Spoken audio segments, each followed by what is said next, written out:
Styxia's moonlight is so beautiful. And the River of Souls is so quiet.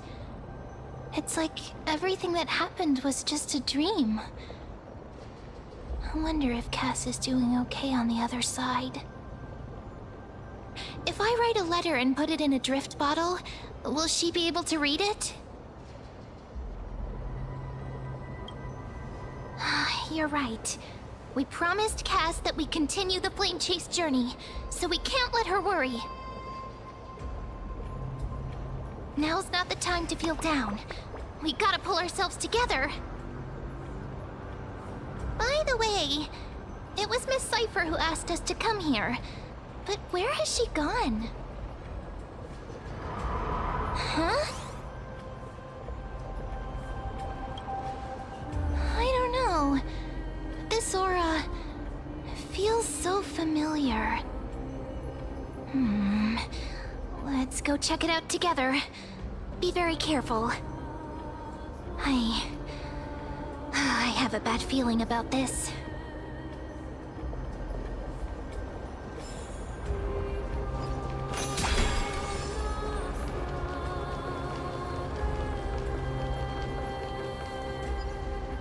Hey, what's that on the ground? Should we pick it up? Careful, careful. It's a piece of black cloth. Now, where have I seen this before? What? How could they be here? Mimi! Look out!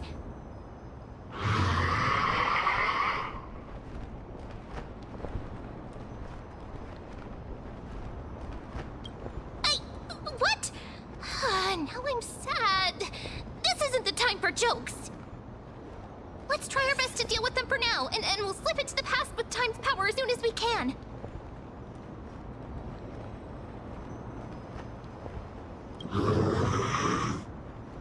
The river of souls is full of fish, big and delicious. What?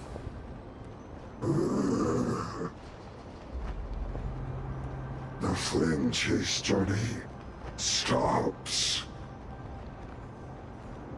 Meow, meow. Meow?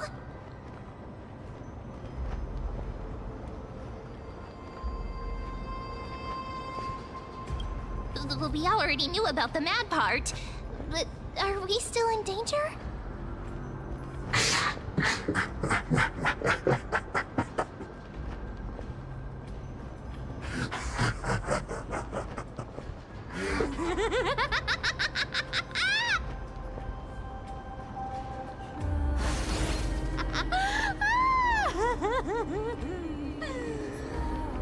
Sorry, I couldn't pass on the chance to give you two a good scare. Ah! Don't run! I'm the real Cypher. The real one. Come on, don't be upset. I'm just giving you a kind reminder that Emphorius isn't safe at all. The whole place is full of dangers, including that Swordmaster. Make sure you stay on your toes, no matter where you are. Hey, I'm just making it up to you. You'd do the same in my shoes. So, was that a Flame Reaver disguise? Or a magic trick? It looked so real. Is that the power of the trickery demigod? Disguise? No. It's not as simple as that. Let me think about how to explain this. For example, what did you think when you realized that piece of cloth came from the Flame Reaver's cloak? We thought that maybe the Flame Reaver was around here somewhere? That's right. And then you heard some footsteps. What did you think when that happened? Well, we thought it must be the Flame Reaver coming this way. Yep, exactly. I just used some hints and, mental suggestions to help you believe in a lie. Lies are what Zagreus is best at. If everyone believes in a lie, then it becomes reality. A power to make lies into reality? That's got all my hair standing up.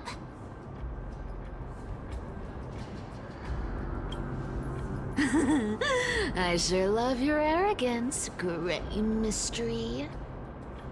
The seamstress trusts you for a reason. Someone as honest as you couldn't trick me even if you wanted to. So, there's no harm in telling you.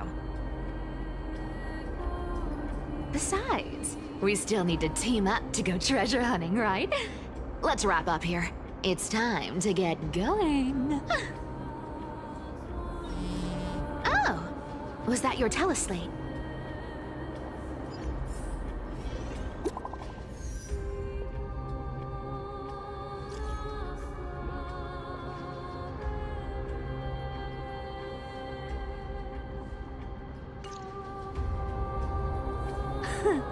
Aren't you a popular one? But I got two first, so help me with the treasures, and then I'll send you two to the grove. Live handsomely! You mean spend all this money? That's so not why I hunt for treasures. Don't forget, I'm a demigod too. And there's a line reserved for me in that stupid prophecy as well. You shall walk with greed and die over petty change. But I don't believe in that. As long as I keep collecting treasures, then I won't need to care about petty change. And as long as I don't hurt other people when I get what I want, I won't be walking with greed. Right? Isn't that simple? So, as long as I keep going down this path, all those predestined prophecies and fates will never catch up to me. That was a long speech. I'm getting thirsty at this rate. The treasures of Styxia aren't gonna float up on their own. Come on, Grey Mystery. Show me what the authority of time can do.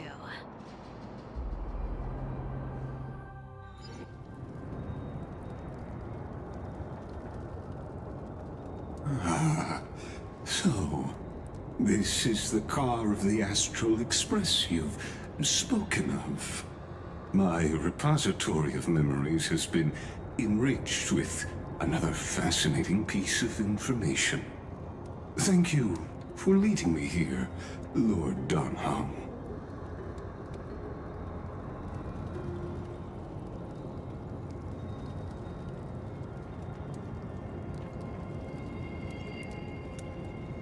Archimans hold wisdom and knowledge in high esteem. If the citizens knew of your origins, I'm sure more would be intrigued by the Trailblaze. Sadly, discussions about the world beyond the sky remain taboo. It's been quite some time since you first arrived in Akima. Presumably, you've been looking for a way to leave ever since.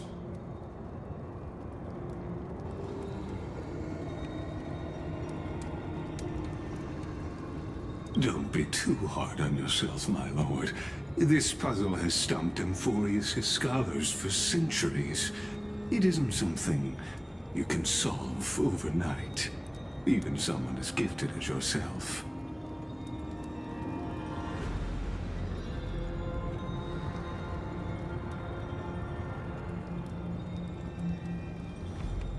Exactly. Of the 12 Titans of Emphorius, Aquila is known for being the most capricious. The weather itself reflects their mood. Tranquil sunshine, mournful rain. Aquila's breath is a brisk wind, and their cries resound as thunder in a storm.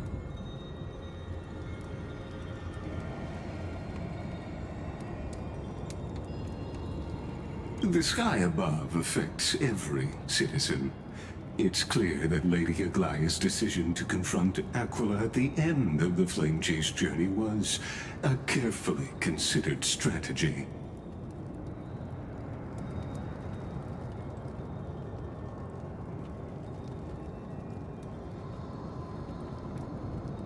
Anti-Catherians have no home to return to. So I understand your concern for your old friends and homeland.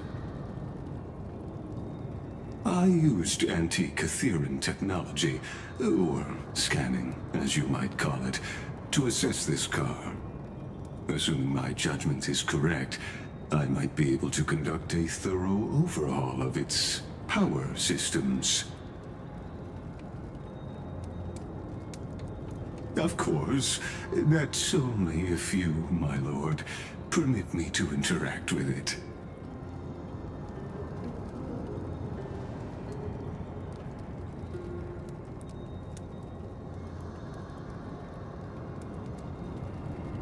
You honor me with your trust.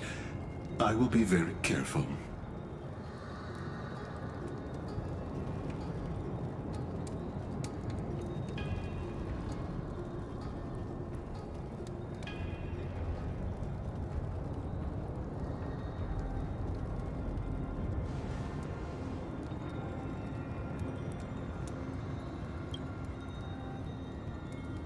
Not exactly, but we Antikytherians are inherently sensitive to machinery.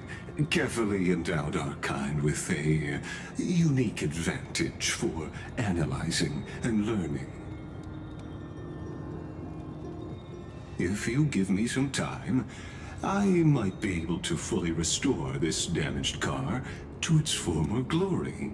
Then you and your esteemed companion could set off on your return journey sooner.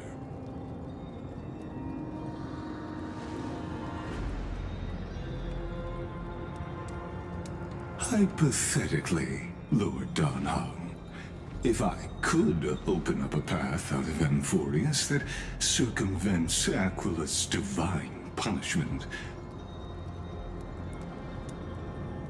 would you consider ceasing your support for the Flame Chase journey?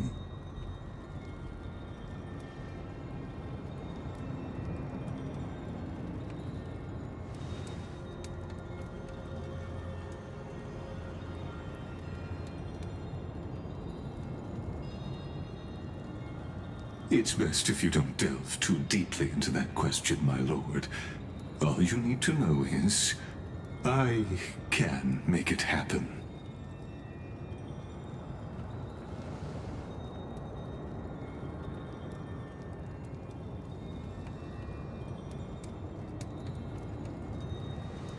The crucial point is, if you and your companion are unwilling to halt your support for the Chrysos heirs, it could offend certain interests.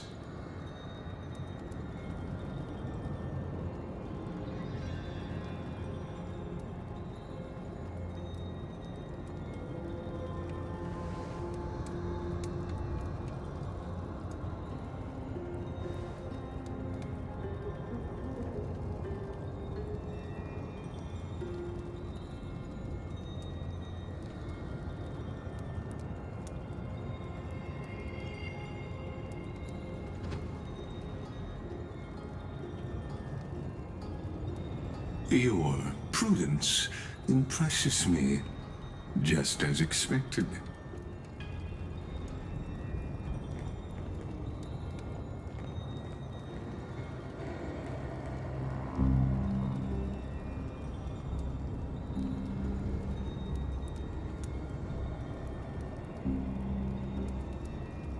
Please don't misunderstand, Lord Dan Heng. As the Theoros, I have no allegiance to their plans, nor am I obliged to obstruct them. I am neutral. Out of respect for you, I hope to offer a peaceful solution to ensure the safety of you and your companion.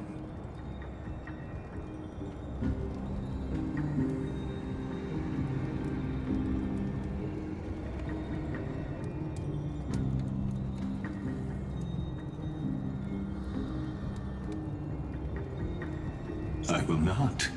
As I said, I remain neutral. Are you asking this because you plan to refuse my offer and continue supporting the Chrysos heirs?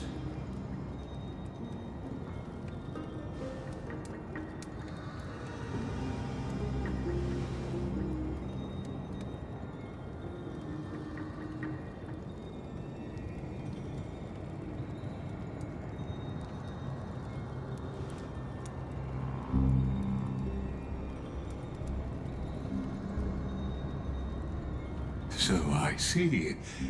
This is what you call trailblazing.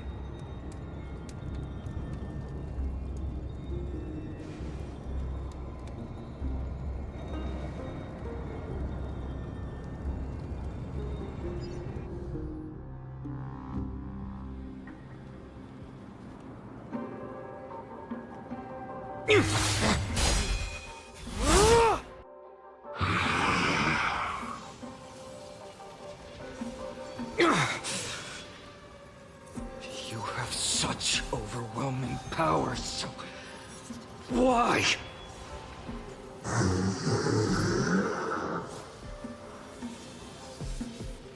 Answer me! Why do you stand in her way? Why do you want to take the core flames?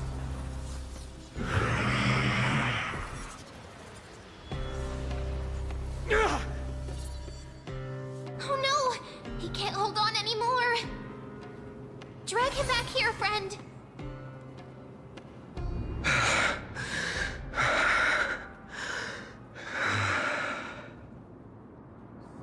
Are you okay? I'm okay. I can handle that kind of hit now. But a few months ago, that would have knocked me out. Thanks for worrying, buddy. Thanks for the help. To face Aquila and other potential threats, I must sharpen myself with the most aggressive methods. Even so, it's impressive you thought of this training method. Battling the phantoms of the past in the River of Time? It's just like the hyperbolic time sanctum that the bards describe. It's working pretty well, wouldn't you say? But combat isn't just about strength and skill. You also need the right weapon. Compared to that guy's weapon, mine feels like I'm swinging a lump of iron. I can't tell you how many swords I've gone through since the training began. Don't worry, I've already arranged that. Of course I need him. I asked him to make a suitable divine weapon for me. It's a little embarrassing to say this, but in order to help me, he deliberately turned down all other business. Oh, Cartonis is part of this flame chase journey after all. Full of energy. Thinking about how he's been recently, maybe you're right. But, Phainon, I've been somewhat concerned about you. Lately, you seem more and more fixated on that Swordmaster in black. That's quite the sudden shift in topic. I've been holding this question in for a long time. You're getting stronger, but seeds of unrest are also growing in me. Don't worry. I'm not wielding my sword for revenge. He's been through Nikador's trial and understands. Those who can't walk out of the shadows of their past are ultimately weak. Times have changed. The responsibility I bear is both precious and fragile. I wield my sword for the future of Amphorius. I will not let hatred cloud my judgment again and neglect my duties. I'm far from finished. I must continue sharpening my skills until I can match their strength. Every time I say something, things get so serious. I don't want to be the person who keeps bringing the mood down. I'm out of energy for training today. How about we go to the Library of Philia to lighten the mood? Sure, that's what I've been looking forward to. We deserve to enjoy ourselves after all the hard work. Today, I'm definitely going to...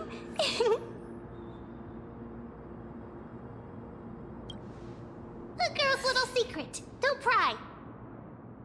That's the charm of this place. You can find whatever you're into here.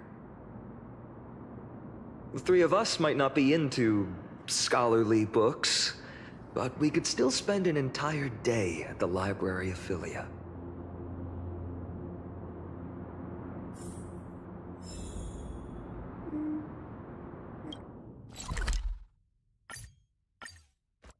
Here we are! Where was that slate last time? Was it here? Or maybe over here? I'm off to have some fun! It's free time now, so you should relax too.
I wonder what Phainon and Mem are reading.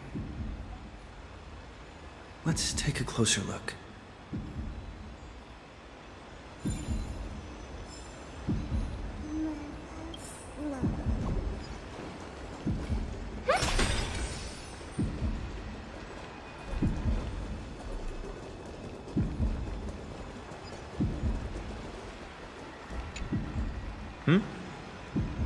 Well, I thought I felt a draft just now.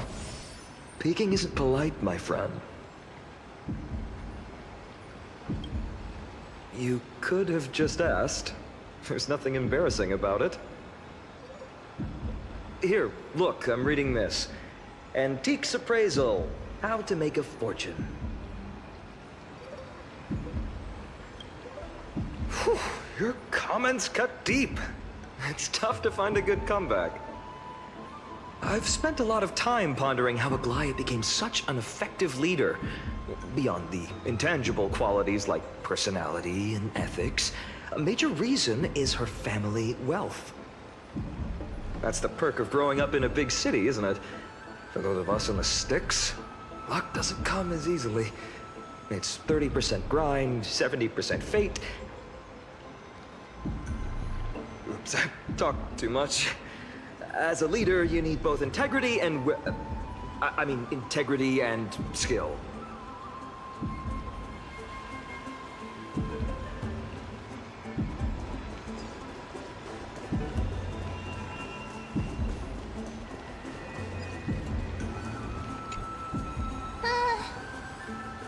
Month of cultivation, curtain fall hour, a time to feast on grains, a poor time for fishing. Oh, but then again, are there even any spots left to fish in Emporius these days?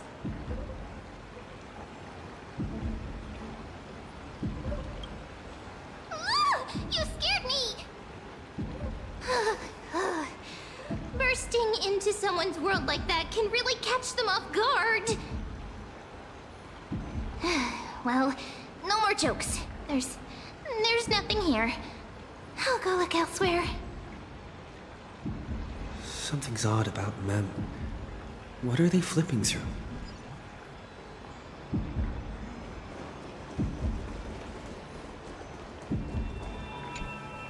Oh, these cards are so detailed and fine. Ruler, Weaver, Traveler, Healer. But the interpretation for each card is so long. Do I have to memorize them all? Ah! What a coincidence! We meet again. Guess we're fated to be together, huh? But you must be busy, so I won't bother you for now. Hope your day, every day, is joyful. So suspicious. Not like their usual self.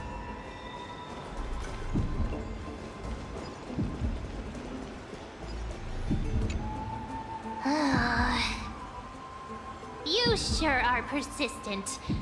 All right. I'm totally helpless against your charm. What are you guys chatting about? Is this the Amphorius Divination Compendium? Why are you here too? Sorry, seeing you two chasing each other around, I suddenly found my book not that appealing anymore. Never thought Mem would be into divination. But it's not exactly a niche hobby, so why all the secrecy? I wanted to set up a surprise! Master it in secret and give you all a shock. But getting caught halfway through, it's only natural I'd feel shy. A girl's heart is more delicate than Aquila's ever-changing moods. A surprise, huh? Someone else used to tell me the same. She was really good at stargazing and divination, especially with cards. Yeah, just like the ones you're looking at. And you must be pretty familiar with all sorts of divination techniques with a friend like that. No, I know nothing about it.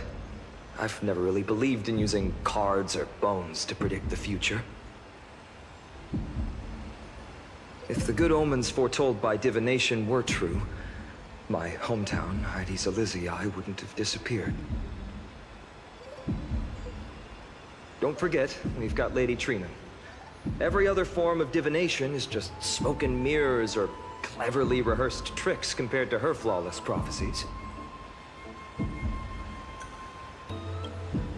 To me, divination could be a power that guides our spirits. Fate always casts a shadow in front of us, clouding our view of the future. That's why people turn to divination. It's just to find a small reason to give them courage to face the unknown. After all, the first chapter of the Divination Compendium discusses the significance of divination. I'm just expanding on that a bit.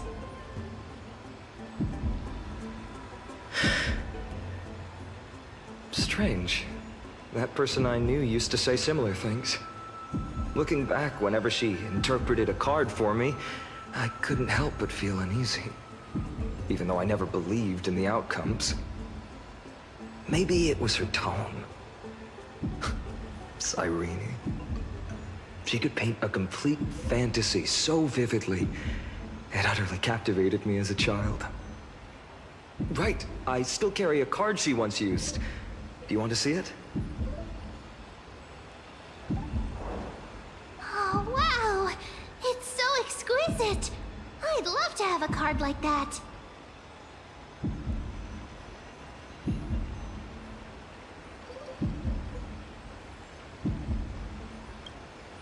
Oh, now that you mention it, yes. It would be even better if it were made of, say, crystal. Speaking of which, partner, there's something I haven't shared with you all. Remember our first trip to the Temple of the Three Fates? The riddle that Orynyx posed to us?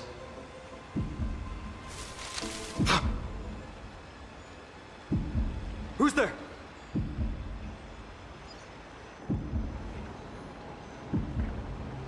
You are...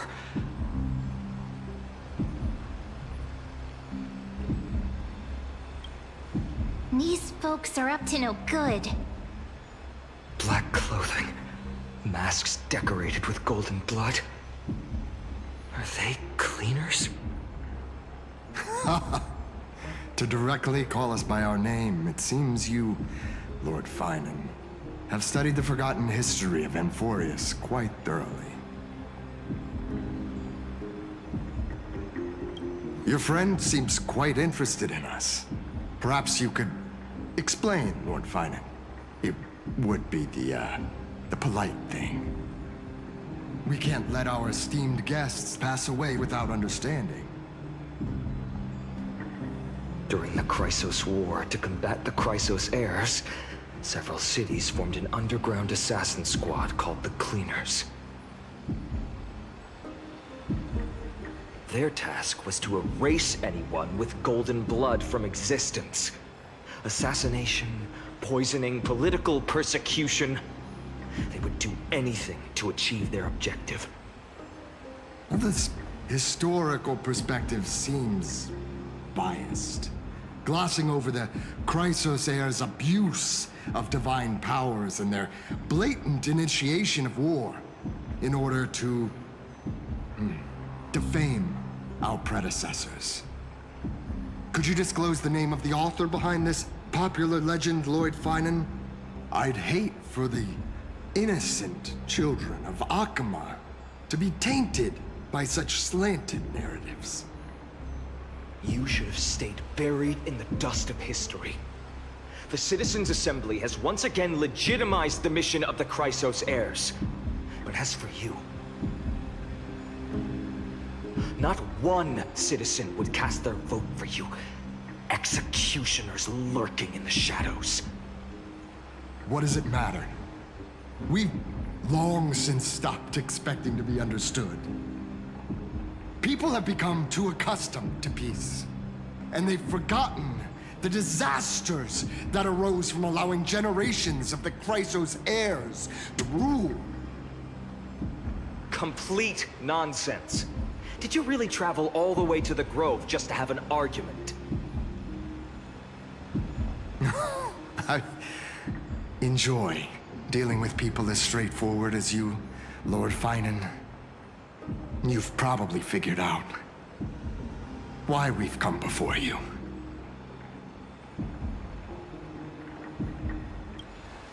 Keep your cool, partner. They've come out of the shadows, which suggests they have something up their sleeves. All right, let's hear it. What are you hiding?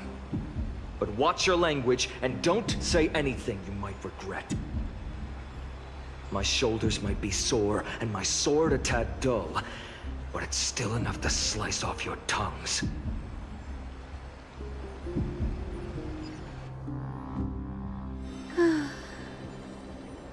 How's it going, Cinny? This place fits, doesn't it? It's a bit small, but the lighting is perfect. Thank you, Lady Treeby. With this, the Twilight Courtyard can be reborn in Akama. Do you like it here too, little Ika?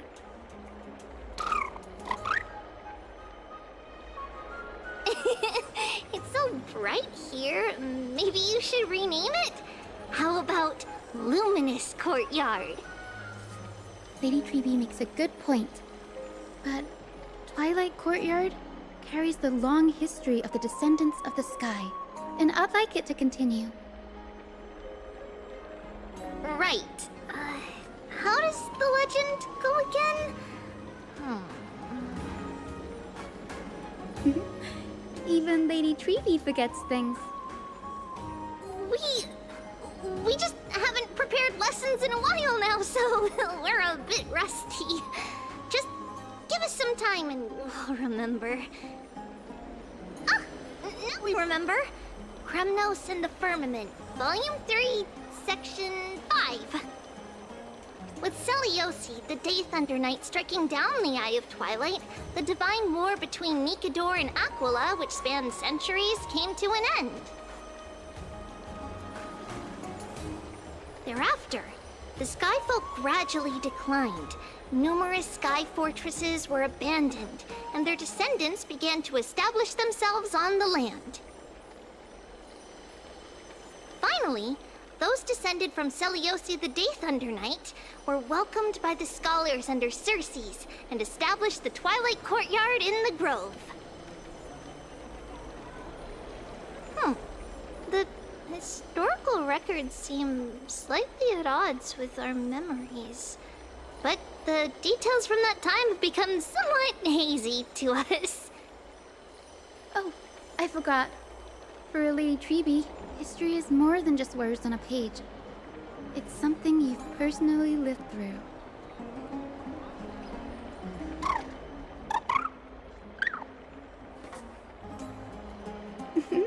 Little Ika loves listening to the stories from the legends. I'm sure you're also imagining one day you'll be as awe-inspiring as the winged beasts by Seliosi's side. That day will come. I believe it. Just keep growing. Lord Crediros? Miss Hyacinth. And Lady Treeby. Good to see you're doing all right. I heard from the citizens you were nearby and came to check. Doing all right. What's going on, Crediros? There's been another violent incident at the market. A shop was smashed and looted. It's the third time this week. How can this be? I always thought that with Lady Aglaya here, Akama would remain peaceful. That was true in the past. But these days, forgive my bluntness, her senses may not be as sharp as they once were. Aggie. In my opinion, malevolent forces have noticed the slack in the Golden Threads and are now plotting to exploit the opportunity. The Citizens' Assembly just wrapped up. Why is there still unrest? The Chrysos heirs won by only one vote, Lady Treeby. From my years of experience, a narrow victory often walks hand in hand with unrest. Trouble! Miss Hyacinth! Trouble! Clementine. Take a breath. What's going on? Please! Something terrible has happened at Marmorial Palace! What is it, Doctor? Calm yourself and talk us through. Lady Aglaya! It's Lady Aglaya who's in trouble.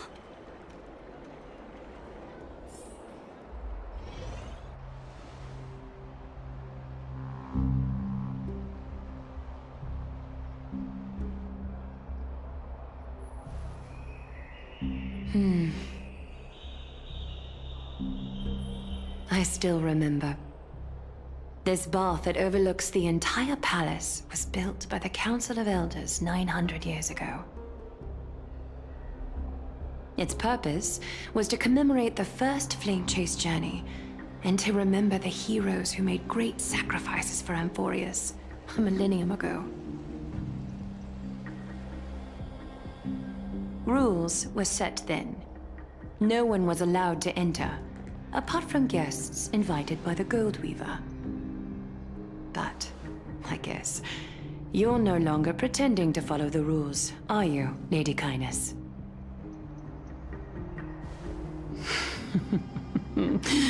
Aglaya, Aglaya.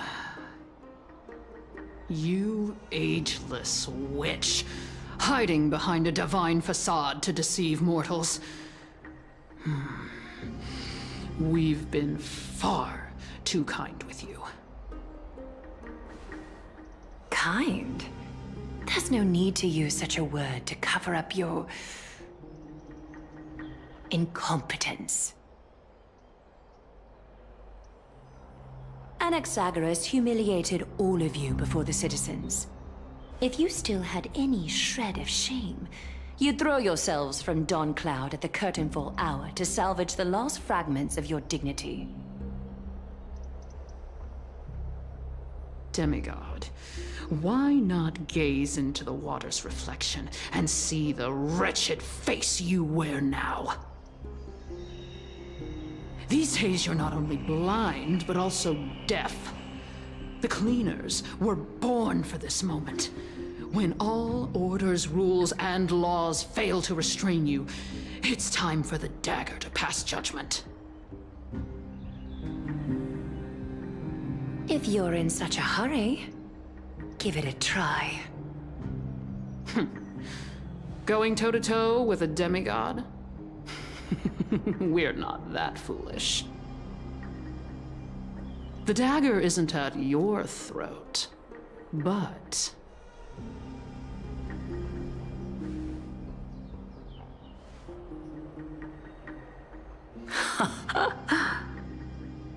Your gravest accusation is that my humanity is fading. And you claim my concern for mortal joys and sorrows is nothing but a facade. If that accusation holds, what makes you think the lives of these civilians will sway me in the slightest?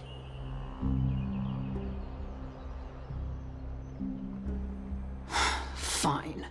I'll gladly use a few more words to shatter that demigod facade of yours. Like I said, you're not only blind, but deaf too.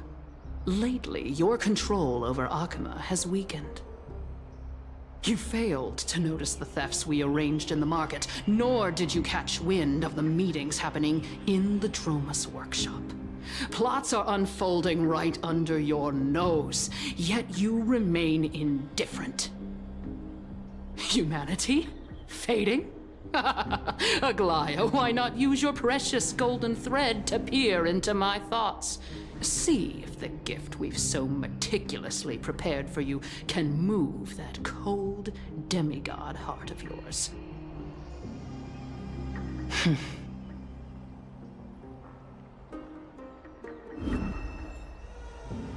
In this moment, I only regret not being more ruthless.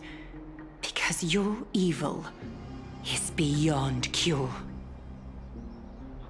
You finally figured it out. You have grown dull. I've been holding that image in my mind this whole time to make sure you could see it clearly.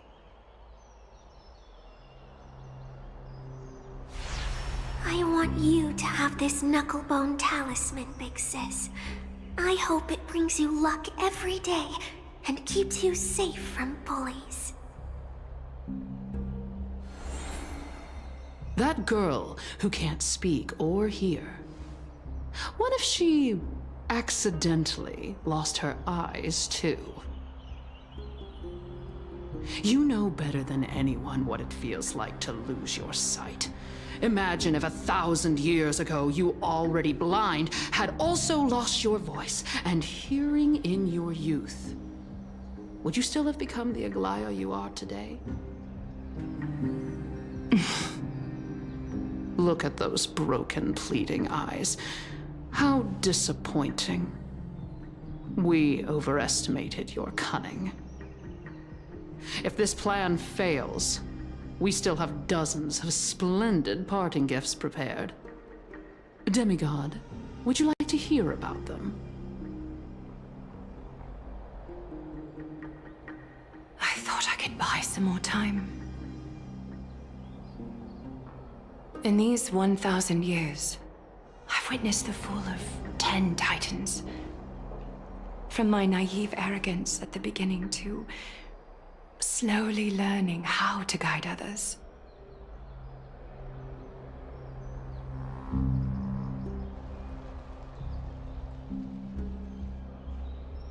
Now, it's time to let go.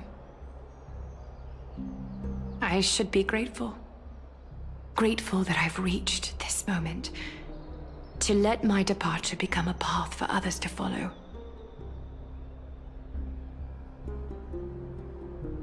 Have I done enough? If I embrace that prophecy now, and sink into the warmth of these waters,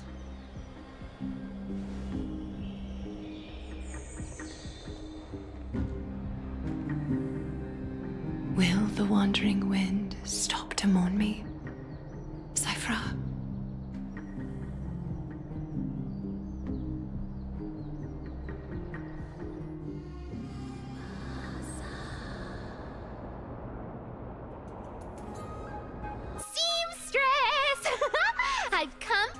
promised. Look at this box full of gold and silver treasures! I bet there's stuff here you've never seen. Come on! As we agreed, I want to buy the most valuable clothes you have. Little thief!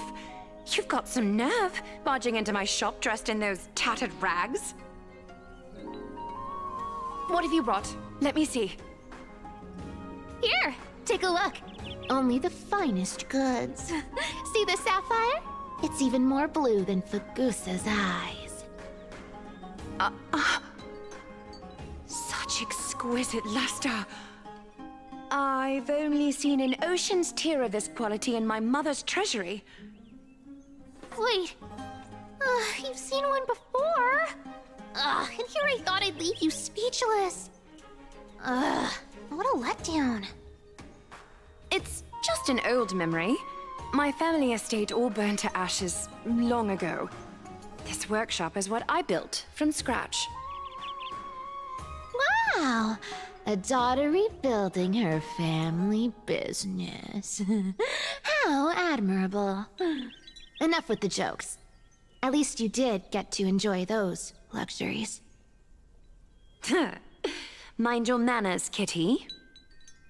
Tell me, Cyphera, where did you come from? And how did you acquire these treasures? I won them fair and square in a bet. What? Do you doubt me? Speak up, seamstress. Give me a straight answer. Do you want these or not? Strange. You're clearly lying to my face. But my golden thread doesn't tremble at all. That's because I'm not lying. I've been telling the truth from the start. Is that so? The scars and the mud stains on your face tell another story.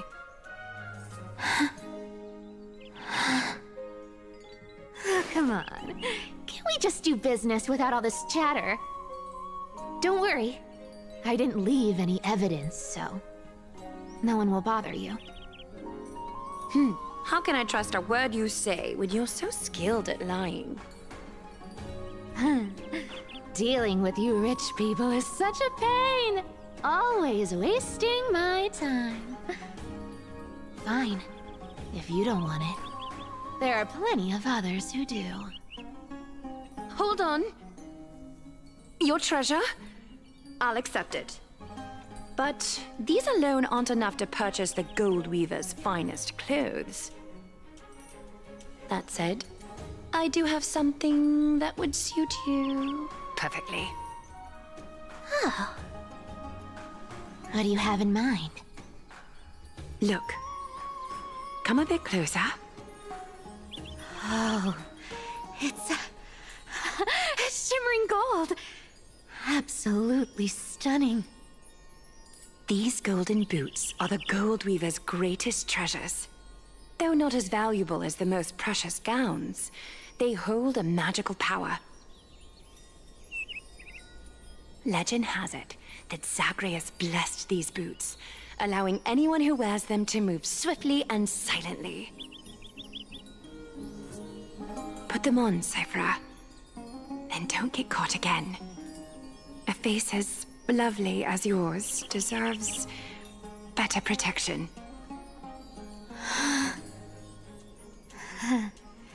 You rich folks just love sticking your noses in everything, don't you? Well, I'm taking these now, so don't get any second thoughts.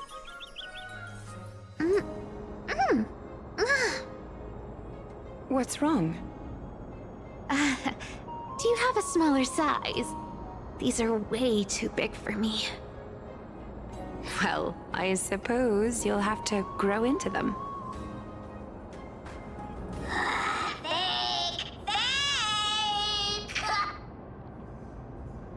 Do you have to interrupt me in the middle of my story? Fake? What's fake? Those boots definitely don't hold Zagreus' divine power! Your Amphorius is most cunning lie fire! And even you were fooled by a Glyad! Watch your mouth, or I'll feed you to the fish in the River of Souls. Weren't you curious how I got tangled up with that seamstress? Well, now you know. Satisfied? I didn't expect such a simple story. How disappointing. But, boss lady, there's a chance Aglaia wasn't trying to trick you? You're defending her. No. I just think the story's so moving, it'd be a shame to ruin it with a lie. If I could cry, I'd be in tears right now. Good thing you've still got a sharp tongue, or you'd have been stuck guarding someone's front door ages ago. Enough chit-chat. Let's take a look at this place. The city of Styxia. Look how beautiful she is! Let me take a good sniff of this air.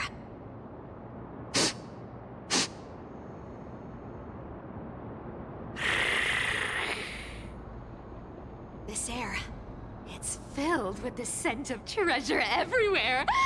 Wonderful! Just wonderful. Thanks to Castorus and Grey Mystery, the ancient city's barrier was finally dispelled. Now that I think about it, helping them was well worth it. Time for treasure hunting, Barto! Lead the way, and whatever we find, we'll split 80-20. Well, I have a suggestion.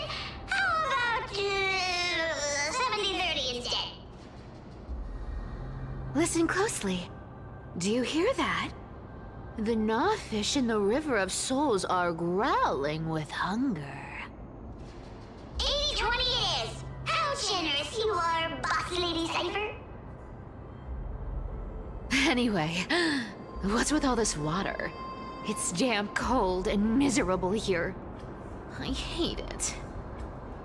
Ooh, the mighty demigod of trickery! Uneasy around water? You wouldn't understand! The people of Dolos are talented in many ways. Just, not in swimming. Why don't we have a race? Long distance, sprint, or laps? Take your pick! What's got you so worked up? Relax.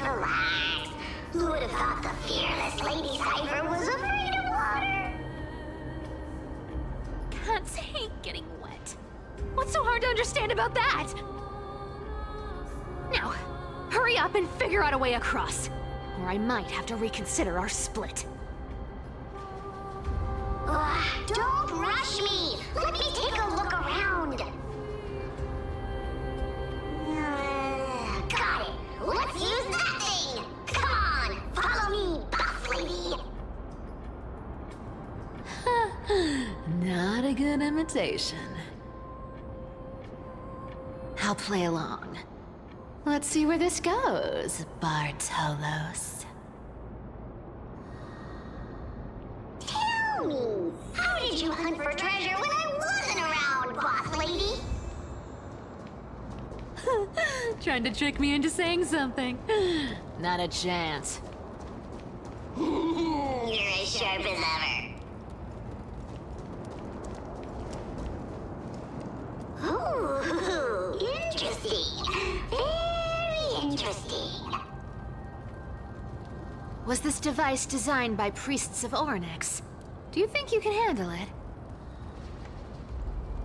Don't underestimate me, boss. Just find a cozy dry corner and wait for me.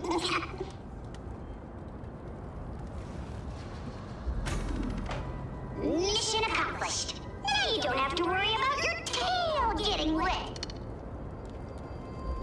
Not bad, but just a warning. If this thing fails while we're halfway through the water... Don't worry, trust me. For that sweet 20% cut of the loot, I'll make sure you're taken care of.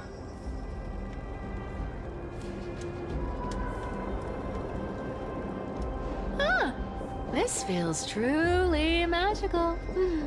When did you pick up this trick? Self-taught! All self-taught! We're here. Can we turn off this spotlight now? It's really blinding. No problem. Just use the device over there to shut it off.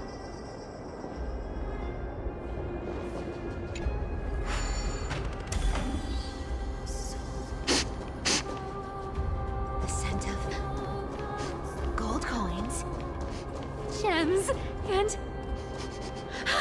fine leather. It's so refreshing. The treasures in this ancient city are all floating back up thanks to Gray Mystery and that, pink squirrel.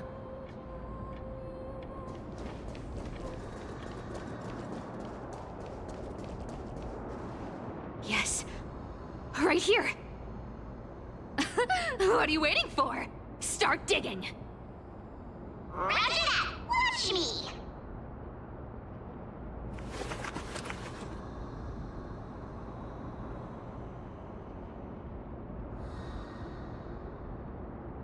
Wow! That's a huge chest. Move over. I want to open it myself. Wow, wow. A massive haul. Unbelievable. It's hard to imagine the kind of luxurious life the people of Styxia once led. As expected for a realm of Fagusa's disciples. This entire chest is filled with ornaments made from ocean's tears. Here, take this. See if it suits you. Ooh, thanks for the gift, boss. Much appreciated. Look at the clarity of this purple crystal. It matches my skin tone perfectly. Oh, safer, safer. You truly have the most refined taste of all thieves and amphorious. Let me try this on. Huh? Where is my treasure?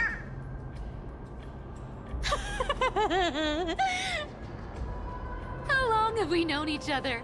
I can't believe you still fall for this. This is... How could I have forgotten about this? I'll believe it is true, and the lie becomes reality. What a convenient ability. The demigod of trickery's divine gift. Far more practical than any golden thread or teleporter. All right, enough fooling around. Here's the real thing. Lead the way. Cypher rules! I've already pinpointed the next trove of treasure! Starting navigation. Boss lady, we're set to make a fortune this time! Got any plans on how to spend it? Of course. Spend nothing. Have you forgotten my silly prophecy? I remember, of course. Whoa! Isn't that like... Uh-huh. Isn't that the controller for the hands of Zagreus? Indeed it is.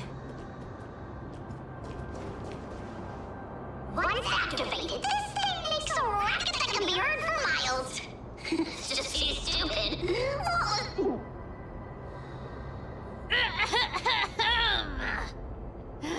Seriously, what was the Titan thinking when they came up with this thing? Hey! If you don't want the trickery to be exposed, you'd better start by keeping your mouth shut. What do you say? Pot lady, you're absolutely right. I'll be careful with my words.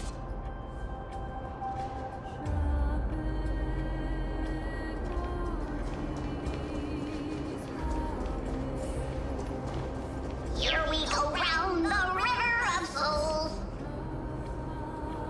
Spirit thief goes, spirit thief goes. Ah, what are you even singing? doing? You're totally out of tune.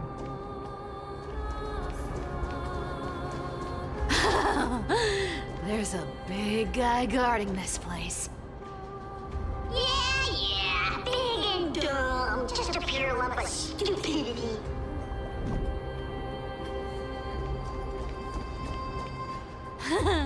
Look at its face. Oh my, how could something be so ugly? Yeah, so ugly.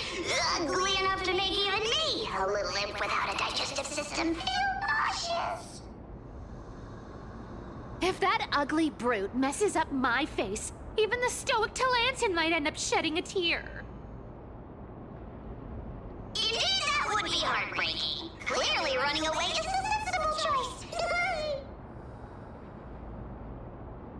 So, how about you take the front? I'll attack from the side. Right. Fleeing fits a rogue nature. Huh?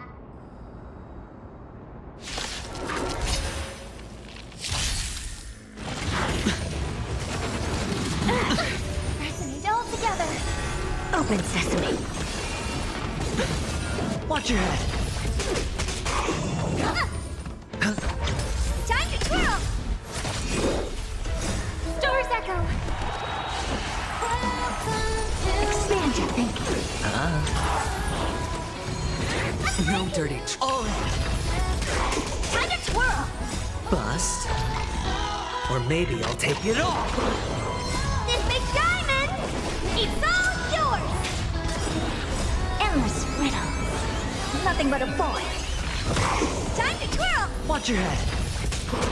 Open sesame. Watch it crumble. Such an ugly and useless creature, taken down with just a couple of hits. How boring. Hey, Bartolos, are you still alive? Give us a squeak if you are. Squeak! Look at you, all shaken up. Can't handle even this bit of action. It should be safe here now. Get to work. Aye, boss lady Cypher.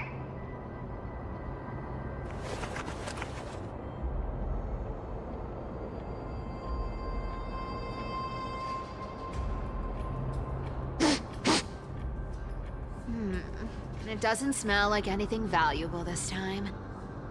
Since we've already dug it up, let's open it and see.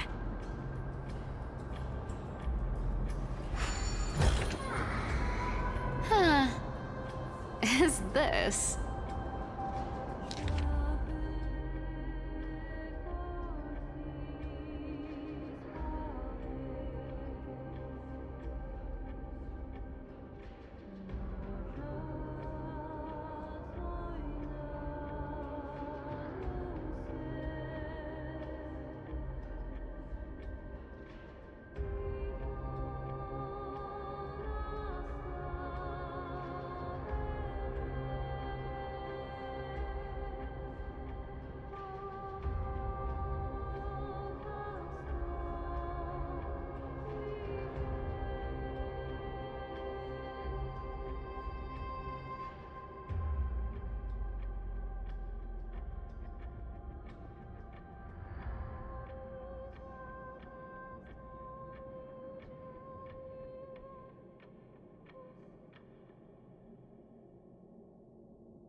Ooh, this looks tragic. Do you think they made it to Akuma? Probably not. I've never seen or heard of anyone from Styxia and Akuma. At least, I'm still left for Dolos. Guess this city wasn't so lucky. Huh. It does seem unfair, doesn't it? Just because they were born in the wrong place, they had to face such devastation. Meanwhile, those in Akama, simply because they're supported by the world-bearing Titan, continue to survive. Yeah, the world just isn't fair, is it? Speaking of the world-bearing Titan, Cypher, didn't you tell me once you used to be an apprentice at Kephal's priestly court? Huh. Did I? Yeah, you definitely told me, and I remember it clearly. Maybe it's been so long your memory's gotten a little fuzzy. Ah, right. I did tell you. It wasn't a big deal. I just snuck in with a bunch of mumbling priests and watched them do their spooky rituals around some glowing rock. Honestly, I was only interested in the wallets of the old grandpas on the council back then. Don't remember much else. It's been what, nearly 1,000 years? Oh, I see. But you in a priest robe? No, that's hard to picture. Who asked you to picture that? Besides, priest robes from 1,000 years ago were nothing like the ones today. Right. I didn't think about that. I was just curious if you ever overheard anything interesting from those priests. How ridiculous. Come on, let's head to the next spot.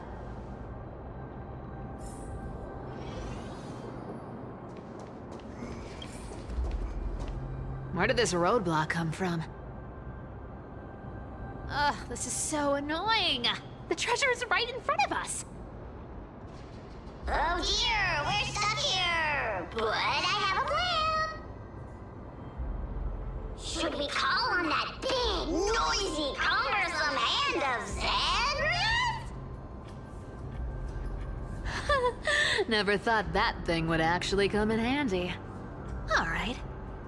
Do you want to handle it? Leave it to me, boss. I don't need a controller. After all, you know.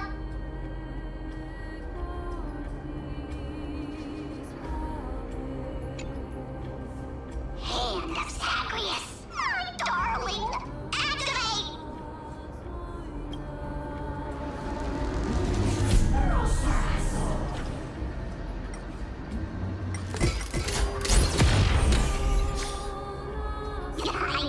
Looks like a charm. Not bad. However, I still don't see how this ties into trickery. Let's go to the next room. Hey, slow down! That question you asked me earlier. I think I just remembered something. What? What did I ask? You know, that question. The one you specifically asked me. Right after we dug up the second chest. Forgive me, boss lady, but have you been under a lot of stress lately? I didn't ask anything. You must have imagined it. Oh. Is that so? Maybe you're right. I have been a little on edge lately. I need to relax. All right, let's move on to the next treasure trove. Treasure, let's go!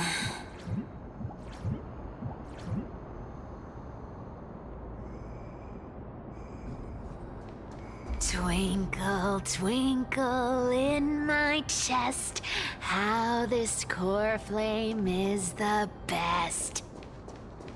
Wow, when it comes to singing, I still sound better than you, boss. Go beyond all time and space on the journey a flame chase.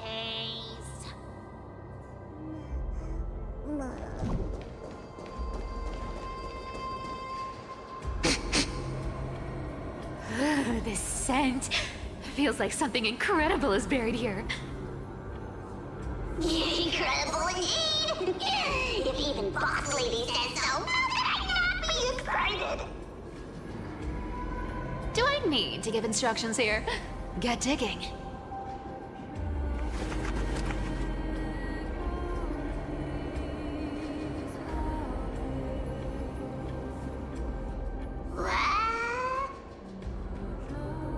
Oh, isn't this a golden scapegoat? Interesting. Looks like whoever buried this treasure wanted to play a little game with us. Oh, isn't there a myth about this thing? Those who feared fire became sheep. Those who did not became human. Sheep, humans, whatever. All I know is unlocking this gets us treasure. Here, this honor's all yours.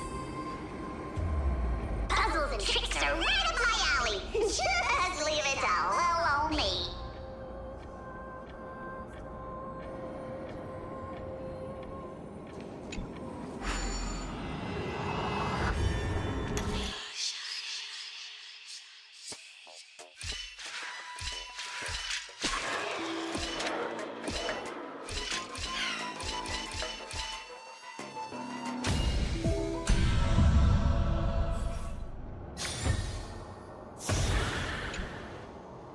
Told you, nothing can stop me.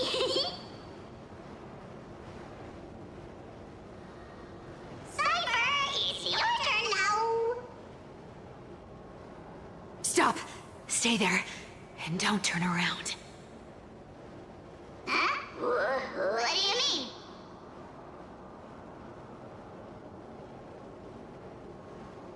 I told you, don't move.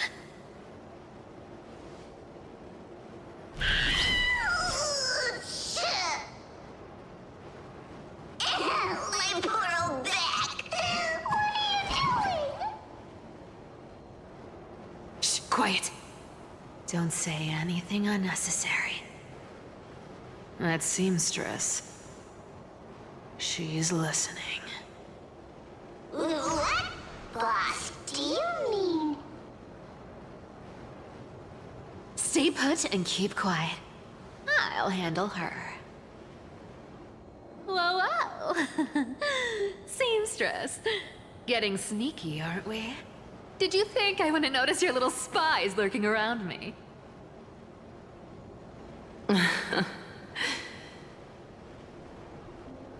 As time passes, I find myself leaning more and more on blind luck. With only the power of this little nymph, naturally I couldn't slip past your sharp eyes, Cyphera. Even if you could fully control Bartolos's mind, I would still be able to see through your disguise. Aglaya. You've gone to such lengths to spy on my every move.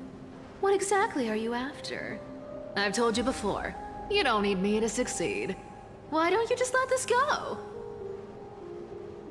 I already made an exception and got involved with Castorus and Grey Mystery. Asking for more now. Isn't that pushing your luck a bit too far? I'm sorry, Cyphera. I've plotted and schemed my whole life. But I never could have predicted our relationship would end up like this.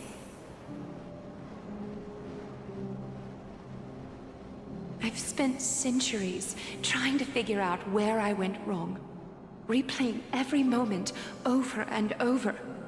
But you've never given me a chance to explain myself, face to face.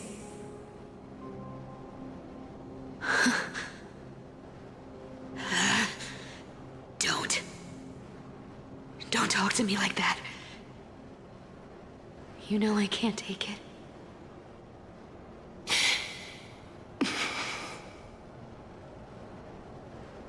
1,000 years ago, out of foolishness, I let my silence steal away the most beautiful sound I'd ever known.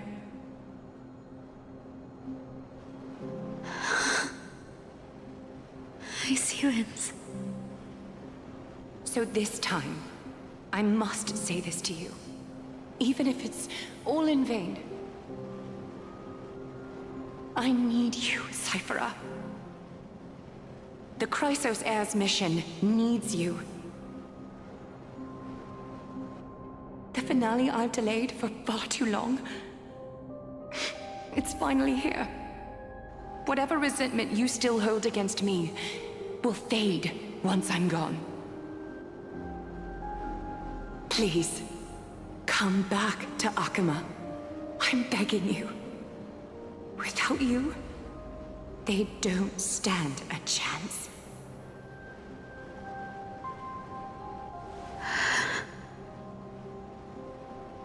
I'll think about it, seamstress. But stop watching me. Unless you want to lose me for good. Don't worry. As much as I'd love to hear your voice again, to see your face,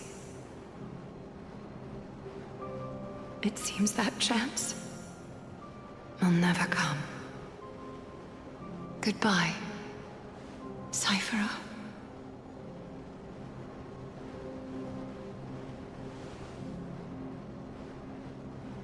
Goodbye, Aglaya.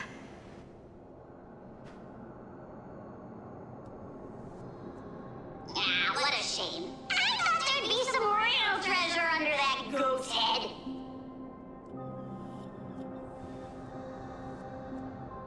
Turns out, everything in that chest was soaked in water from the River of Souls. Nothing valuable left. Those relics were once priceless. But time has eroded away all that they once were. Aww, hearing that from you makes it sound so sad. Wait, why am I getting all sentimental? I haven't even processed what just happened. That horrible woman. When did she... Oh! If you see her, let her know this. As demigods, we can't avoid our duties forever. Could it have been back then when... Do you remember now? Looks like you don't need me to jog your memory. She must have slipped that nymph into your pocket while you were distracted. Don't underestimate that bug. It's every bit as dangerous as the seamstress's golden thread. Let your guard down for even a second, and it might take over. Make you spill secrets you'd never share otherwise. Whoa, that's like some brainwashing monster straight out of the Black Tide! Creepy. Boss, how did you realize something was wrong? I'm curious. What exactly did that nymph make me say? Actually, it gave itself away very early on. Speaking of the world-bearing titan, Cypher, didn't you tell me once you used to be an apprentice at Kefali's priestly court? We've been partners in crime for 1,000 years. We've talked about everything there is to talk about. Except for that one experience at Dawncloud. I never told you about that. I absolutely wouldn't have shared that with anyone. But, boss lady, there's a chance Aglaya wasn't trying to trick you? And as far as I know, the embodiment of trickery despises that golden thread which forces people to speak the truth. You'd never defend Aglaya. Isn't that right, Zagreus?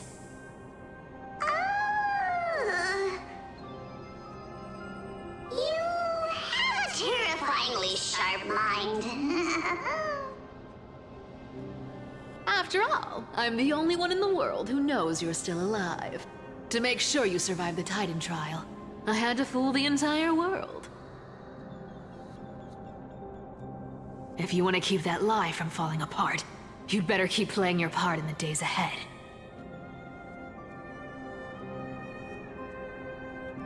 Even if it weren't for saving my worthless little life, I'd still walk through fire for Cypher without hesitation. You may have been reduced to this form, but you still haven't lost your way with words. Speaking of which, Cypher, you're not taking that wicked woman's words to heart, are you? Life's been pretty great lately. Why get into trouble now? Don't you think? Honestly, I've been thinking. Maybe a trip back now wouldn't be too bad. You're back again, Cyphera, your face. I need clothes. Anything. Just throw me something. A piece of cloth will do. Just enough to cover the wounds. I will pay back the amount I owe. I promise. You're bleeding golden blood. Yes, what about it? So what if I'm one of those Chrysosairs they talk about? Those infinitely strong heroes, world-renowned swordsmen, exceptionally intelligent scholars. Cyphera. Oh, I'm sorry to disappoint. Who knew that group of amazing people would include me?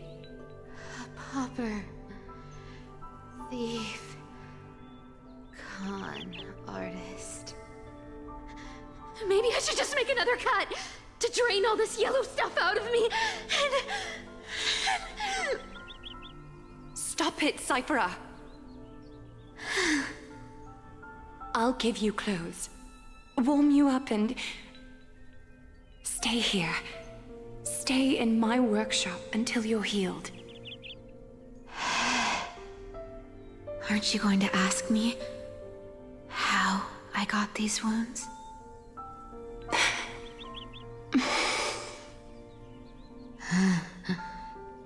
Right. What's the use? I'm so good at lying. Even your golden thread can be fooled. If you can't verify the truth, why bother asking at all? I don't need to ask. Nor do I need to use the golden thread. I know everything you do is for survival, at all costs. Stay here. You won't have to deal with the cold or go hungry again. Stay by my side, and you can start putting yourself back together. Aren't you worried I'll ruin this place's reputation? Or that I might sneak off with your precious clothes and sell them? I wouldn't have invited you if I were worried about those things. You're weird, seamstress. You know, they say a child who often lies remains a liar for life. I've tried not to become a liar, but honestly, it's just too hard. I'm close to giving up. What makes you think I won't disappoint you? Because I can feel it. Not with the power of a demigod, but with the heart that beats in my chest. You love this place. That's why you keep coming by, but also why you hesitate to stay longer. You worry you'll tarnish the Gold Weaver name. After taking over Nestia's divine authority, I became used to letting the golden thread distinguish sincerity from falsehood. However, the mission I need to complete requires me to learn to trust and rely on my heart. Cyphera, you're an honest thing I've given to this world. and also a challenge the world has given to me. Stay here with me. You have a beautiful face that deserves better than to be covered in scars and grime. You've got a way of talking that's hard to follow. All right, let's make it a deal. You have 1 day to change your mind. Once the action hour passes, there's no turning back.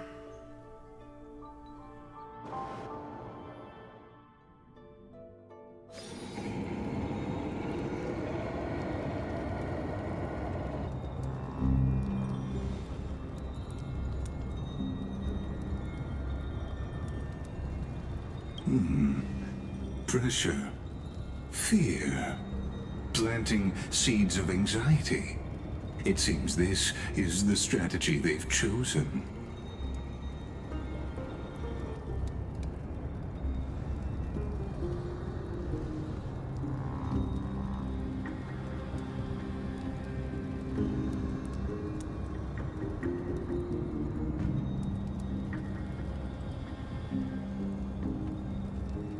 From what I know, these stories are true.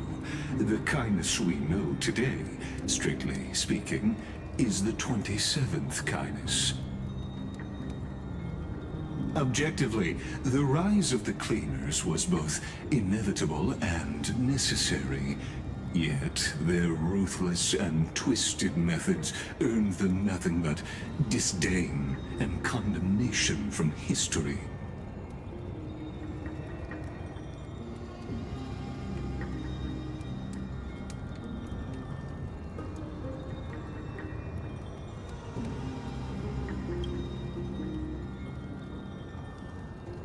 Even in these crumbling end times, there are always those who find ways to profit from the chaos. To ask the vested interests to abandon their status, wealth, and ambitions in this world for a distant ideal may be no easier than creating a miracle.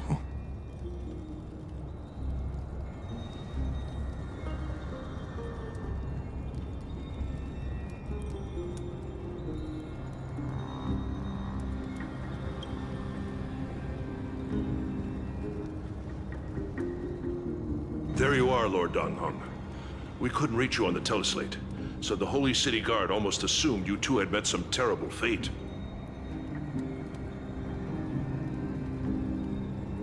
You pests crawling in the shadows, back off. Your plot ends here. You played your hand. Run while you still can. It might be your only chance to survive. Stay away from Akama forever. If you set foot there again, the fury of its people will tear you apart. Because Aglaya is dead, and in the eyes of the Holy City citizens, her blood is on your hands.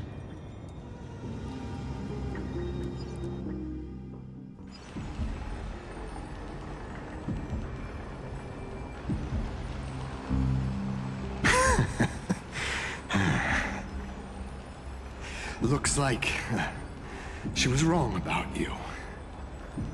She? Are you talking about the mastermind behind all of this? Well, she thought you were weak. She believed that even when you were facing the evil that you claimed to oppose, you'd hesitate to strike. Misinterpreting mercy for weakness shows how arrogant and foolish your master is. They're still alive. With proper care, they'll pull through in a few days. But I must warn you, I haven't fought a human in ages. I can't guarantee I'll always be able to hold back. They're lucky they're still alive. If you feel as lucky as they are, try me.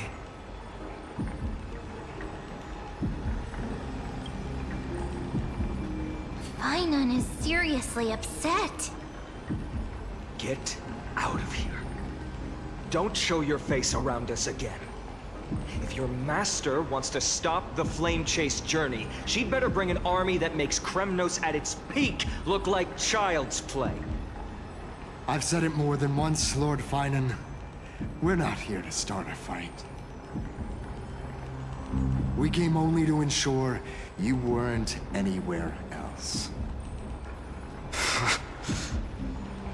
While you were unaware, we already accomplished our mission to buy time. So, Lord Phainon, until next time.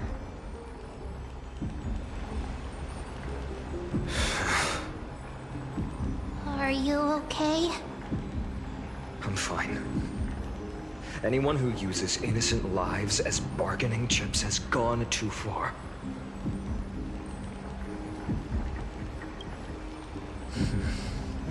I guess the opposition within the Council of Elders is still desperately fighting to obstruct the flame chase. If the conspiracy is exposed, they'll be hunted down in the Holy City like rats with nowhere to run, no matter where they hide.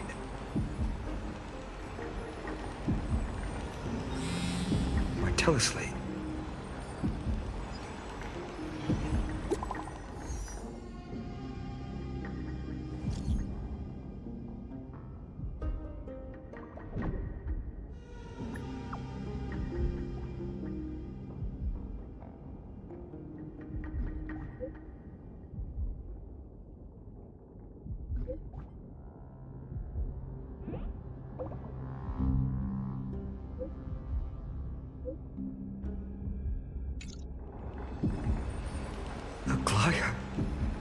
Is this...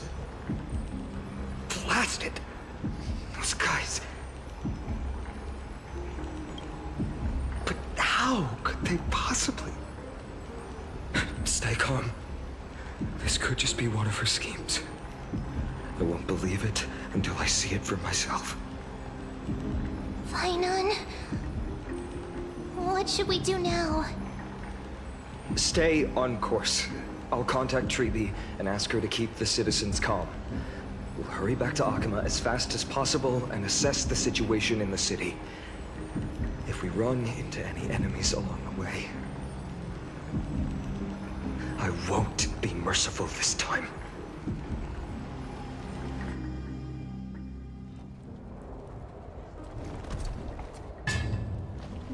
Cartonis? Hmm? You're forging a sword for Phainon, aren't you? I haven't seen you wield the hammer in so long. I couldn't help but be entranced by the sight. You, Aglaya. In this form, you come to me. It means... That's right. At this moment, my physical form is already shattered. My journey as a human in this world has come to an end. It's time to fulfill our pact. Of course. The pact I haven't forgotten. The thing I entrusted to you, do you still have it? Far too plain this vessel is. Not worthy of you. Do you still insist? I insist. Over the past 1,000 years, every piece of fabric I've worked with has been tainted by my cold divinity. It's made me hate their colors, texture, and scent. This ornament stands apart. It was a gift from a child. She was pure and kind. I often wished my childhood could have been like hers. How to say goodbye to everyone? Have you already planned? I'm afraid there's no such detailed plan this time. I deeply regret not being able to say farewell to them. one by one. The moment has come. My departure will give them one less thing to worry about. This parting gift should help ease the regret of such a sudden goodbye.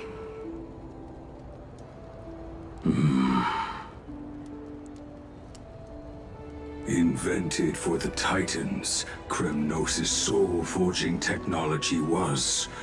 Though divinity it retains, filtered out, the remnants of humanity will be. Is that what you want, Aglaya? You've confirmed this with me repeatedly. Yes, Cartonis. I need you to do this for me. Condense my divinity into this ornament. It might still be useful in the future to help them complete their mission. Selfless until the end. Envy that child, there's no need to. Already lived a grand life your humanity has. Your praise puts my heart at ease, Grand Craftsman. Now, please, take me through the last tempering that fate has to offer.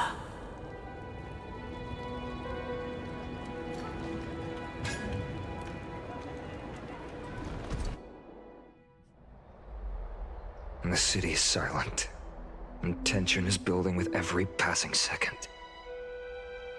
The news is probably spread by now. Every household is locked up tight, and all the market stalls have closed down temporarily. I can't imagine how she could have been taken down by a handful of assassins. Unless it's all a part of her plan. If this is all part of a larger plan, Trailblaze must know something. She just couldn't say it in the message. Let's go find her.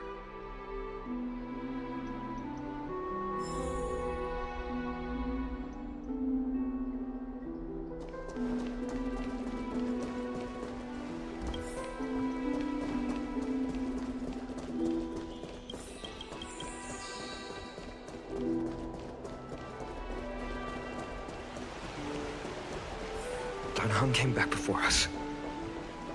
Well, maybe he's heard something.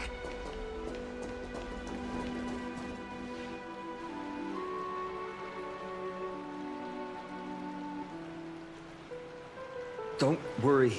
The cleaners didn't lay a hand on us.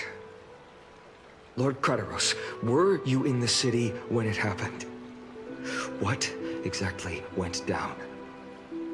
Regrettably, no one knows the details of that moment. Eyewitnesses only saw... It's fine. Just tell me. Eyewitnesses at the Memorial Palace saw Aglaya fall from the Chrysos airbath. Oh, God. She showed no signs of life by the time the Holy City guards approached to check. They were too afraid to jump to conclusions. After all, she was a demigod who lived for over 1,000 years, the leader of the Chrysos heirs. Most citizens of the city believed that death couldn't touch her. She was pierced through the heart by a uniquely crafted dagger. I saw it for myself.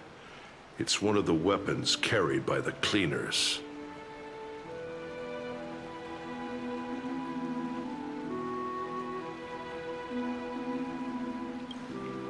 No, that doesn't make sense.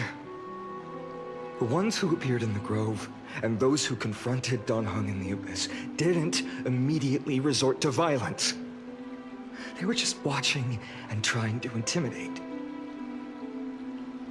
They didn't have any reason, nor the courage, to attack Aglaya. Perhaps...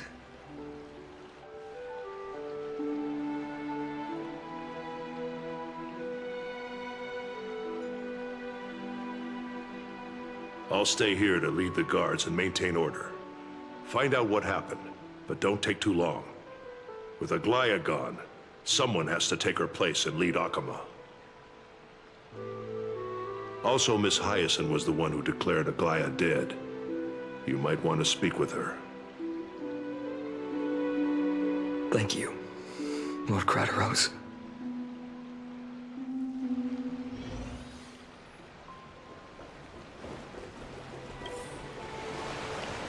The baths are empty.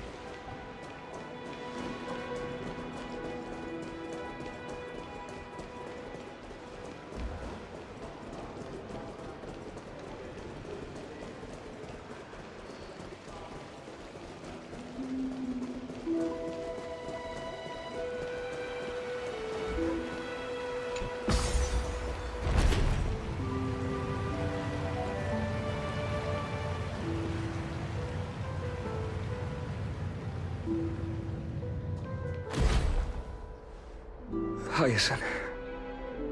You're back.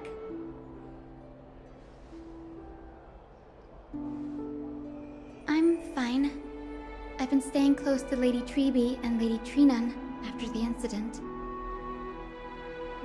It's great that you could come back so quickly. They need someone with them now.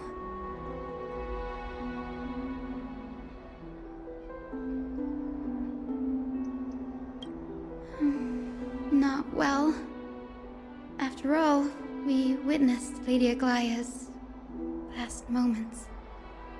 I tried to treat her immediately, but even the sky's blessings. Declaring her death was the hardest thing I've ever had to do as a doctor.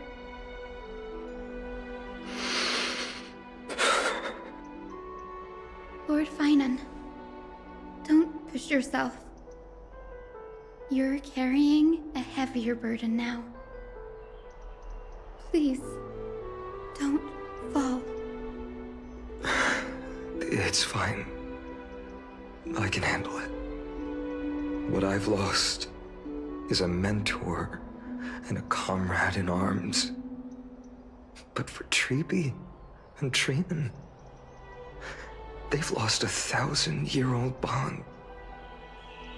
Like they're losing a part of their lives. You should rest, Hyacinth. You've been awake for a long time, haven't you? We'll handle things from here. Okay. See you later, everyone. Next, we should visit Lady Treeby.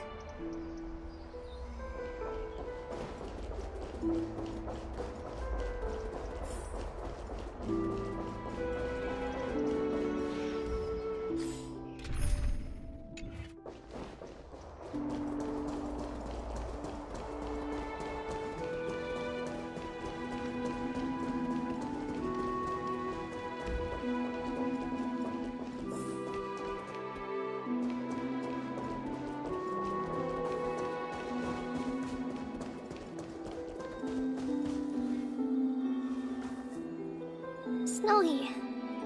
Little Gray. You're back. Lady Treeby, Snowy, don't. Please don't apologize to us. You went to the Grove to prepare yourself for the threats to Akama. You didn't do anything wrong, so don't be hard on yourself. We were always by Aggie's side throughout this long journey, so we understood her thoughts better than anyone. She knew she wouldn't see the end of the Flame Chase journey, yet she gave everything without hesitation. For the future of everyone.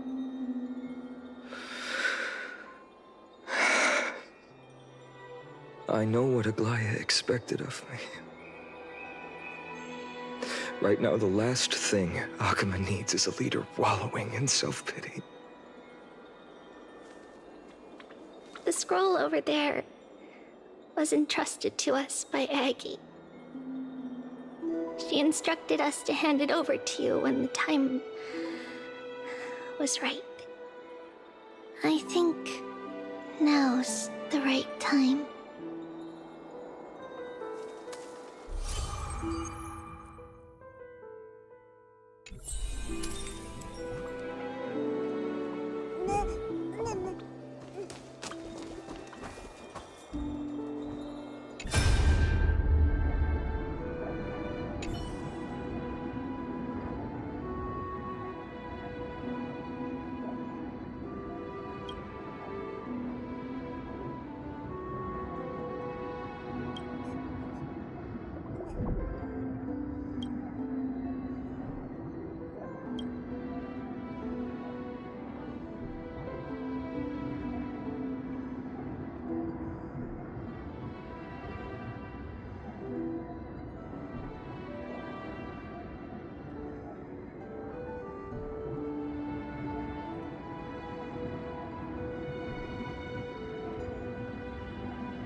Phainon, my humble student, my trusted colleague.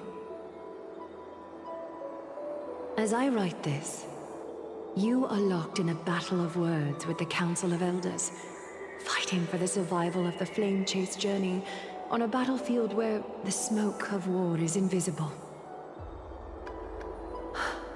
I deeply regret and feel guilty for hastily pushing you and the Trailblazer into the debate. But please forgive me. At that moment, I could not afford to show any sign of weakness before you, as it would have crushed your morale. I considered the debate a routine affair, assuming I could win merely with the support and experience we'd accumulated over centuries. But I underestimated Kindness and her party's cunning, and also the deterioration of my own senses. The trap was likely set by the debater Calictus. He had prepared a severed golden thread in advance, revealing it to the public when Kindness was faltering in the debate. He claimed I was reading everyone's thoughts with the golden thread to cheat in the debate. I could have countered that low tactic in 100 ways, but my words slipped out before I could even think about them. With deceitful scoundrels like you in the crowd, I have no choice but to rely on the golden thread to keep watch over everything in this holy city. You can imagine the reaction that comment provoked. At that moment, I felt my time was running short. The divinity in this body might be eternal, but that is not the essence of me. I am a daughter of humanity, born of my mother, and I will die as a human. Realizing that my humanity was fading, I began to plan my exit. What kind of departure would not waste such a belated death? I have yet to find the ideal answer. But I knew I couldn't simply fade away in my sleep like anyone else. The serpents have always lurked in the darkness, terrified of their heads being cut off by the golden thread. If my departure were to be calm and uneventful, it would only lead to a swarm of those serpents emerging from their nests. Regrettably, a peaceful death is a luxury I cannot afford. I must feign weakness deliberately to make those serpents lose patience and act rashly. Just as they think they've struck and sunk their fangs into my heels, that's when I'll strike back, igniting the final blaze to burn away the threats hidden in the shadows. The blaze soaring into the sky might sow fear and confusion, but I have no worries about people losing their way. After all, Akima still has you to guide them, Phainon. You're not perfect, Phainon. I've witnessed your confusion, recklessness, and deep sensitivity, dawn after dawn. The heavy burdens of your past have always weighed you down, inflicting deep pain. Yet, in your way, you are perfect. You embrace everyone's imperfections, always ready to find the precious qualities hidden beneath their rough exteriors. Unconditionally. That might be what sets our Sky Father Kefili apart from other deities. They recognize the imperfections in their creations, yet still choose to shine their light on them, offering protection with unconditional love. Phainon, while you zealously pursued strife, believing it to be your destined path, from the very beginning, my thoughts have never changed. You are the destined world-bearer of Amphorius, the gate to Amphorius's future. Go, complete the flame-chased journey of the prophecy, ignite the stars, and inspire hope in the hearts of humanity. I will be waiting at the end of the West Wind, looking forward to the miracle you will create.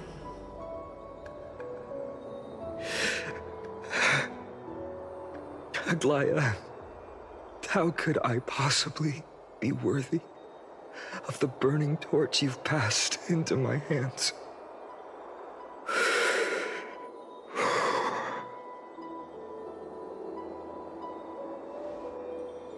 Dan Heng, can you do me a favor?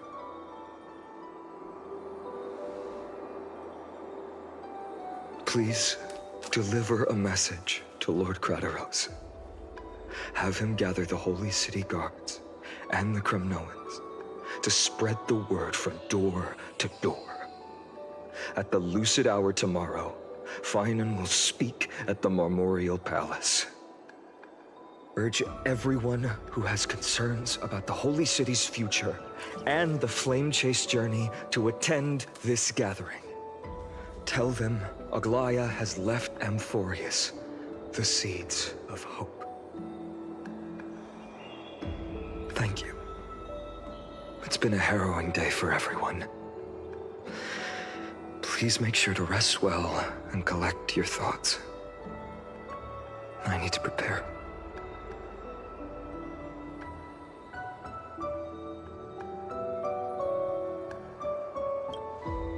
Cortonis, what brings you to Marmorial Palace?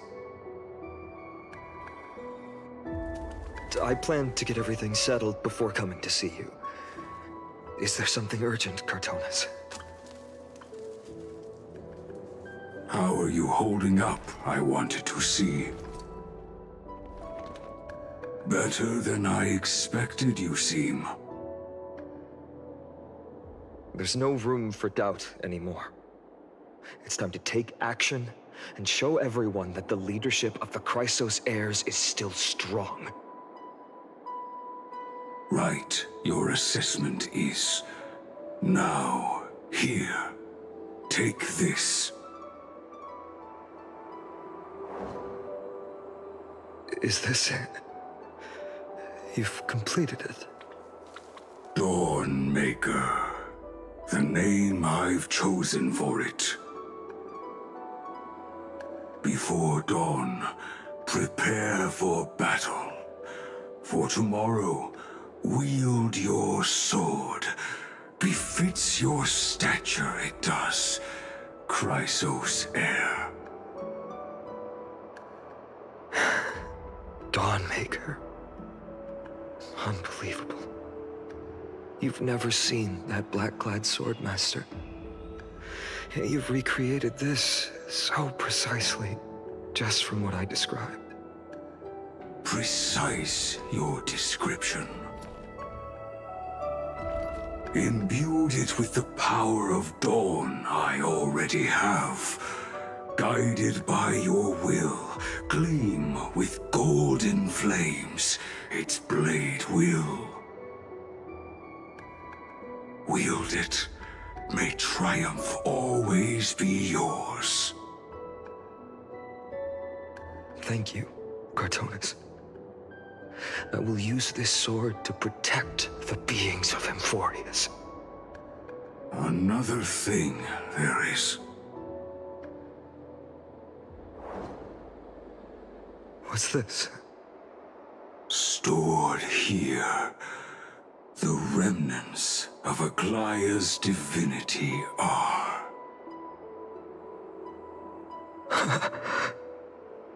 This was her commission. Her death she had long foreseen. Can she still hear us? It's difficult to confirm.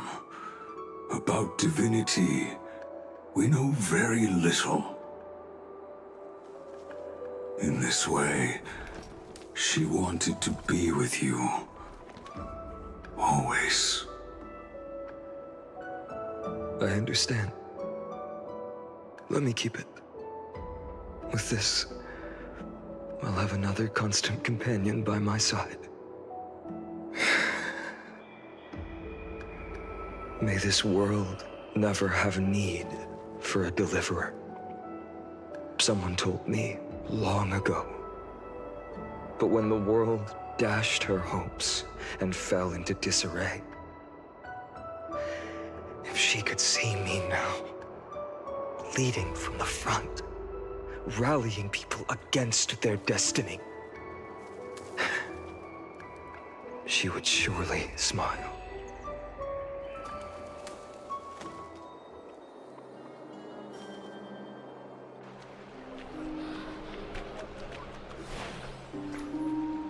How will the Holy City continue without Lady Goldweaver? Look! Lord Phainon is here.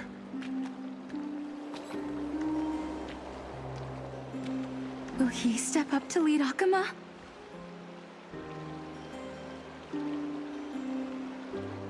Not long ago, I spoke at the Citizens' Assembly at Dawncloud. I wrestled with every word, searching for the right ones to rally support and keep the Chrysos heir's flame chase alive. In the end, I remembered a lesson from one of my teachers.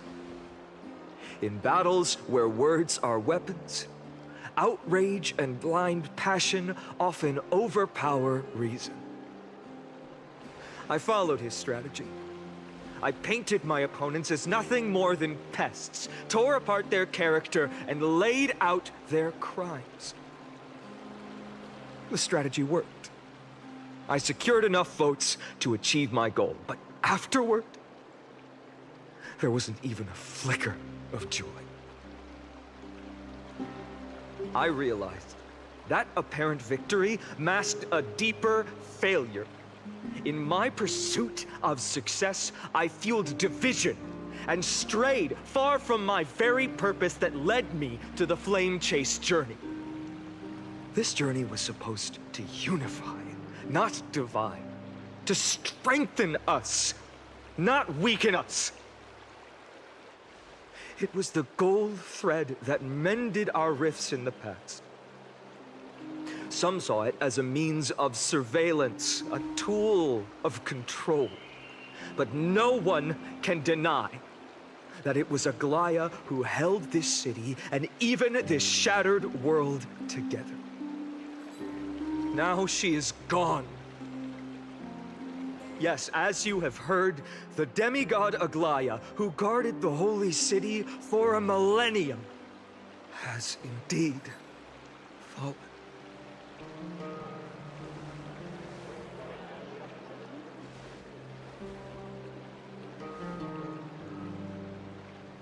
Who murdered Lady Goldweaver?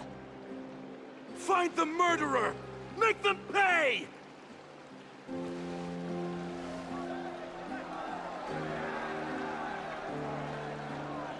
I felt the same as all of you initially. I wanted to stand here beside you, to condemn the sinners, to discuss retribution, and to see justice brought down upon them. But my perspective has changed.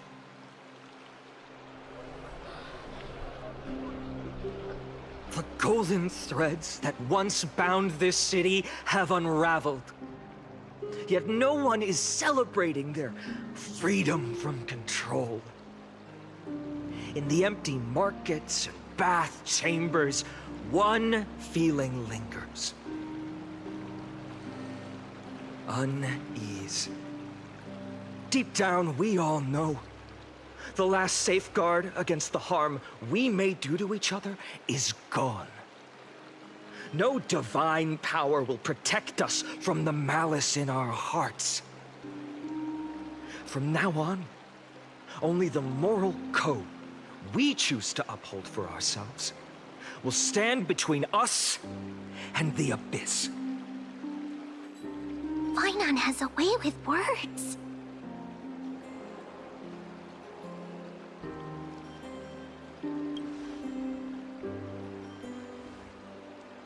Oh, all right. The flame-chased journey is nearing its end. With only one Titan left for the Chrysos heirs to conquer, Aquila. Before I rise to the skies, I challenge you. Cast out the shadows and malice within your hearts. Let your spirit shine brighter than the sky itself. Let me bear witness. Even without the divine authority of romance, Akima will remain a sanctuary in these end times. A place for the kind people Aglaya dreamed of. The kind of people foretold in prophecy. A better people! Better people! Better people! Better people! Better people! Better people! Better people! I appreciate your willingness to accept the challenge. You have reminded me that Aglaya left me perhaps the simplest duty in the world. To bear the burden of creation, I need only to give one thing. It's a gift she once gave me without hesitation, and now I share it with each of you. Unshakable faith. There's still a long way to go before Amphorius is reborn. But we will not forget the past as we move forward. For the memories of Amphorius will always benefit future generations. Allow me this moment. I want to borrow a few minutes of your time to commemorate a demigod who protected the holy city for a millennium. She was Akima's dressmaker, the leader of the Chrysos heirs, the Goldweaver, Aglaya, and her greatest feat was being a selfless person.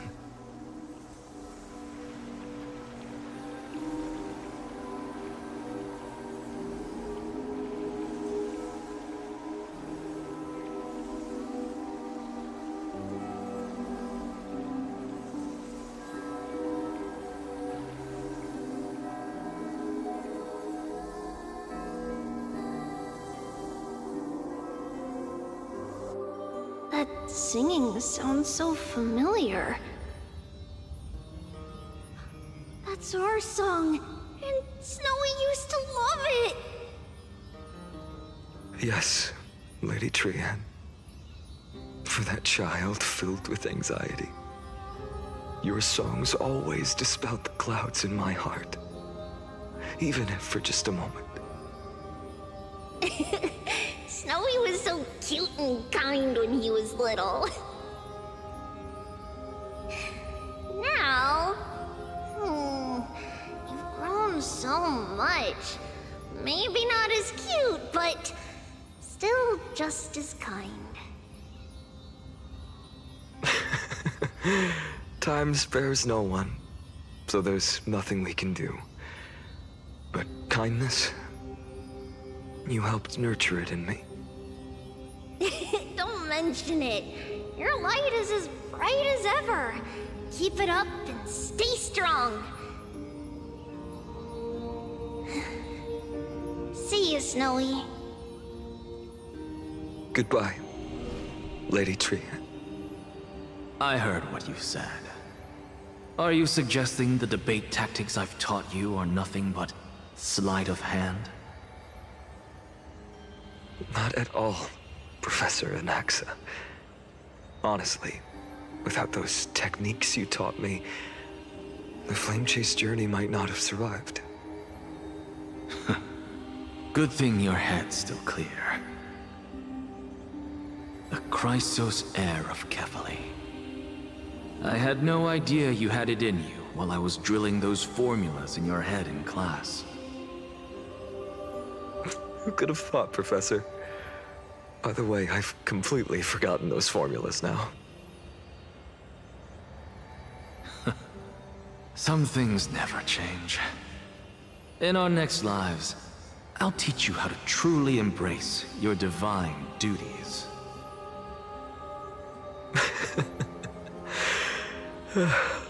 I'll be waiting. Goodbye, Professor Anaxa. Miss Castros? Aren't you going to say something?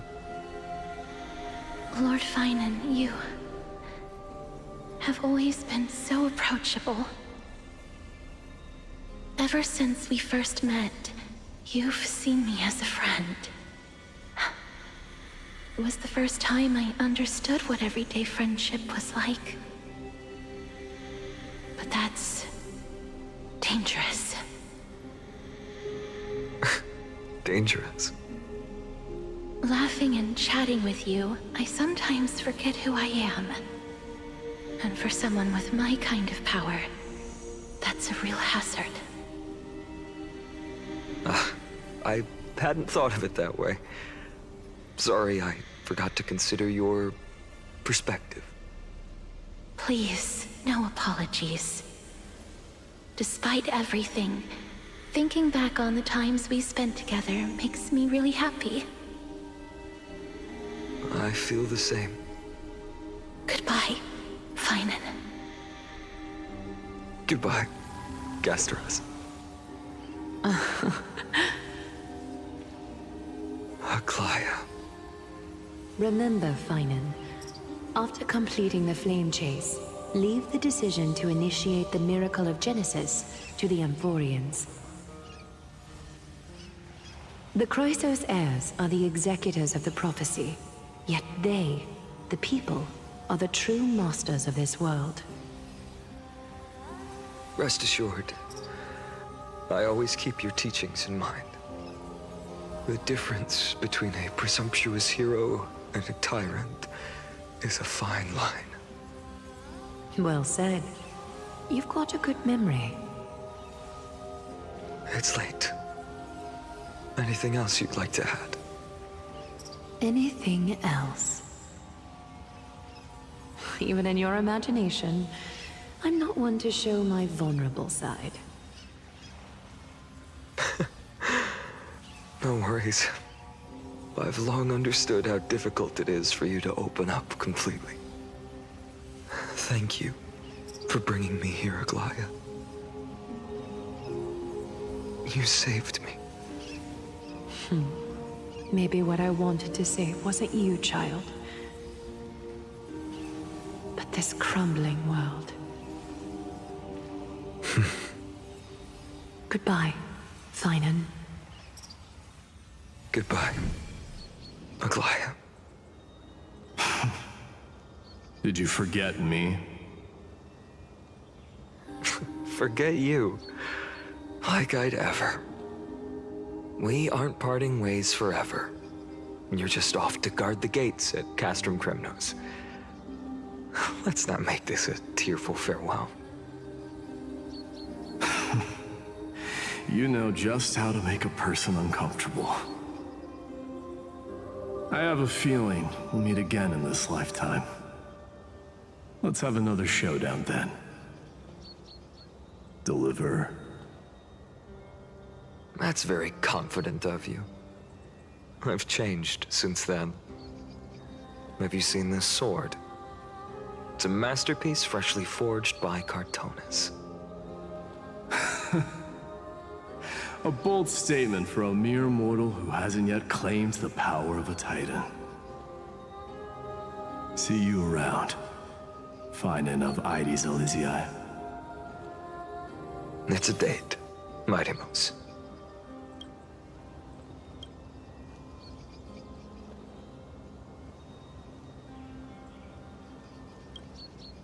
What a poignant, yet splendid journey. And it's still not over yet, is it? Yes, Cyrene. I was right. In the end, you did become the deliverer in this story. A lot has changed while you were away. I've met so many people, I've tried so many things. I've found new resolve. And I've let go of some attachment. I'm not the same person I used to be. But to me, you've never changed at all, Phainon.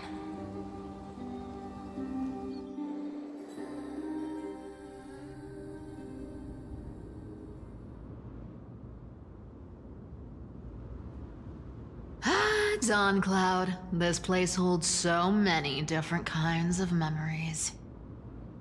I remember you could see the Goldweaver sign from here, all the way down the mountain. But my eyes aren't what they used to be 1,000 years ago.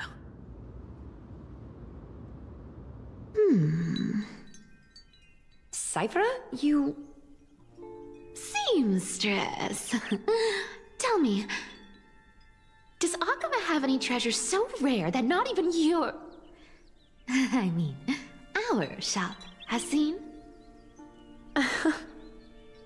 Of course it has. I heard there's a gem of all worlds hidden somewhere in Dawn Cloud. Apparently, it's a piece that fell out of the Dawn device. It's truly a priceless treasure, being a part of Kefali's divine body. Even I, the Gold Weaver, cannot witness its glamour. Gem of all worlds. Nice! Got it! Well, please keep looking after the shop while I... Let me guess, Cyphera. You're probably already plotting to sneak into Dawn Cloud to steal that gem, aren't you?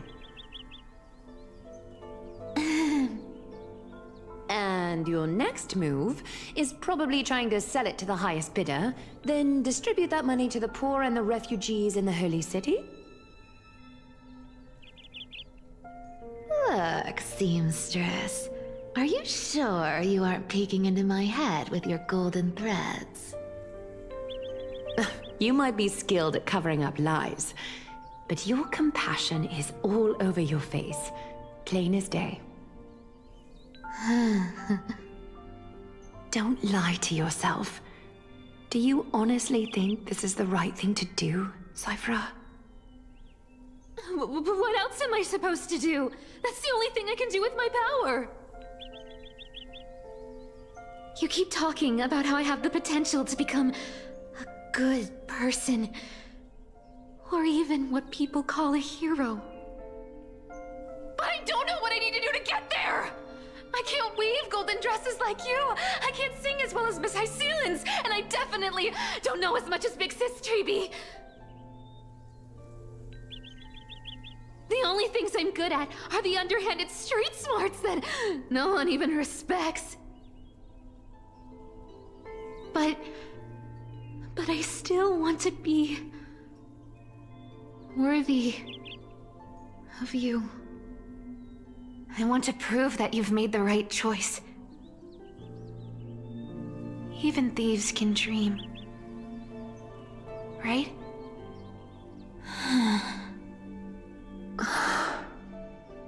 I know, Cyphera. I know. You are justified in your anger. Destiny is never fair. And your path is doomed to be even worse than everyone else's. You are fated to walk in the dark and bear the world's misunderstanding in this journey. But you have to believe that everyone in this world is unique in their own way. I am convinced that you're the only one who can bear the authority of trickery. Even if you have to contend with the legendary 300 master thieves of Dolos.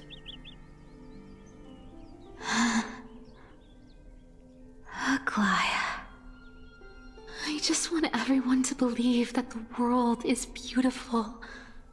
And that everyone is simple. And kind. If only I could get everyone to believe that. Would that lie become reality? If enough people believed in it? Even though it's a lie.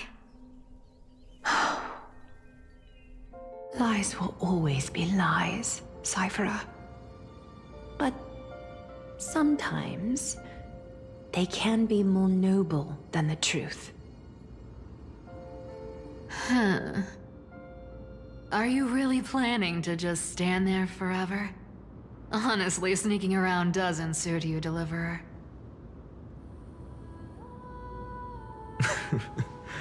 I never thought I could slip past your sharp ears, Miss Cypher. I just didn't think it'd be right to interrupt when you're obviously lost in thoughts. Still as charming with your words as ever, boy. Your speech at the public baths wasn't half bad. I'll admit. It managed to touch my heart. Just a smidge. Thank you. I had a feeling back then that you were in the audience. Intuition certainly is a thing of wonder. Oh, and you didn't call me out on the spot. You waited all this time to tell me. Well, I thought you'd need some time to yourself. After she passed away.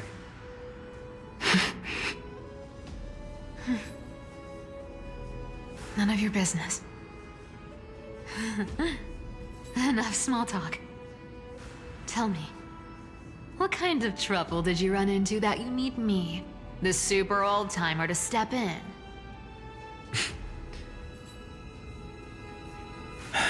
We've only met a couple of times, but you've always gone straight to business. I respect that about you, old-timer, so I'll cut to the chase. You're probably aware that Aglaya has earned the support of the entire city for the Chrysos heirs. Everyone believes that she died at the hands of council members who were against the flame chase, and the citizens' fury has been dragging these schemers out of the shadows one by one. But they didn't get everybody. To this day, we still haven't found Elder Kynus, the leader of the cleaners. Ah, I see. You're afraid she'll do something wild now that she's pushed into a corner, aren't you? Yes. I believe that Kefali's core flame, forever enshrined above the Council Theater, would be the opposition's final trump card against the Chrysos heirs. We're setting out to campaign against Aquila in a few days. With the Chrysos heirs gone, it'll be their best chance to strike. You think those desperate dogs will try to snatch the core flame while you're gone? So, you want me to give them a nice long walk while you're away, right? You sure saw right through me, Miss Cypher. I know exactly what you can do. Godlike speed, perfect disguises, untraceable movement, and that most enigmatic authority of trickery. I have only one request. Please, use whatever tricks you need to protect Cavali's core flame. Even if you have to deceive the rest of the Chrysos heirs as well. Uh-huh. Hey, Deliverer. Do you honestly think that there's no way I'll turn you down? Do you even have any plan Bs if I decide to nope out on this?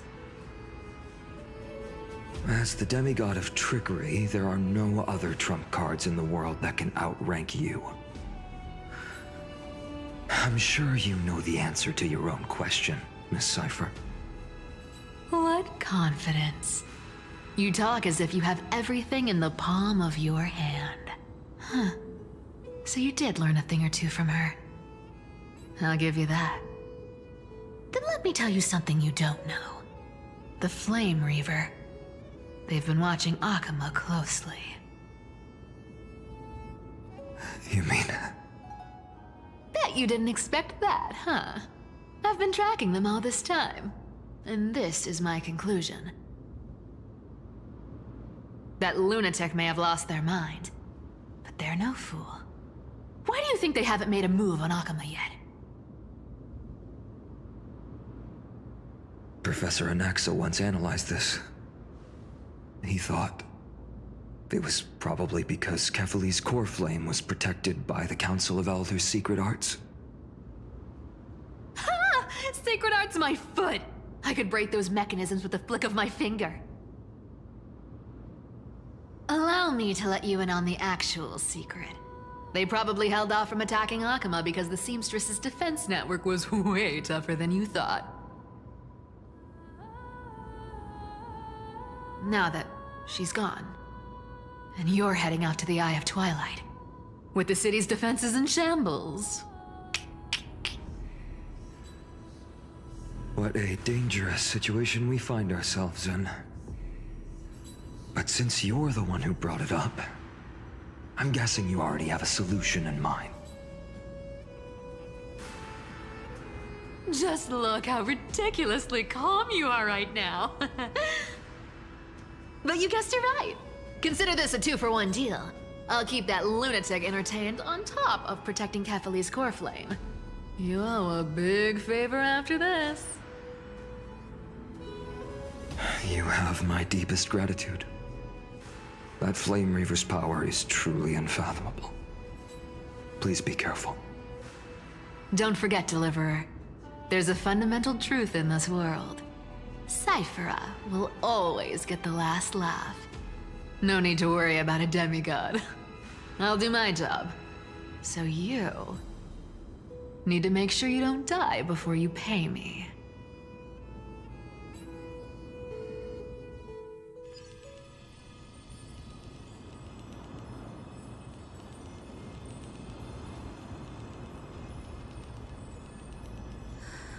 I'm back. I've been trying to stay away from here since the Black Tide destroyed the Grove. And through that, stay away from the memories that might make me sad. But the wind keeps pulling me back. Maybe that's the Twilight Courtyard's duty, after all.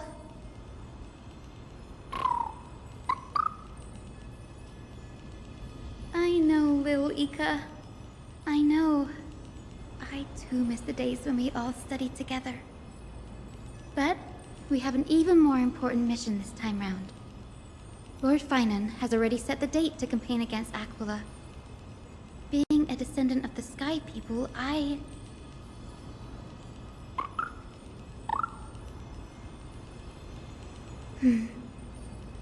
You're right. At least I can still afford to get lost in thought once in a while. Oh, ancestors. Please wait for just a bit longer. The time I spent in the grove deserves some reminiscence.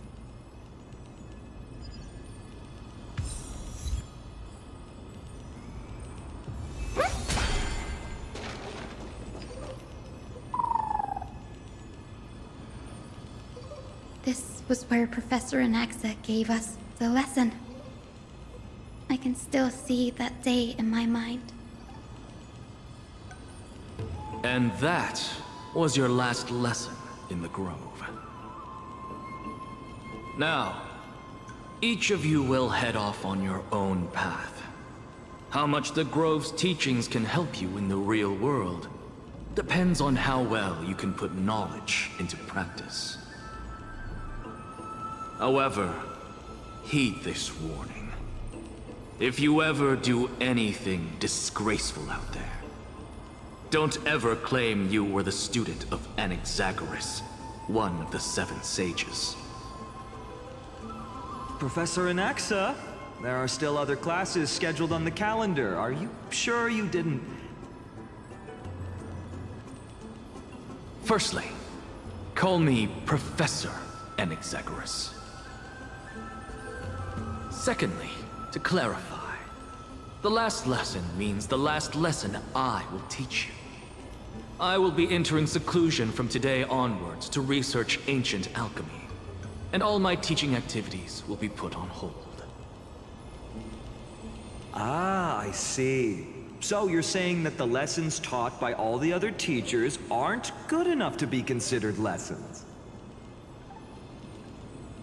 All you do every day is wag that sharp tongue of yours. That's a credit deduction, Phainon of Ides Elysiae.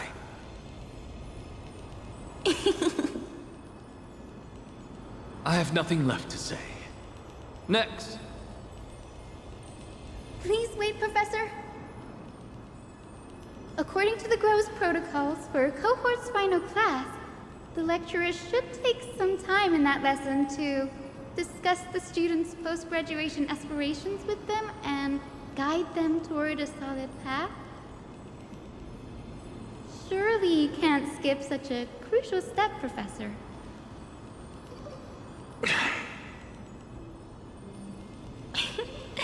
The teaching assistant, Miss Hyacinth, is truly Professor Anaxa's nemesis. Fine. Since Hyacinthia insists on this, let's go through the process. Since some of you are so eager to speak, why don't we start with you, Phainon of Ides Elysiae? What is your post-graduation aspiration? Me? Well, it's not exactly an aspiration, but the only thing I want to do is to protect the people I care about. I see. So you want to be a hero? How boring. Next. I didn't say...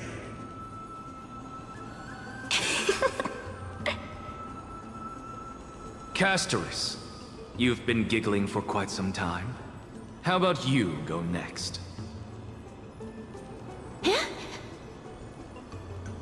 Perhaps my answer is a bit vague and meaningless, Professor Anaxagoras, but... I hope the world can be freed from the agony of death, so that every living being may find calming peace. How naive. So naive that it makes me want to weep for your fairy tale. See, this is why I don't want to follow those outdated protocols. All I get are boring answers. Since you suggested this whole process, why don't you wrap this up, Hyacinthia? Share your aspiration with everyone, and let's see if yours stands out. So it's finally my turn. Good thing I came prepared. My aspiration is nothing less than completing the final blank page at the end of the hero's epic. Blank page? An interesting description. Do explain, Assistant. I've read all of Amphorius's heroic epics while studying at the Grove, and a common thread came to my attention. Almost every epic ends with a description of the hero's achievements. But few mention how the everyday people of that time lived. No one recorded the struggles and suffering the commoners endured. So you're saying that, instead of legendary heroes, you're more focused on commoners living on the peripheries of historical records. Perhaps I'm influenced by my background. My ancestor, Seliosi the Day Thunder Knight, raised her spear against the sky and ushered in the flame-chasing era that continues to this day. Her story is told to every child descended from the Skyfolk.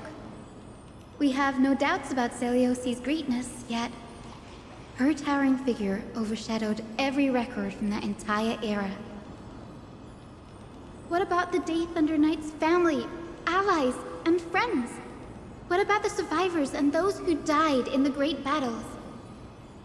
Whenever I think about their stories by the campfire, I realize the details of those legends have been long lost, and only Seliosi's name remains.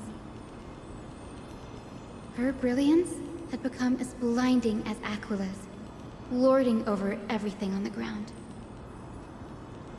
That's why I'm glad that my era does not lack heroes. All my ancestors had was a sad past, but I have a future I want to protect. Instead of becoming a hero and ushering in a golden deluge to baptize the world anew, I want to stay in the backline and save all the ordinary humans from drowning in the rising waves. I wish not to return to the sky, but to walk among the masses on Earth. I believe it's the only way for the saga of creation. To include a footnote for the everyday people in its blank page.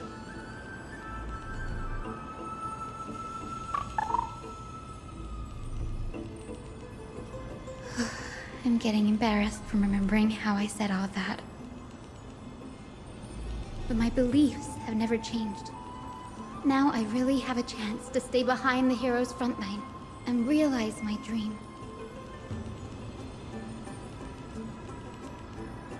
Danny! What are you doing here?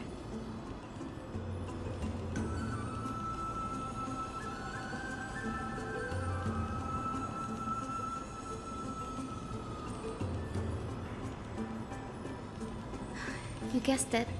To reach Aquila's realm in the sky, descendants of the Sky People must perform a bloodline ceremony, summon the spirits of our ancestors, and get their blessings.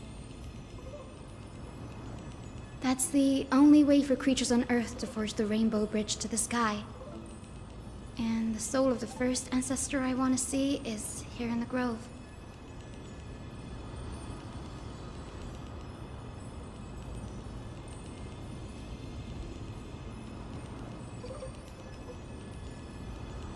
Don't worry. I have little Ika with me. You will protect me, won't you?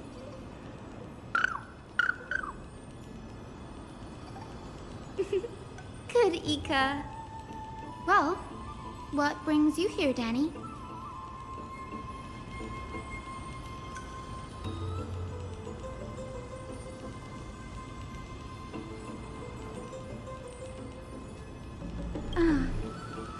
Right.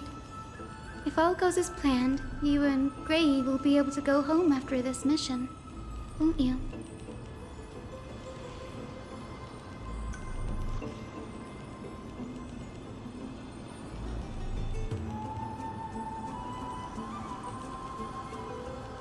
Oh? Could it be that you too have some kind of hidden powers to make prophecies now?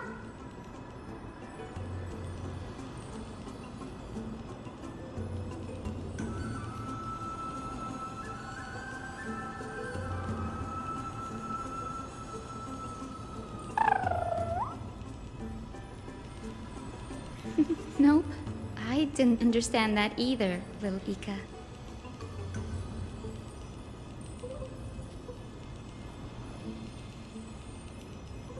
Since we've already met up, why don't you come with me, Danny?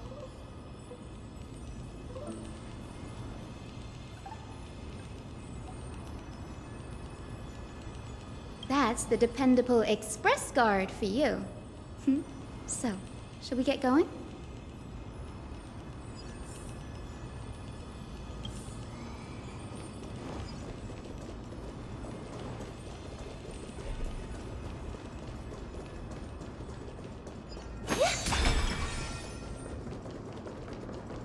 The chroma coffer is vibrating. There must be memories of an ancestor nearby.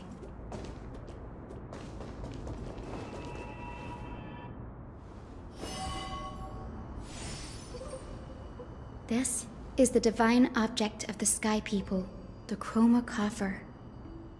Our ancestors dictated that when a descendant of the Sky Folk is ready to challenge Aquila again, they must first awaken the spirits of their ancestors with the chroma coffer and receive their benediction. Only after this can the chosen Sky Folk reascend to the heavens.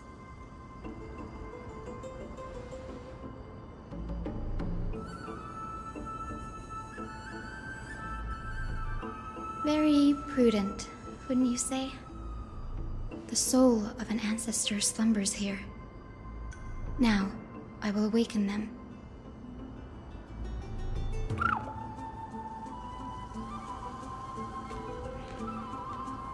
I am Hyacinthia from the Twilight Courtyard, a descendant of the sky who has inherited the duty of flame chase.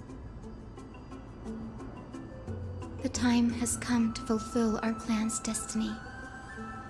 I will join the heroes of the prophecy to return to the sky and retrieve the core flame. Ancestor, please bestow upon me your generous blessing.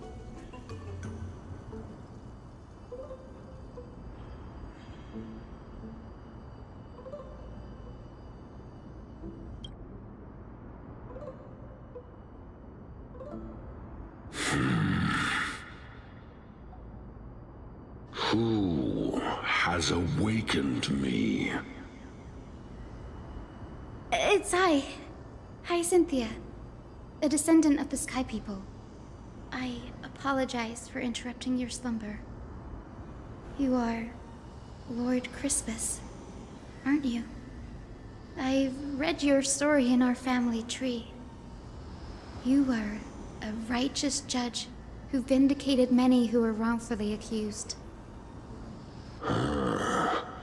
I never imagined someone in this era would still remember my name.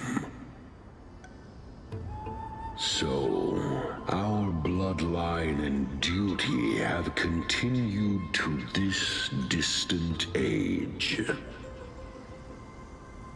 Indeed, it has. I have awakened you in the hope of receiving your blessing. For the flame chase journey is nearing its perfect conclusion, and retrieving the core flame of Aquila is the final challenge the heroes will face. Perfect conclusion. Hyacinthia, you look very young, and you do not have the bearings of a warrior who can contend with a titan.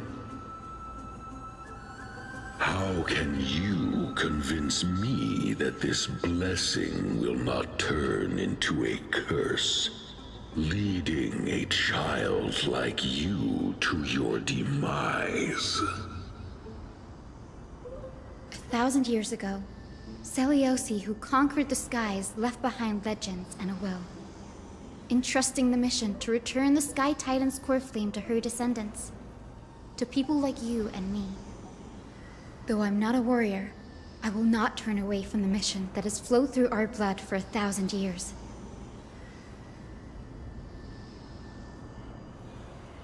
And I am not fighting alone. I have the strongest and most tenacious companions in the world. Amphorius is in an era brimming with heroes. The burden of retrieving Aquilus' core flame no longer rests solely on the shoulders of the chosen Skyfolk.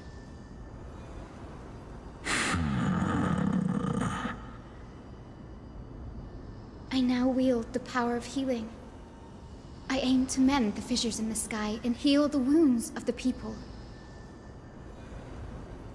I desire to define the mission of the Skyfolk in my own terms, to conclude the vigil that has spanned millennia.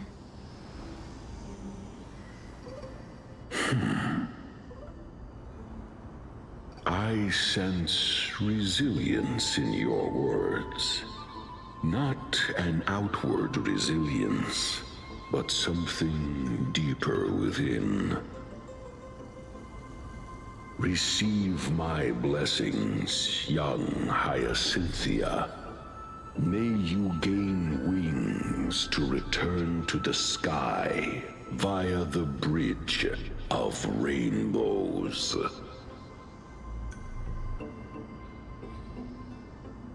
Thank you for your trust, Lord Crispus. We won't let you down.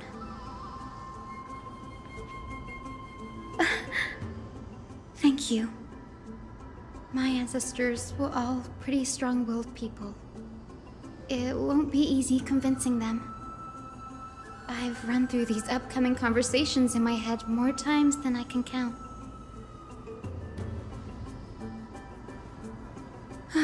Now, the next ancestor on the list. Her spirit is said to rest in the vortex of Genesis. A pity that the ceremony has to be performed in strict order. Shall we head back to Akama together, Danny?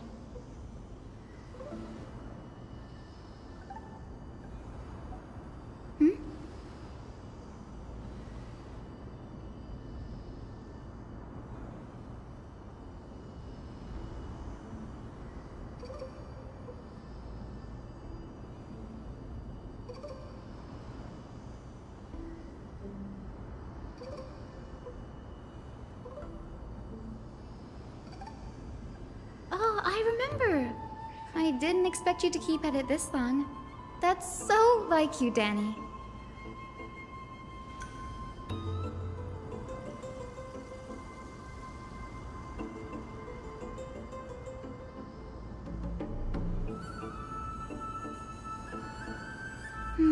That makes sense. Bagusa was always described as a fickle titan in the myths.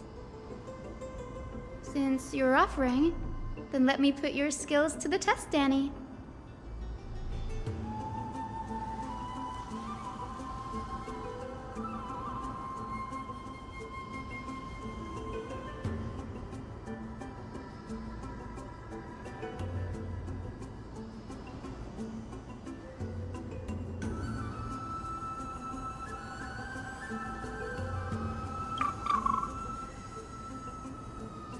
Got it.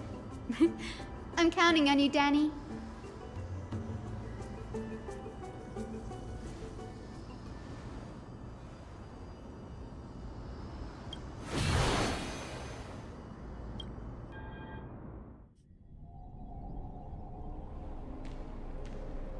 The vortex of Genesis.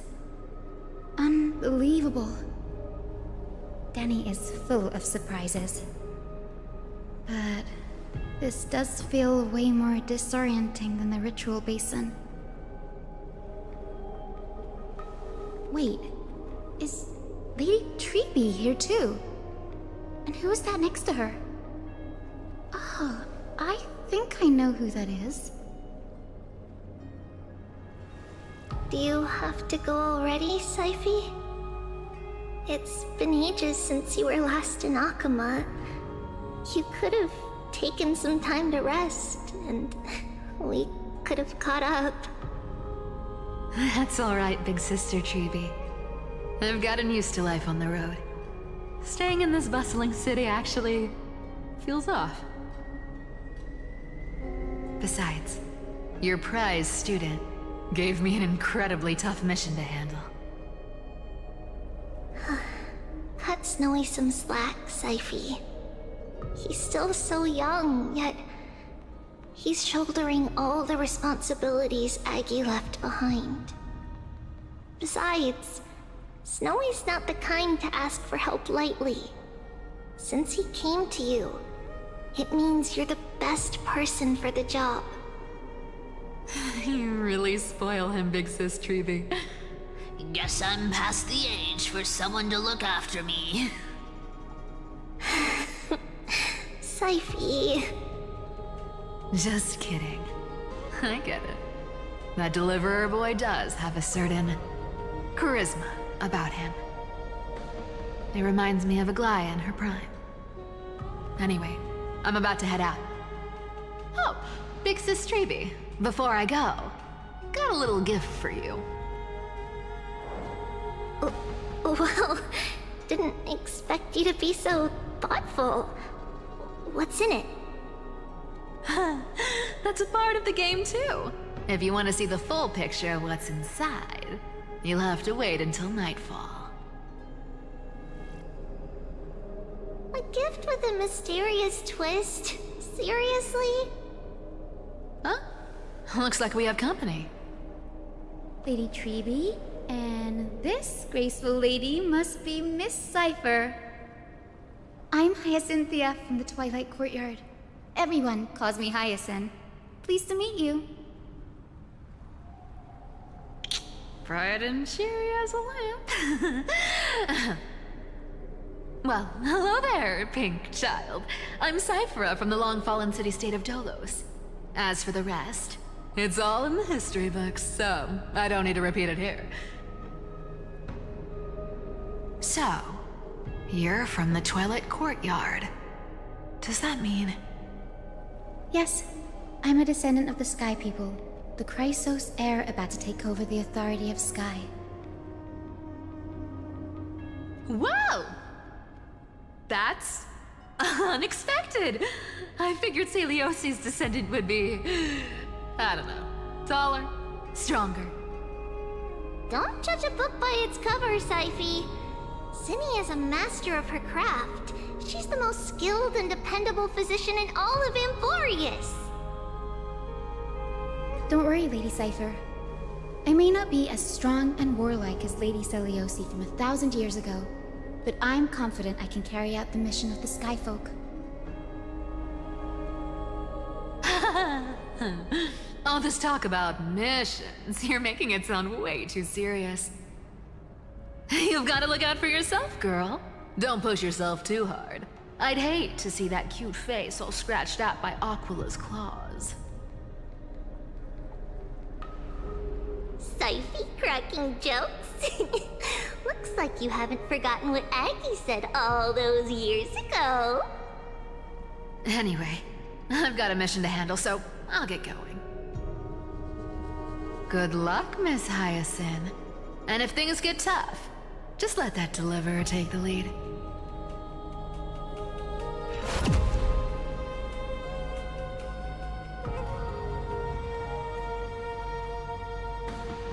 Miss Cypher is in such a hurry.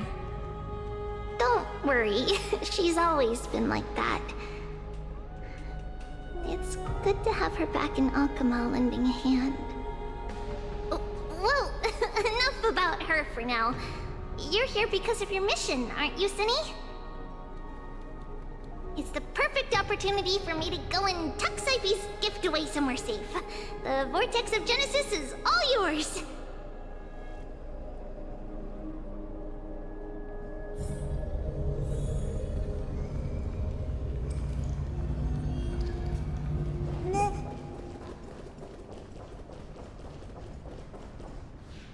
I will join the heroes of the prophecy to return to the sky and retrieve the core flame. Ancestor, please bestow upon me your generous blessing.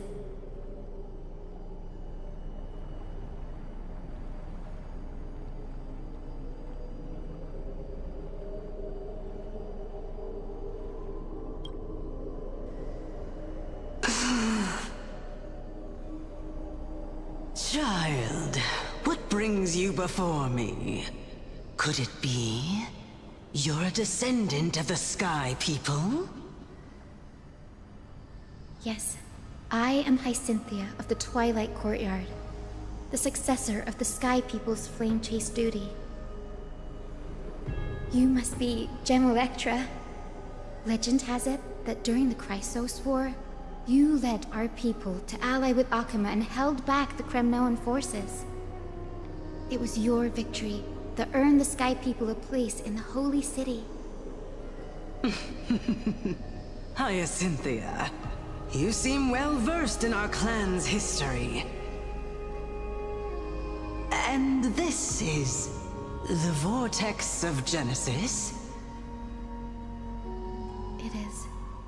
Look, 10 stars have already been lit. The Chrysos Heir's flame-chase journey is nearing its end. Are those the core flames of Fagusa and Giorios?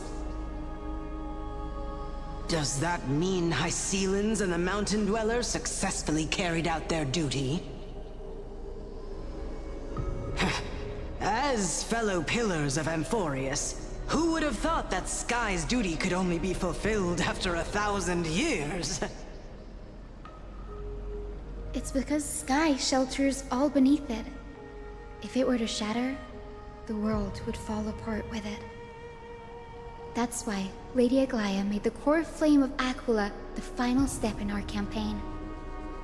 Aglaya? Is she still on the flame chase journey after 1,000 years? Unfortunately, she has recently left us. But you're right.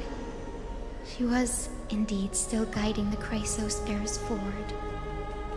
Incredible. That girl actually managed to endure the merciless erosion of time, and lasted for so long. Answer me, Hyacinthia. Since you recognize me, you must have also read my writings, no? Every record regarding my lineage is etched in my memory, including your words. In that case, you're probably aware of the prophecy I sought from a certain Trebios. Yes. At the end of the Rainbow Bridge, the Sky Folk will mend dusk and dawn. But unfortunately, no ancestor has ever been able to truly decipher its meaning. I see. Yet, Trebios' prophecies never fail. Perhaps you'll be the one to witness its fulfillment, child. May the prophecy lead you to a gentle fate. Thank you, Lady Ectra. Whatever fate the prophecy holds, I'll face it head-on. It's only by giving everything we have that we can truly accept any outcome with a smile. Won't you agree? I like you, child.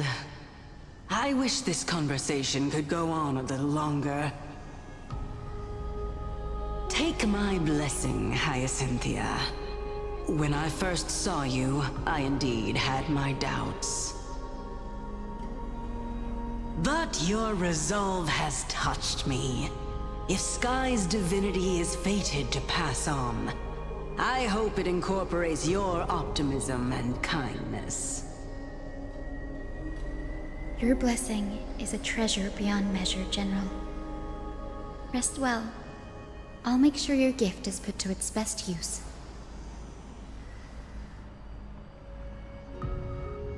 General Ectra is so different from how the records described her. She's quite a gentle person. All right, time to head back to the Grove. I shouldn't keep Danny and little Ika waiting.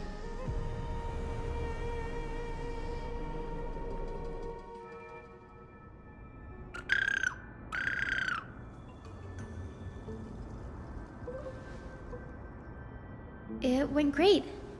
Your spirit water art was a huge help, Danny.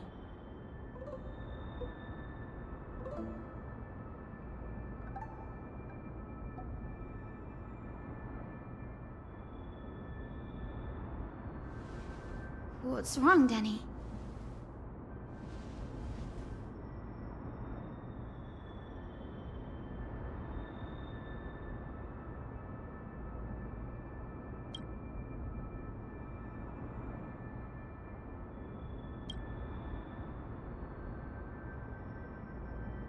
You've always been a bit of a sensitive soul, haven't you, Danny?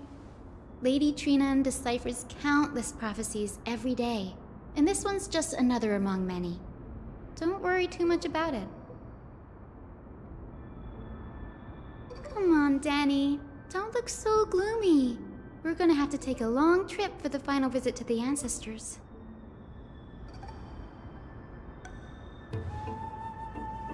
Our final stop is Lord Mighty's home, Castrum Kremnos. We're here. This is it. Lord Mighty has been fighting the Black Tide here, alone day after day. I'm worried about him.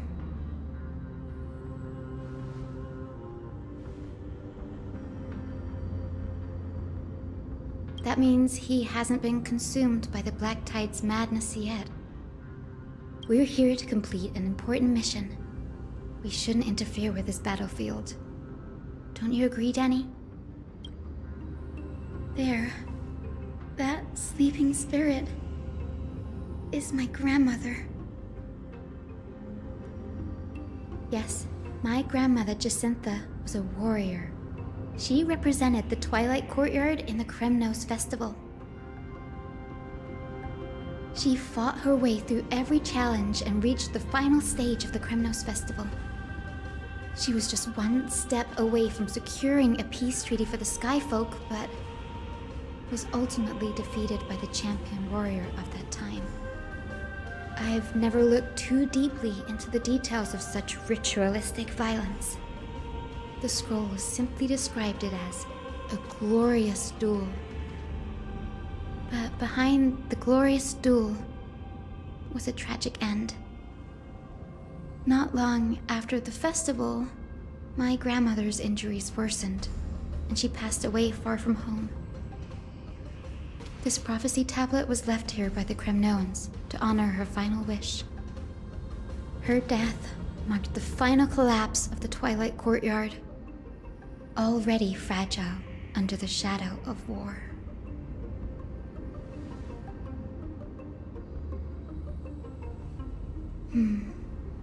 Was Lord Kratos.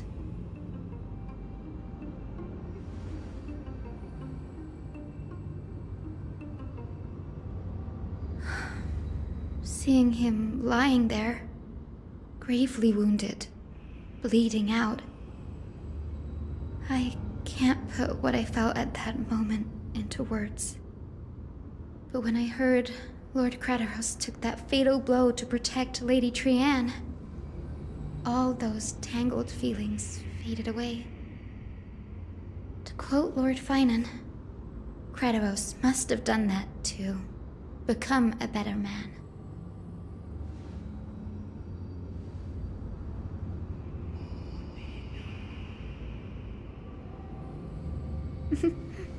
You're getting better at this, Danny. In her final diary entry, my grandmother wrote that when the moment of destiny comes, a descendant of the Sky People would deliver the message of their departure to her spirit. I wonder what she'd think when the one awaking her turns out to be her beloved granddaughter.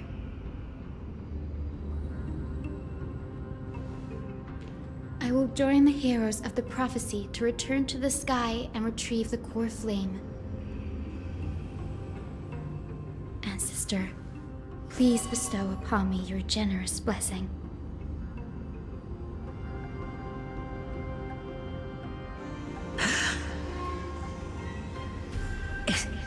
Is this the world of the living? Wait. You... Could you be... Grandmother? It's me. You're Cynthia. Hyacinthia, my little hummingbird. Why? How? Why is it you who awakened me? I have never imagined this. I thought I would feel happy for all my ancestors when this day came, but now I can't even experience the joy of seeing you again. Do you remember that you and Father took me to my very first sky ride when I was 8? Back then, you wanted me to pick one accessory out of 4. The sun crown representing nobility, the storm bracelet symbolizing strength, the ice ring embodying wisdom, and the radiant pendant signifying kindness. Grandmother, do you remember the one I chose? You spoke an innocent little prayer, infusing a faint thread of light to that modest pendant. Yes, and I remember how surprised you were. In all those centuries, no other child of the Sky People had ever made the same choice I did. Hyacinthia, there was a time when I thought you were a timid child. You never had much interest in swords or battle and had no relation to that fiery determination and strength in our blood. Yet I've told myself, that's not a bad thing. If my hummingbird could live her life in kindness and optimism, then it'd be a good thing. I never thought the burden of retrieving the core flame of Aquila would fall to you. Don't worry about me, Grandmother. I believe what makes someone a Skyfolk isn't just outstanding strength, but the capacity to shape the world. When the world cried out for a hero to challenge the gods 1,000 years ago, Zeliosi stepped forward and began the flame-chasing era. And now, as the flame chase journey nears its end, this broken world is crying out for something else.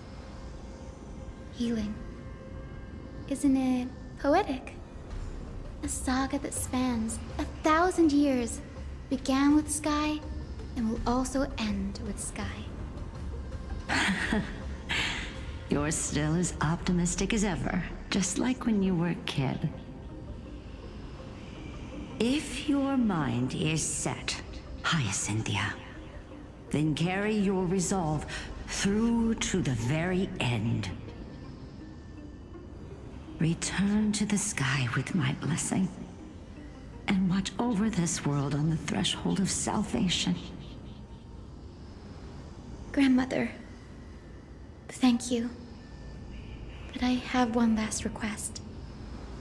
Speak, Hyacinthia. We should still have some time. Before you go, could you tell me the tale of the Sky Hero once more?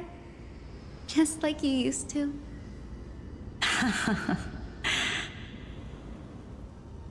Then listen closely, my dearest hummingbird. After all, this will be the last time. For millennia, the Titans waged relentless wars, leaving the world scarred and ravaged. A century of the Chrysos War plunged the nations into chaos and decay, until a spear, fueled by mortal rage, pierced through the smoke and flames that buried the prophecy of deliverance. Aquila, the celestial shaper, the 100-eyed divine bird crowned with the blazing sun and wielding thunder, those struck blind in 99 eyes by Nikedor, they kept one eye glaring at the children of Twilight who received divine blessing, yet turned their weapons against the gods.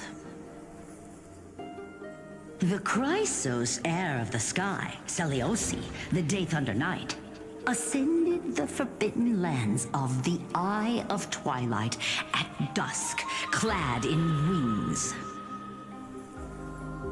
To her left was the lion-headed Solibus the Sunlit Wings, whose roars breathed divine flames and scorched the world.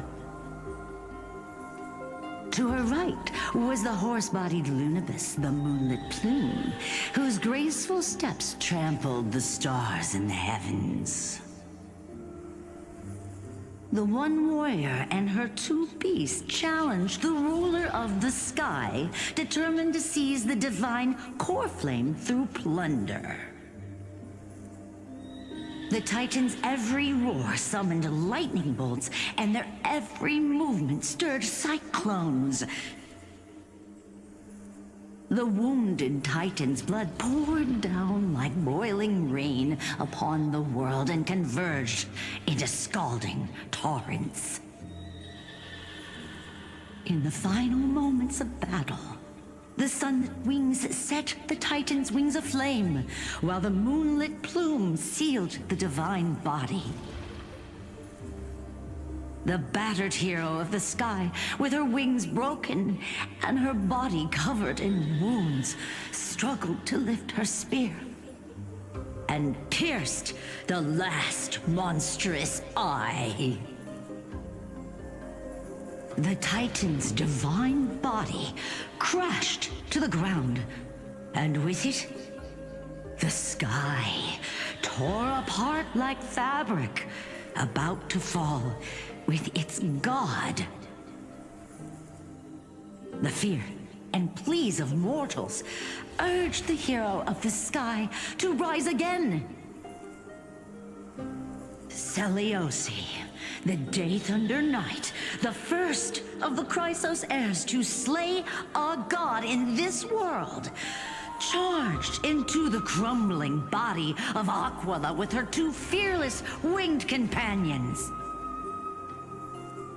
She merged with the Titan, holding up the sky once more, only to leave behind a powerful message for the world.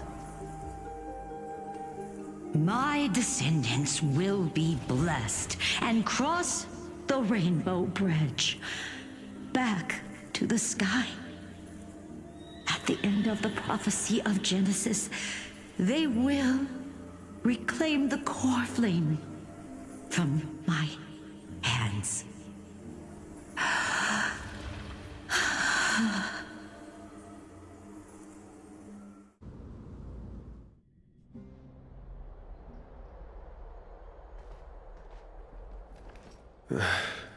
Today's the day. Wow, I didn't expect it to be so lively up here. Are these people here to send off the Chrysos heirs? There's Phainon. Let's go talk to him.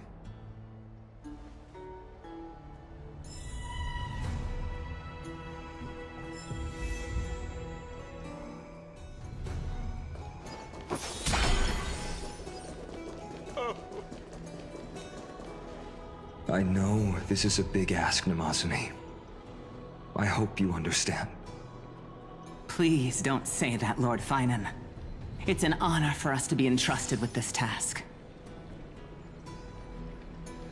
Go then. Let's hope our concerns don't come true. I hope you all return safely, my lord.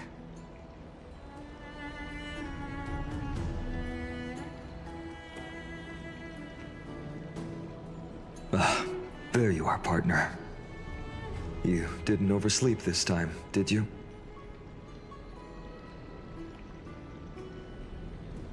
You like calling me that, don't you? Well, I've embraced it now. It doesn't even faze me anymore. Ready, comrade? If all goes according to plan, this could be the last battle where we fight at each other's side. If the curse separating Amphorius from the world beyond the sky is truly Aquila's doing, then you'll be able to return home after their fall.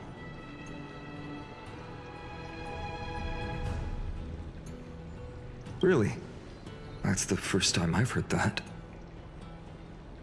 He just makes things up. Don't take it too seriously.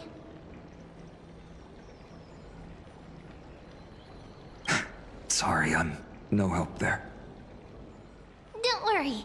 Dan Heng mentioned that Counselor Lygus can help you with that.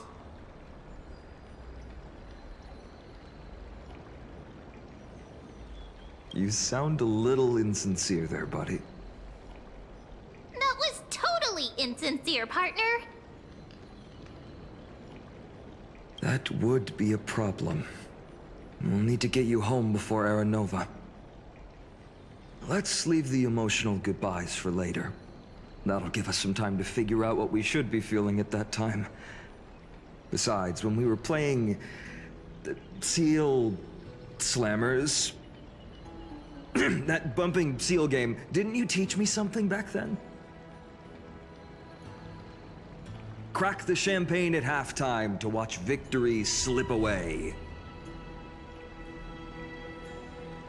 Well, then I have to use something else Dan Heng taught me as comeback.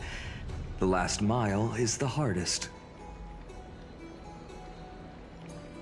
Hey, speaking of Dan Heng, where is he? He arrived before everyone else and climbed to the cliff top to wait for us. He's probably not keen on being the center of attention. Lord Phainon, please make sure you all come back safely. Please defeat the indifferent eye of Twilight and restore a compassionate sky to Enforius. Thank you all for your blessings. Rest assured, we're fully prepared. But I'm not the main attraction today. Please don't hesitate to cheer for Miss Hyacinth when she arrives. Miss Hyacinth, the chosen daughter of the sky, the pride of the Twilight Courtyard. She's not just the pride of Akuma, but all of Amphorius as well. And furthermore, while the Flame Chase journey is led by the Chrysos heirs, it's not just those chosen by Aglaya who contributed to it. Let's extend our gratitude to the 2 warriors of the Outlands who bravely stepped up and risked their lives for those they've never met. Hero, your saga will be chronicled in epics and celebrated across the New World. Warrior from the Outlands, endowed with the might of Orynyx, the vanguard of deliverance.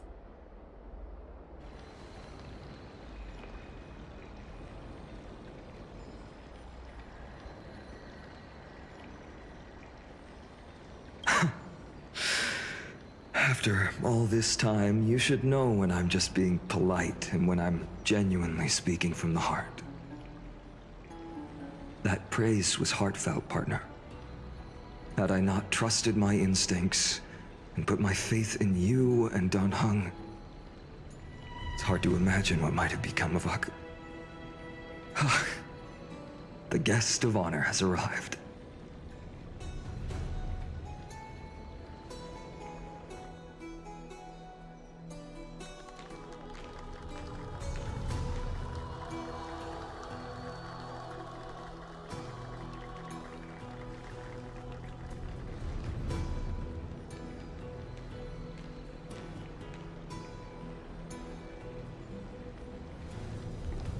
People of Akuma, I've been blessed by the ancestors of the Sky People. They have agreed to bestow the 1,000-year mission to me, and to have me claim the core flame of Aquila.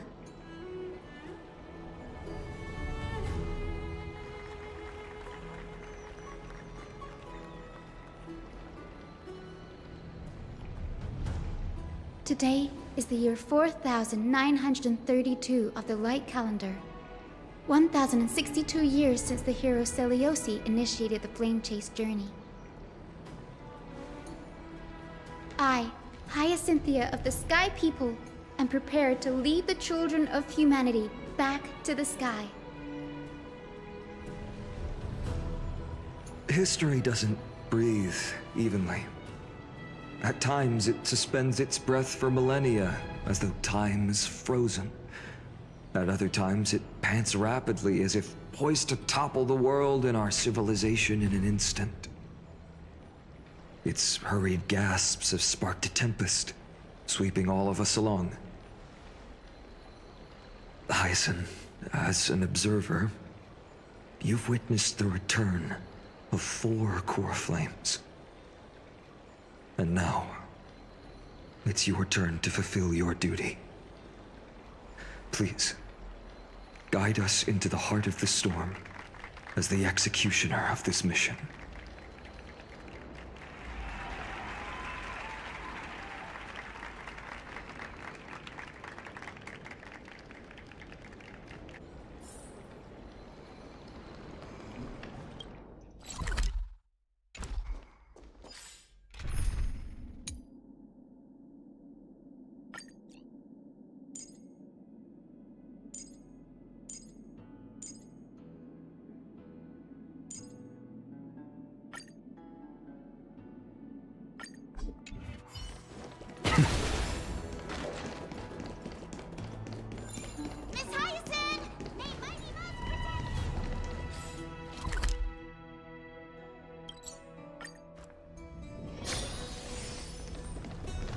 Thanks for waiting, Dan Heng.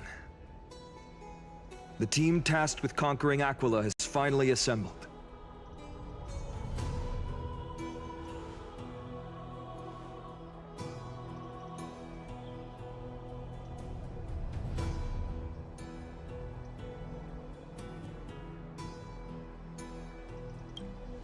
So full of energy, comrades. Seems I chose the perfect day. Hyacin, it's all yours now. Legend tells of the Skyfolk once divided into many tribes. The Sunfolk worshipped the sun. The Rainfolk were devoted to storms. And the Winterfolk waited for signs in the snow. Our ancestors lived under Aquila's light. Yet they were blinded to all but one color. They forgot that the light that illuminates the world is made of countless different colors. That's why the rainbow is my favorite, for not only does it reflect the many colors, it is also a bridge. And I want to use the rainbow bridge to link everyone's hearts and give hope to every soul on Earth. Ancestors, with the rainbow as your guide, lead me back to the home of the Skyfolk, a land we have not seen for 1,000 years.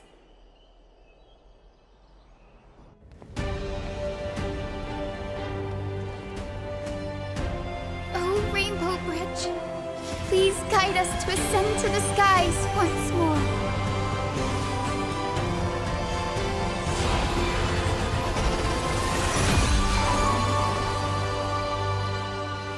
Friends, let us soar together.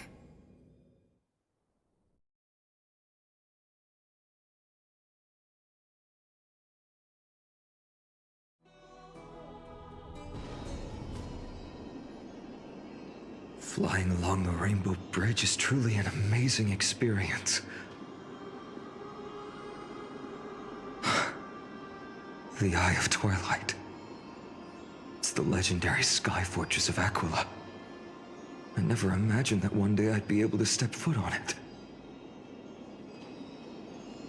My ancestors once built a magnificent civilization among the heavens. The Eye of Twilight, which we are standing on, is the home of Aquila and the heart of the city-state in the clouds. This must be where the hero Selioce stood when she challenged Aquila and began the first step of the Flame Chase journey. We are here to end the journey she began.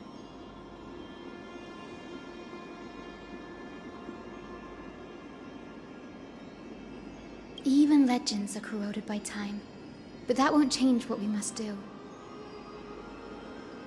According to historical records, The civilization that worshipped Aquila once mastered advanced technology, which made their strategically located Sky Castrum the only force that could face Castrum Kremnos head-on in the Chrysos War. But they were divided within. The frequent wars started by the Chrysos heirs drained their power, especially after the prophecy descended. In the end, they had to hide among the clouds, far from the conflicts raging below. Apparently, the division was between the two most important sky tribes, the Sun Folk and the Rain Folk. And Celiosi's frustration towards the endless strife among her people made her turn her spear towards the Titan above.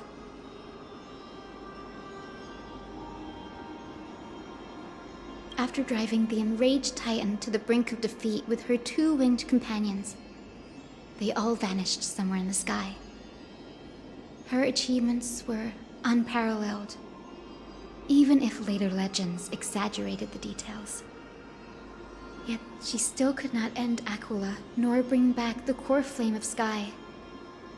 Some say she sealed the wrath of the god within herself, trapping them deep within the Eye of Twilight to support the heavens of Amphorius forever.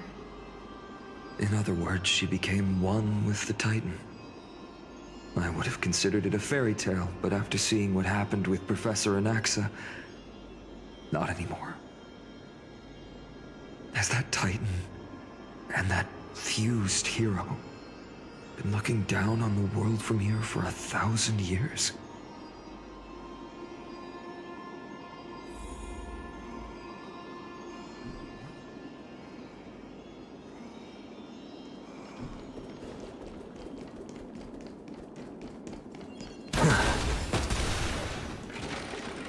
It's been so long. Maybe the Eye of Twilight has already turned into ruins.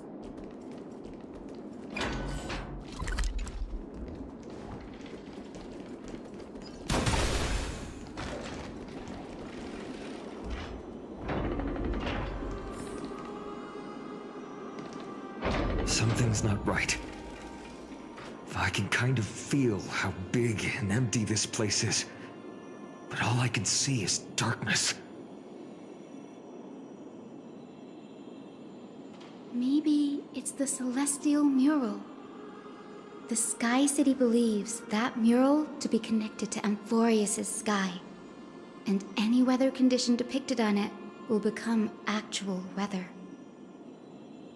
The mural would reflect Aquila's shifting mood, like clear skies, fog, snow, or thunderstorms.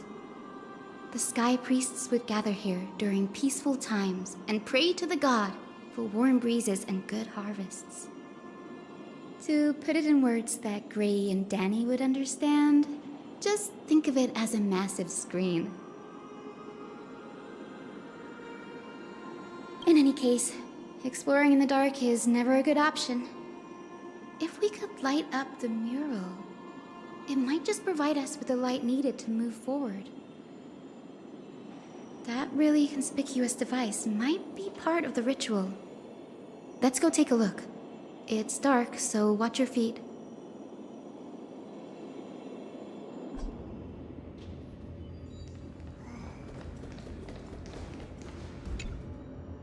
I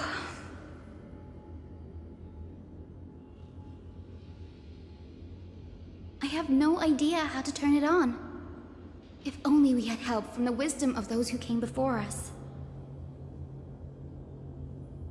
That's it! I almost forgot. Gray, Memi, can I borrow your powers? Got it! We just need to find the scattered memory nearby, right? That's simple. Give me a little time. Feel the flow of time. Over there. And over there. Done! There haven't been many people for a while, so the traces of time are super obvious. I knew you could do it, Memi. You are a huge help.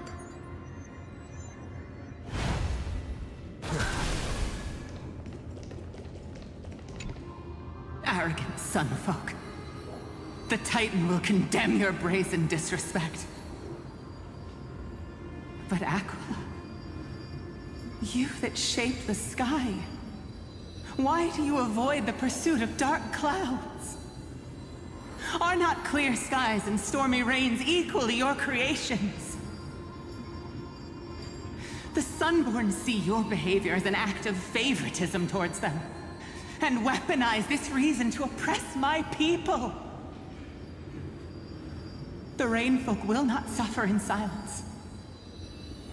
Oh God, if you remain silent, we shall have to forge our own weapons and resist the malice concealed under your brilliance. May the Eye of Twilight never open, and may torrid rains descend forever.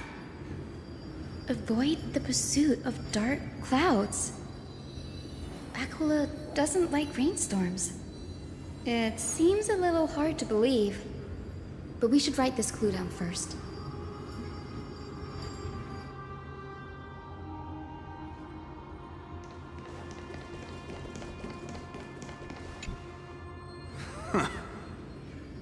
Foolish rainfolk. The great Aquila has already left a mark of their manifestation on the golden clouds. The gods' choice is clear. Only we, the Sunborn, are the true heirs of the sky. This war is destined to end in the victory of the Sunfolk. May the Eye of Twilight never close. May eternal daylight embrace the land! Left a mark among the golden clouds. Is this referring to the celestial mural? But we can't see anything right now. It is as the rumors said. The Sky Castrum was far from united. My guess was right. This venue is indeed where celestial rituals were performed. Memi, can you retrieve even more memories? No problem at all. Here goes. There we are. Wind, snow, rain, shine. In the name of the sky's 100 eyes, I bring celestial phenomena upon the world. The turn of dawn and dusk, commanding the celestial globe. Awaken, celestial mural. Stop, foolish Cloudborn! How dare you tamper with the celestial globe and distort the weather? This is blasphemy! The Titan bequeathed the celestial globe to our ancestors, so that we could divide the light and dark equally between day and night, so that all things could grow beneath the celestial phenomenon they preferred. But the Sunborn have asserted control over the celestial mural. And now the days are endless, subjecting the land to drought and burning. And you have the gall to accuse the Rainfolk, who you've oppressed! The land? It is our eternal nemesis! How can storm clouds and rain, unloved by Aquila, lead the Skyfolk to victory in the Chrysos War? Your character is as weak as your faith. Go seek out a corner untouched by the sun and weep solitary tears in the shadows. Huh. That's all you lot know how to do anyway. Cry in silence. Then let us show you what we are really made of. You? What are you? What are you trying to do? Fanatics whose minds have been muddled by the heat. By Aquila above, meet your demise!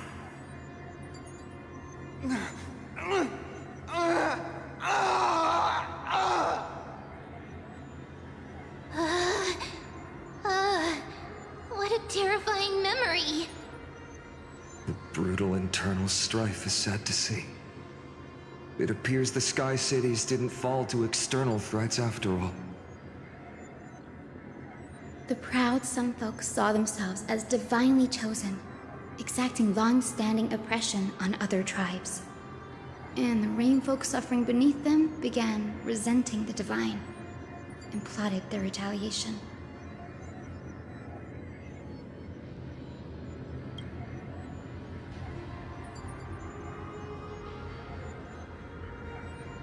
No matter the era, conflict among humans is destined to persist. Having witnessed the actions of Kindness and the Cleaners, it isn't so hard to understand this piece of history. There's nothing but empty silence here. I fear there were no winners. The hero Celiosi. How did she view the ancient feud between the Sun Folk and Rain Folk?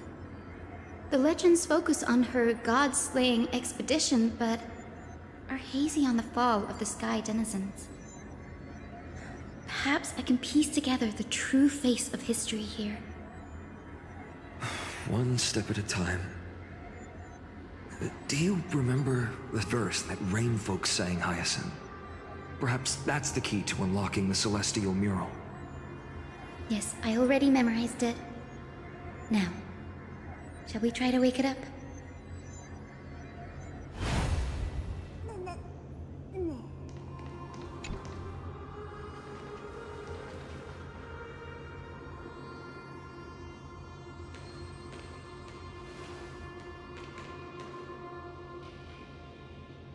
Wind, snow, rain, shine. In the name of the sky's 100 eyes, I bring celestial phenomena upon the world. The turn of dawn and dusk, commanding the celestial globe. Awaken, celestial mural!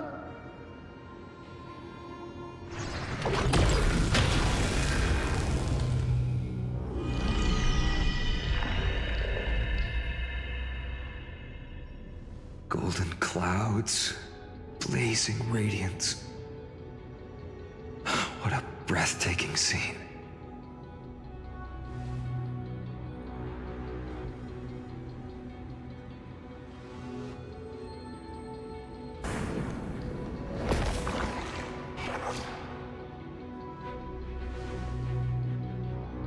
How chilling. I wonder if Aquila is also watching us. I remember the Rain Folk mentioned the Titan dislikes overcast days.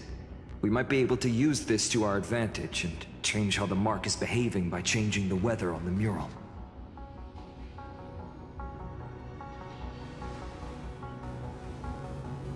Don't worry. The mural probably lost its original function ages ago. Alchemist's light comes from the Dawn device shouldered by Carefully anyway. That being said, there's no power in this device anymore. We have to find another celestial globe if we want to change the weather on the mural.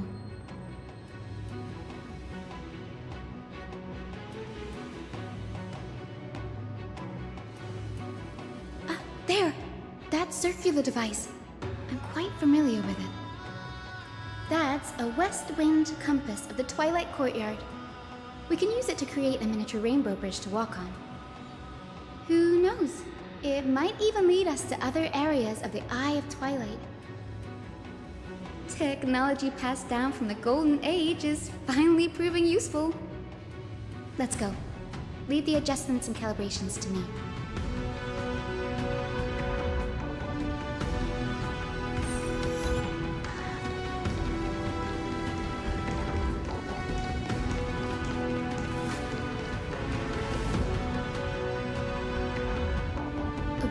Pool of gold, said to be the energy source that powers the Eye of Twilight's divinity. You should watch your step as you walk.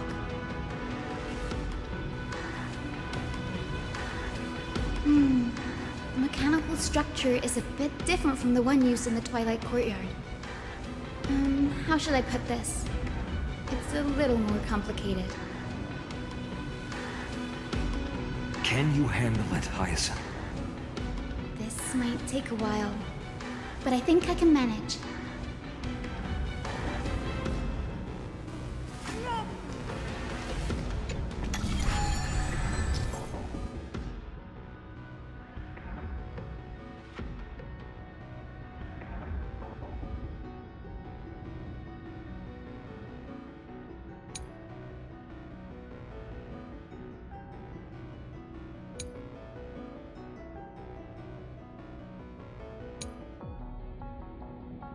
Deep breaths, and find the way out.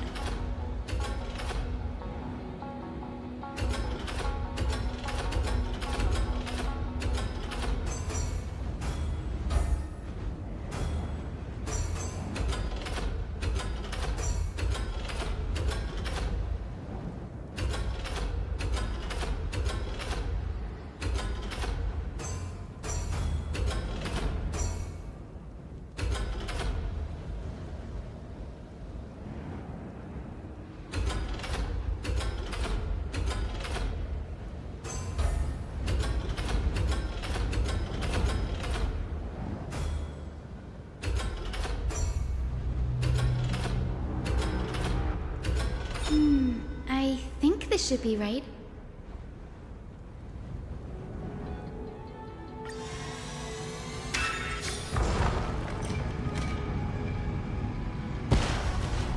Look!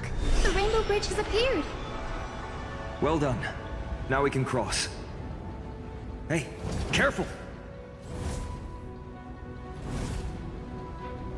Is that a winged Pegasus? Looks like a mythical beast. But this one doesn't seem hostile towards us. Tyson! Could it be the legendary? I'm not entirely sure. We might be able to tell if we get closer. We can't assume it's friendly. Keep your guard up and follow it.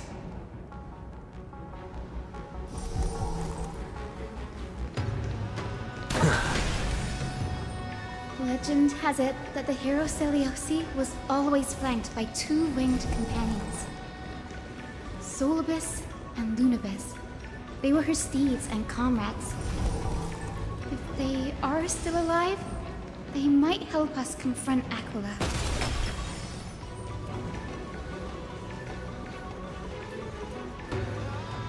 It disappeared. An illusion? Or the memory dissipated? How strange. That Pegasus was different from the other memories. It was surrounded in an air of sorrow. Oh, it's so heavy that it's hard to breathe. Was that Lunabis's phantom? Did it appear here because it has unfinished business? If that's really the case, there must be a super strong obsession keeping it in one piece.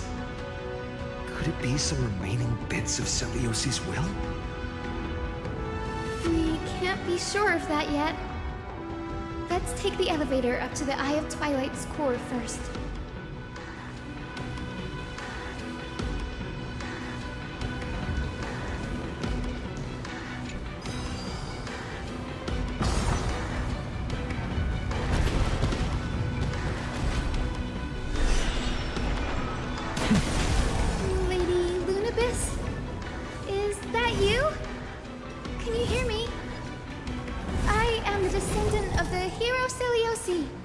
We have come to complete her mission.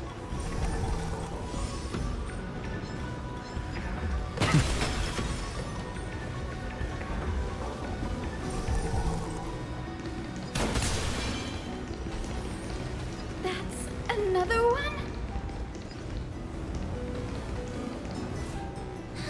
Careful! It's not a memory phantom!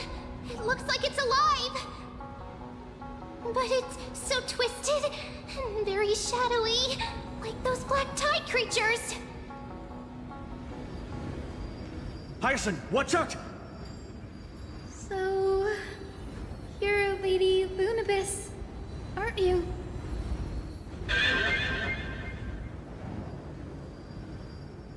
Then that corrupts sculpted being before us must be Lord Solibus.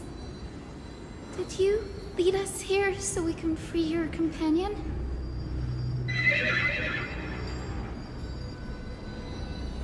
I understand now.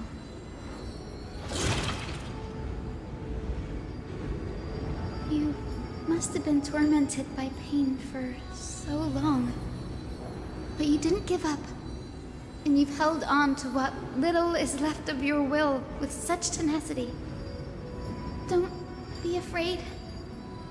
You're not alone anymore. I am Hyacinthia, the healer who inherited the hero's bloodline. Celiosi, the Day Thunder Knight, was once your comrade, wasn't she?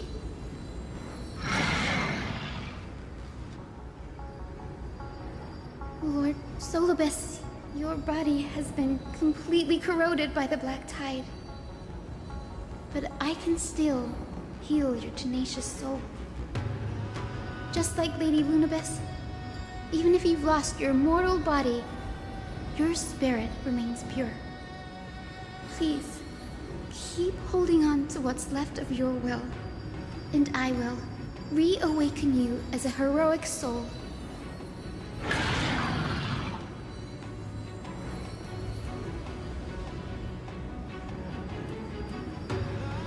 This battle can't be avoided, but we do not do this for destruction. We do this for salvation. Solibus, the sunlit wings that once accompanied the hero. If this battle can remind you of your great deeds from back then, it would be my honor. Come on, heroes!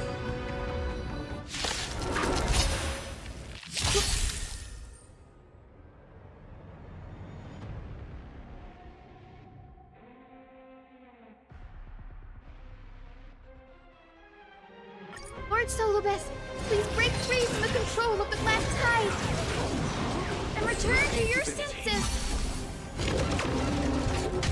Expand your thinking. Bloom. Repay.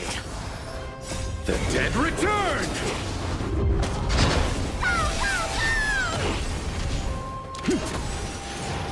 I have it under control. I'm in the West Wind. Away we go! You snooze!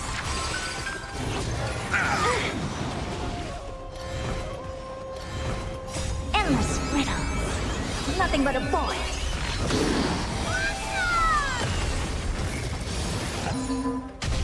Open sesame.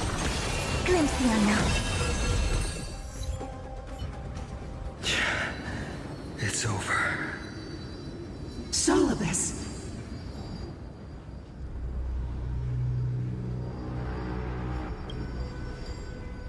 No need to be surprised. After all, this is a world where even a pink puppy can speak. Oh, I can't believe I'm calling myself that now, too. Solibus, you're finally awake.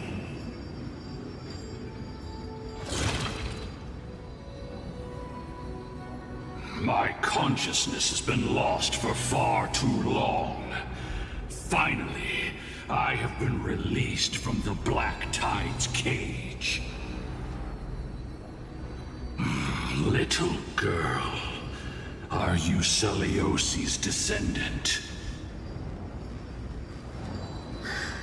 It is me, Lord Solibus. My name is Hyacinthia, and my companions call me Hyacinth. Hyacinthia, you don't have the scent of her on you. It's been 1,000 years. Celiosi's blood may have thinned in my veins, but the resolve of the Sky People has never been eroded by time. I've journeyed here to fulfill her dying wish. How much do you know about her dying wish? I know that in order to support the shattered sky, she merged herself with the divine body of the Titan. And also know that she left behind a message, calling on future generations to one day ascend to the heavens again and reclaim the core flame of Aquila. Has the legend changed so much since your people fell to the earth? Girl, you said you're a doctor. You only know how to heal and tend to wounds with such a weak lot in life. How do you plan to challenge the embodiment of the heavens? With this long sword, heroic soul. As you can see, we're all Hyacinthia's companions and comrades. You've already witnessed our combined strength. It's not bad, but still lacking compared to her. Solibus, let go of your ego and accept their kindness. You've been trapped in time by the Black Tide, while great change has spread over the world. If I'm not mistaken, the god of war Nikador also fell to the hands of these warriors. We've laid all the other titans to rest, one by one. Now the final target for the flame chase is the master of this sky fortress. Please guide us to an audience with Aquila, heroic souls. Seliosi initiated the era of slaying gods and attaining their flames. Even if she could not witness the end of this era, you will all at least bear witness on her behalf. Confidence and fierceness. Yes, I do indeed see a shadow of her in you.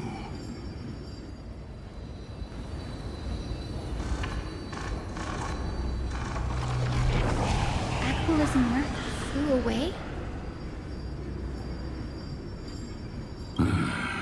Maybe they detected our awakening. Well, perhaps our presence stirred memories of the fierce battle from 1,000 years ago. We learned from past memories that the Sky Titan fears dark clouds. Would you know more about this topic? What the memo sprite said is true, but you all still need a guide. Follow me, Hyacinthia and fellow warriors. Let the hunt for the gods start again. Is Lady Lunabis not going with us? I will be waiting for you all at the next destination, Hyacinth.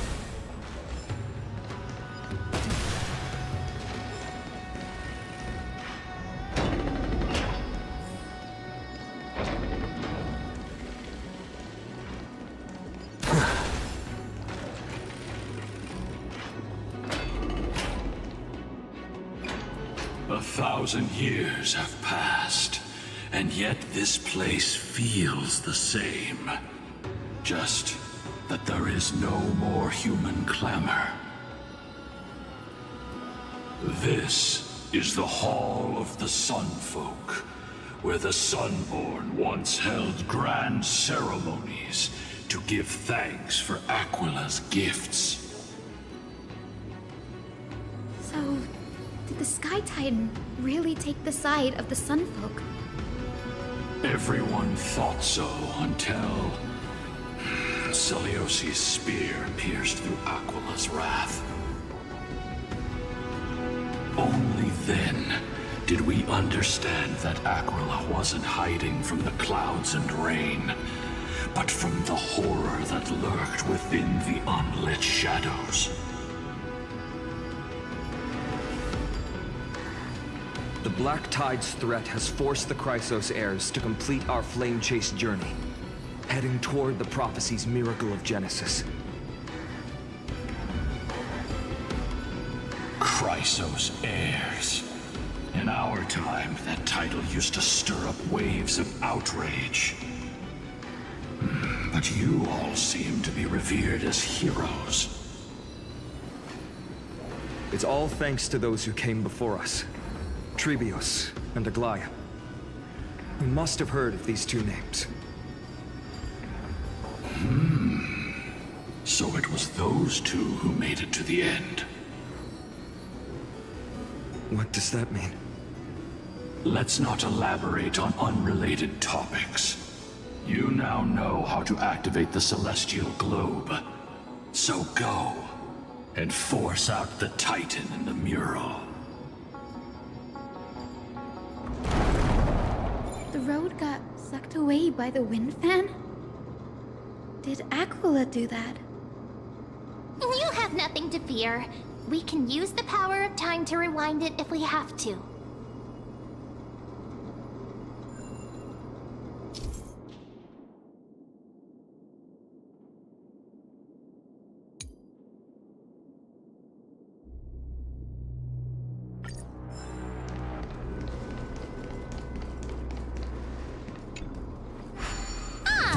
It looks like this device can amplify the power of Orynyx's prayer.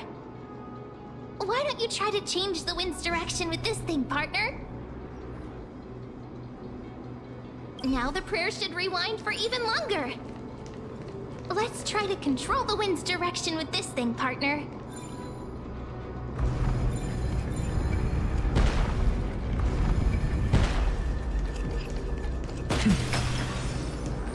The celestial globe is right ahead. Let's go and force Aquila to come out.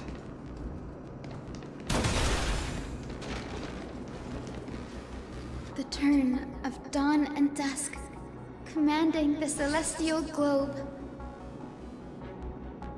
Change, celestial mural. Celestial shift didn't work?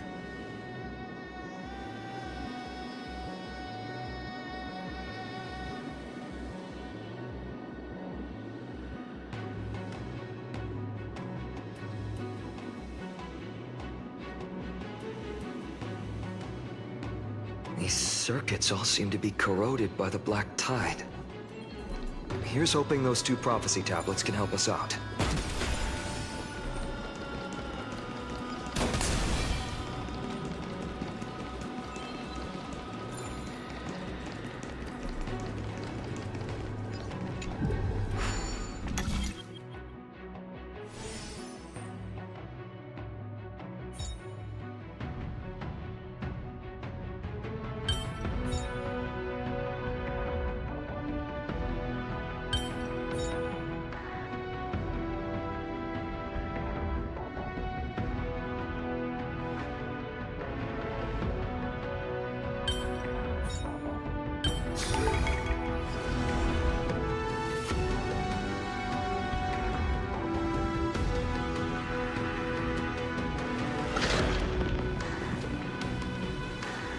Smooth sailing so far. We've got one more circuit to fix. Let's keep going and find the tablet on the other side.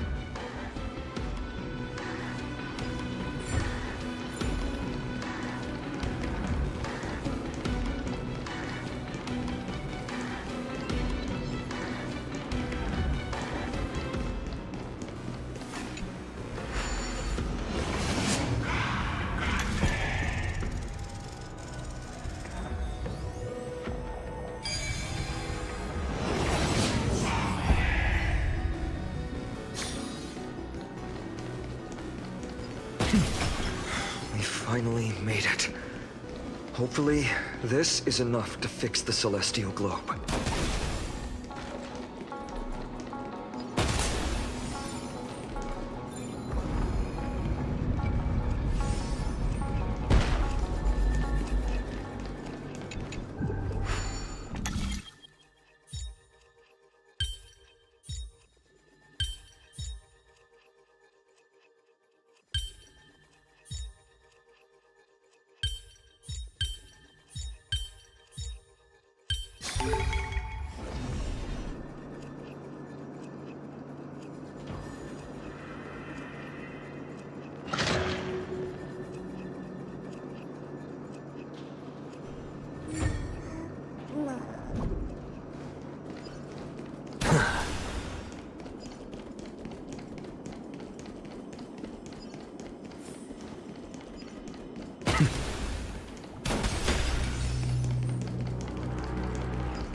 return of dawn and dusk, commanding the celestial globe.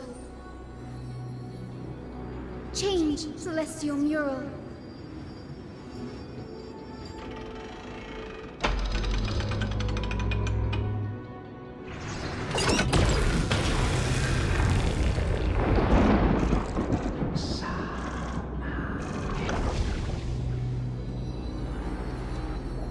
Looks like they're still avoiding us.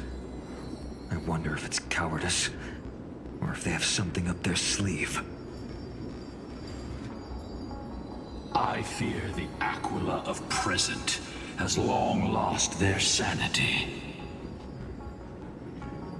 But instinct still drives them to flee from the shadows, to evade the Black Tide's encroachment.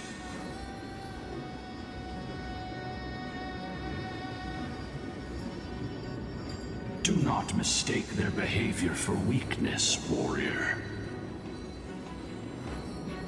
I have faced down the tyrant of the sky. It is no hyperbole that their raging fire is capable of melting the firmament. Amphorius's heavens exist because of their authority. It is time to leave this place. Lunabis awaits you at the next stop. A moment, please, Lord Solibus. I have one more thing I wish to do. What is it, girl? To honor the pact with Selioci. Her descendants spent a millennium looking up at the sky. I believe my countless ancestors who lived for that purpose deserve to know the truth behind her legend. If you don't mind us knocking on the gates of the past, maybe I can peek into this place's history.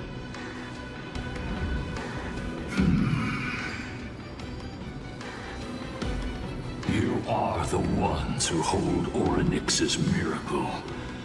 I have no authority to prevent you from delving into the past. Memi, Gray, could I please ask you for this favor?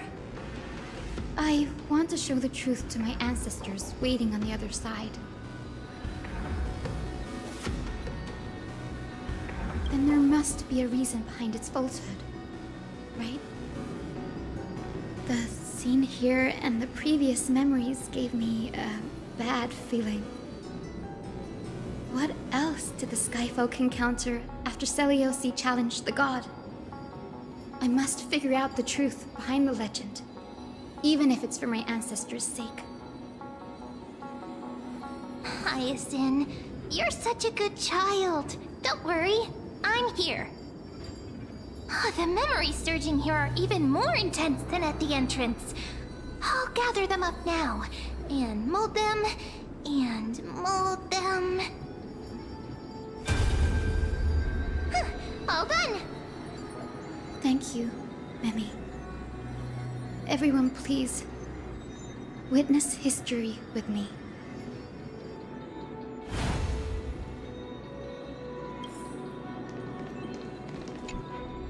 Daughter of Dusk, have you finally gone mad? I knew it! The child with the blood of 2 feuding clans will one day destroy the Sky Castrum! Will you really point the tip of your spear at our god? Stay your hand. Your recklessness will only bring divine retribution.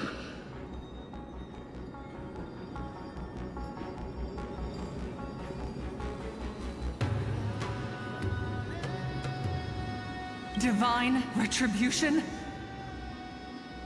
Those innocent children of the Earth were sentenced to total annihilation by the god above, while they had nothing more than mere curiosity for things that lie beyond the sky. Look at yourselves.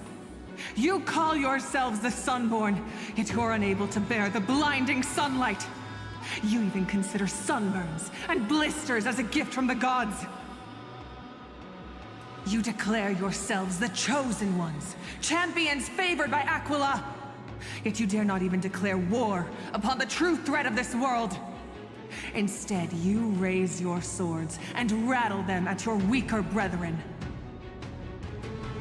You are all beyond saving. My father was also a disciple of the sun, but he taught me resilience and justice and guided me towards the light. He taught me wherever there is light, there is hope. Wretched people, I see no hope left in any of you. Even a shadow has more dignity than you lot. Even so, Daughter of Dusk, even so, you should not shatter our faith. Not just our faith. Aquila forged the sky. Nay, they are the sky itself. If they fall, what will this world turn into? A prophecy echoes from the horizon's edge.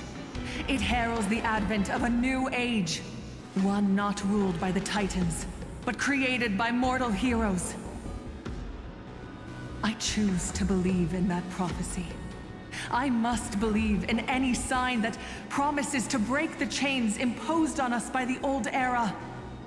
Any sign that will lead us to a new chapter of the world. If you wish to stop me from slaying the god, you'd better muster your courage and draw your bows. Let's see if I will be pierced by a hail of arrows first, or if you will be burned to ash by Solobis! How can we even fight you? You're the powerful Day Thunder Knight, a warrior goddess capable of trampling all lands. I am not a god, but the only mortal in this cage who is brave enough to defy the Warden.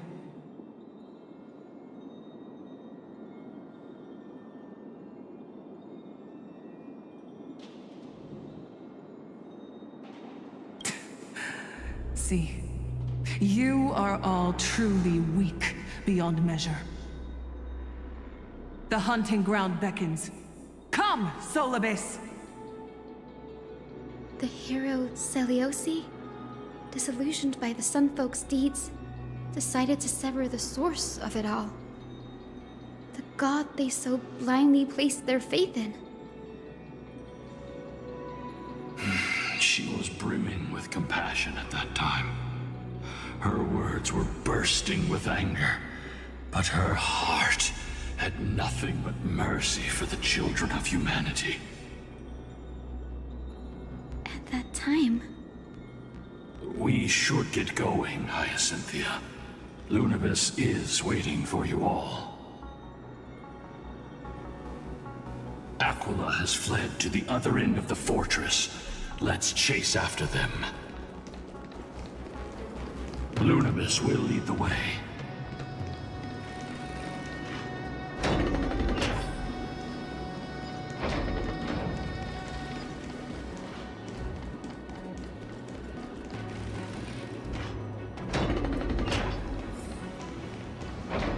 Lady Lunabis, we're here! Aquila. Even though they had been corrupted by the Black Tide, they still maintain a connection with their kin in this fortress.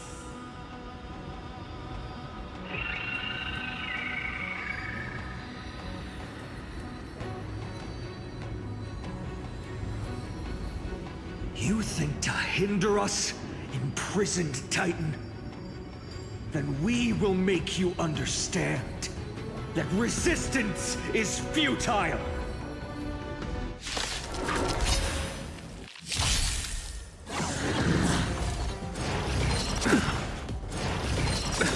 Nothing. Receive divinity. Light from the west wind! Away we go! Open sesame. Bloom. Repay. The dead return!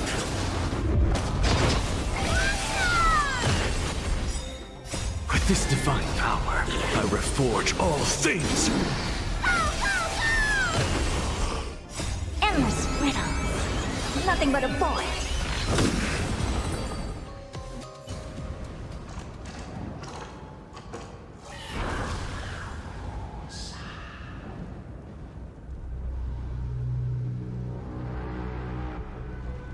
Don't stop. Follow it to the Titan. Even if plunged into madness, Aquila is still the Sky Titan. We mustn't let our guard down. Heroes, over here! Let's keep going, and aim for the next west wind compass.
Look!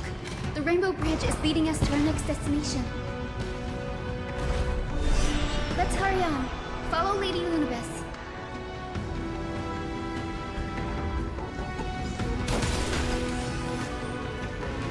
Miss Heisen, how are you so certain that you could free Solibus from suffering? My apologies, Lady Lunabis. I was not all that certain.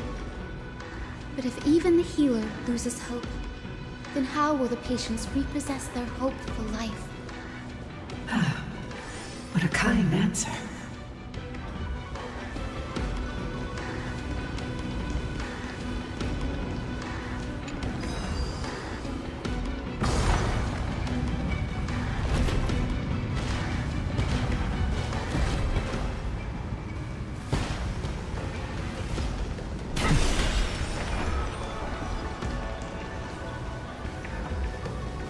It said the black tide is a calamity from beyond the sky. If that's true, the sky's defenses would naturally be the first to be breached.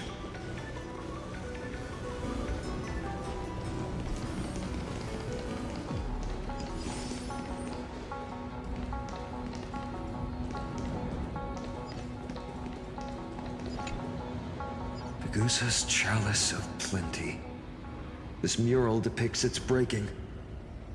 Though the conflict between sky and ocean wasn't particularly severe, it is obvious that Aquila's people weren't exactly cordial to the latter.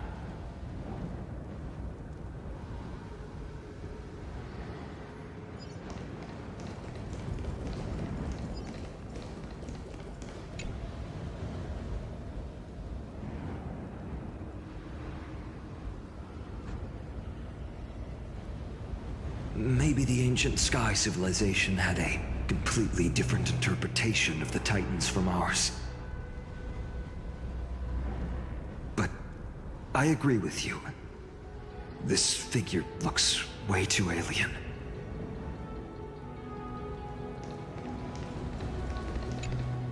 No question about it. This mural depicts the Eye of Twilight. This is Aquila's most common form in the myths. Let's go. If nothing goes wrong, we'll be able to see their true form very quickly.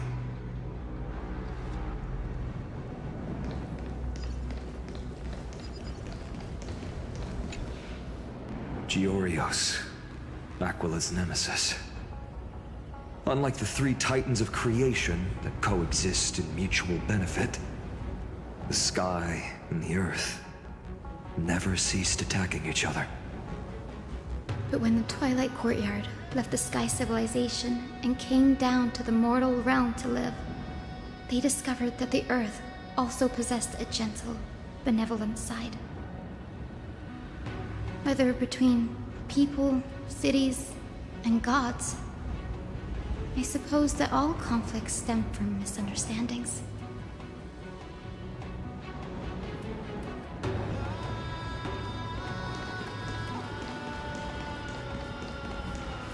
Now, I shall lead you into the Rain Folk's Hall.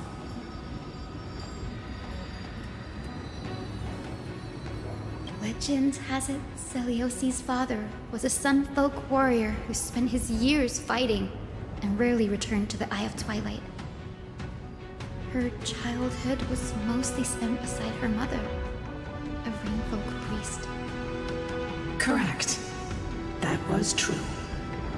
It was also during her formative years that the conflict between the two tribes began intensifying.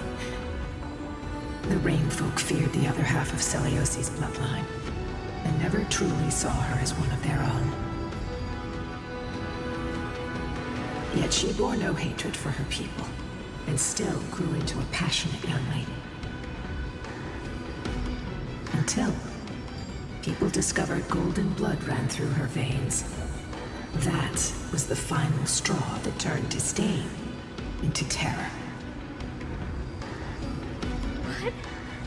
But the epics said Celiosi left to live in solitude, so she could train her spirit and hone her martial skills. I never would have imagined that she was cast out of her tribe for her lineage and her golden blood. Even so, she did not despair. She met Solibus and me while she was living alone. We hunted, spent our days together, and forged an alliance. I think that oath, stronger than fate itself, kept Solibus and me here to watch over this abandoned fortress. Despite experiencing betrayal and exile at the hands of her own people, she was still willing to set out on the path to slay the gods for them. Was Celiosi's love for humanity truly so boundless and unconditional?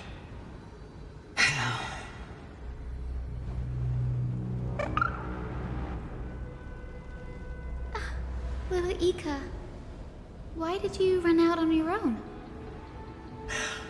This little one.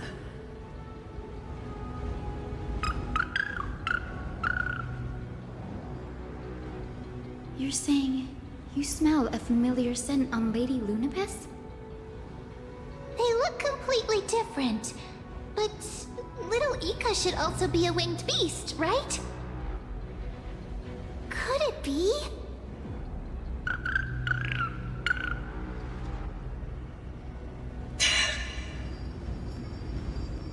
Truly, a miracle of fate. Perhaps we did leave something behind for this world. Celiosi. Lady Lunabis? Is little Ika your... Please press on, flame-chasing heroes. I can sense it. The radiance of Aquila shines ever brighter.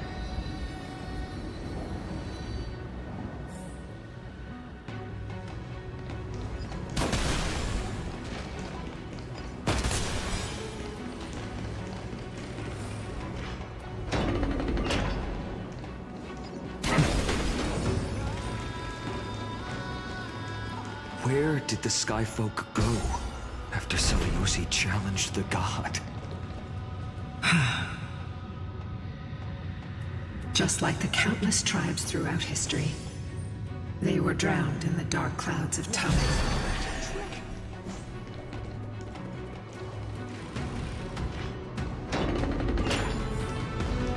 Aquila, they are indeed here.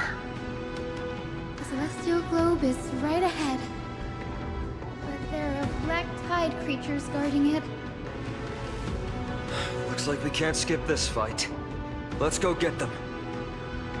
It's another one of those devices that can enhance prayers. Can I leave that to you, partner?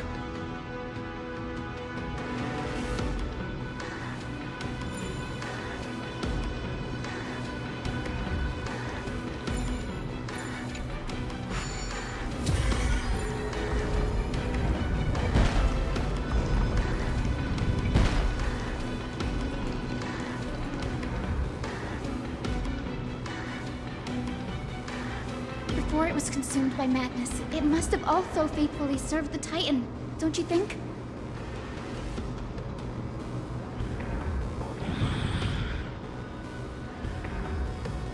No healer can heal all, especially faced with souls that are trapped deeply in the clutches of pain.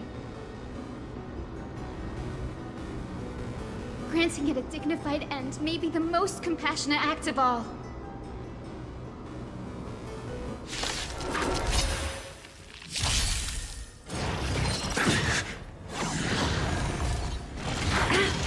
Receive divinity. So tiring. Like the West Wind, away we go! Expand your thinking. Bloom. Repay. The dead return!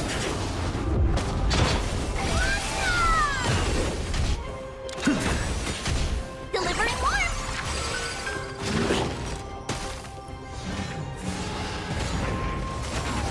I underestimated you. Nothing major. Receive divinity. With this divine power, I reforge all things!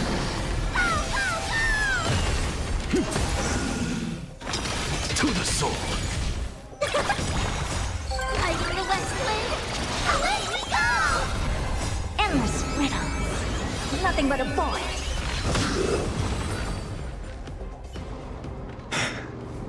Rest now, Titankin. The celestial globe looks complete, but it still won't start. Is there something wrong internally?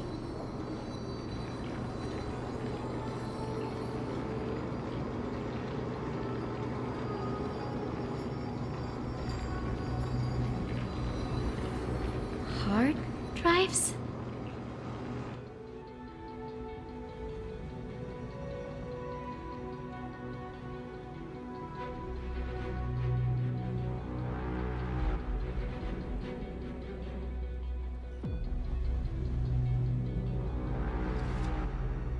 Your intuition has always been good. Let's look around and see if there are any mechanisms. That didn't take much effort. The hand of Zagreus always appears when it's most needed. Lady Lunabis, if it's not too much trouble, please wait for a little longer. It's you all who have to do the work.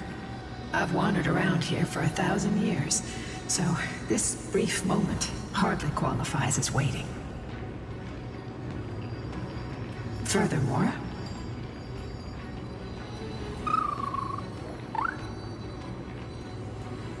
I would like to have a moment alone with this little one.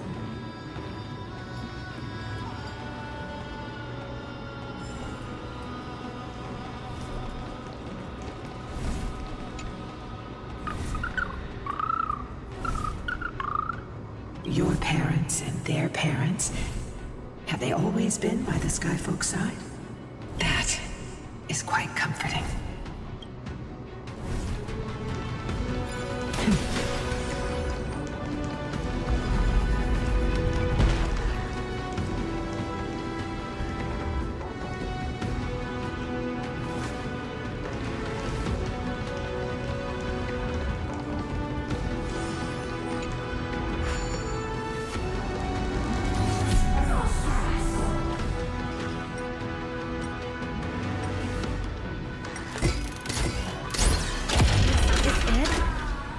Certainly pretty crude and simple. Should we go look for the mechanism? All good. Let's keep going.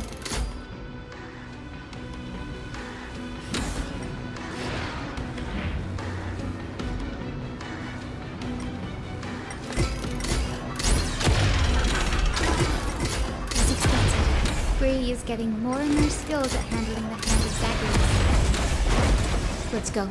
We should return and check on the celestial globe.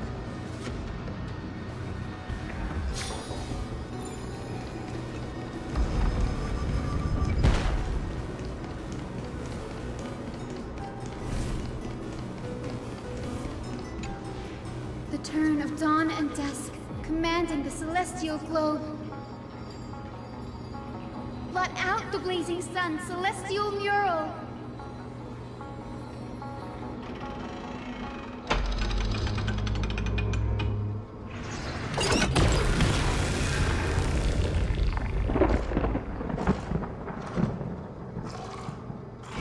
Aquila has left.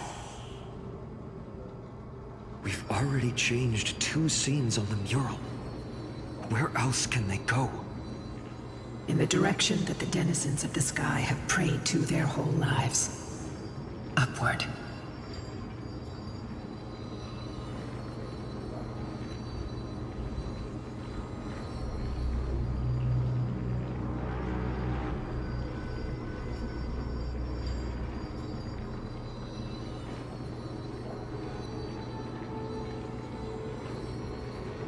A curse that fell from the sky. I can't verify the truth of this claim. When Seliosi fought Aquila, the Titan's incarnation did ascend into the skies, but they never attempted to break through the sky's veil to escape our pursuit.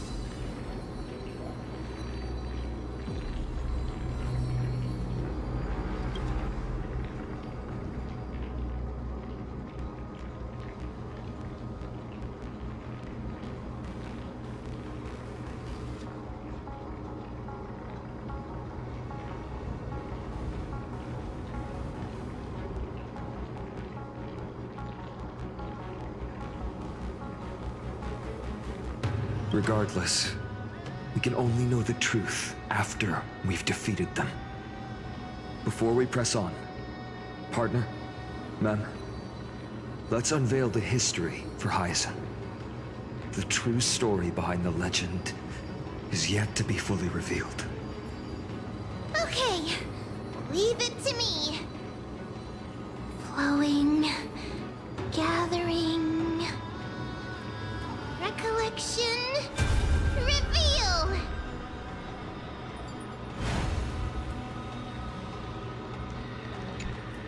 Oh, daughter of dusk, who has permitted your return to this sacred land of the Cloudborn?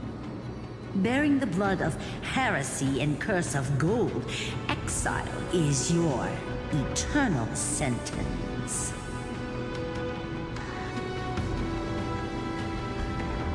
My kin of old, I am no longer the immature fledgling I once was. I found my wings. The shackles you bound me with have rusted away, and I shall decide which direction I'll fly. As for this return home, before I embark on my god-slaying quest, those who worship the god who is about to die deserve to know everything. So, the dreadful rumors are true. The cursed daughter of dusk, the invincible Day Thunder Knight, will soar into the heavens to challenge the Titan! Why would you do this, Seliosi? You were once such a warm-hearted girl. In this hall of the Cloudborn, you prayed so devoutly to Aquila.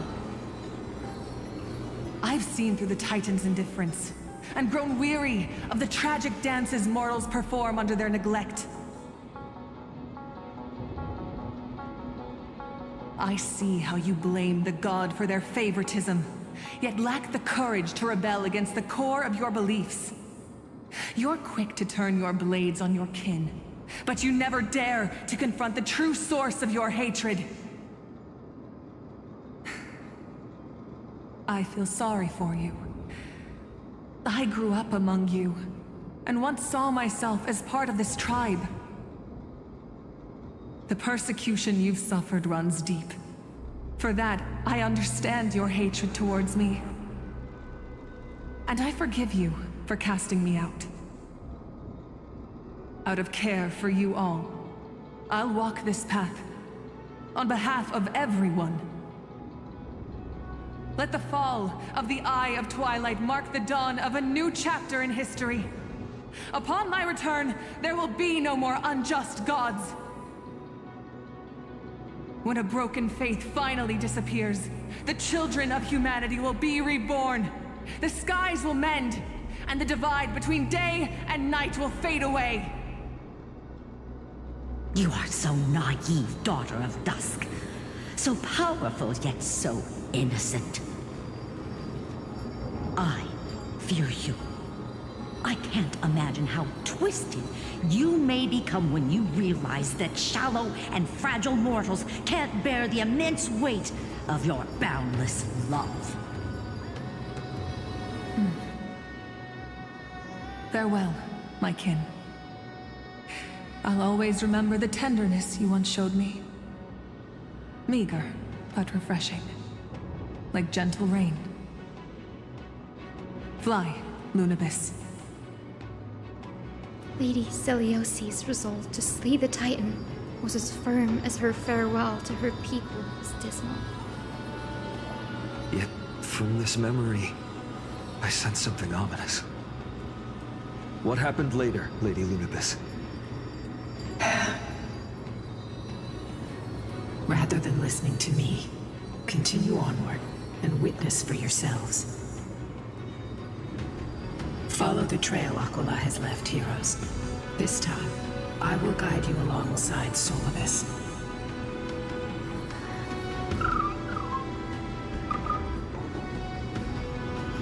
Sorry, little one. I hope we still have time to talk later.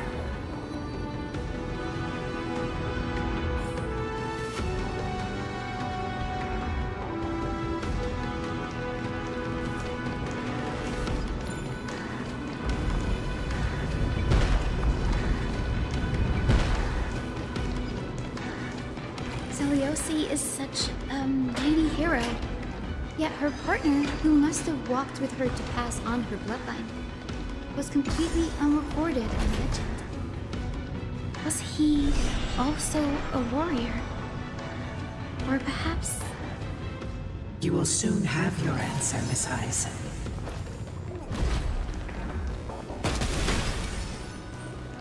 Lord Solibus is waiting for us.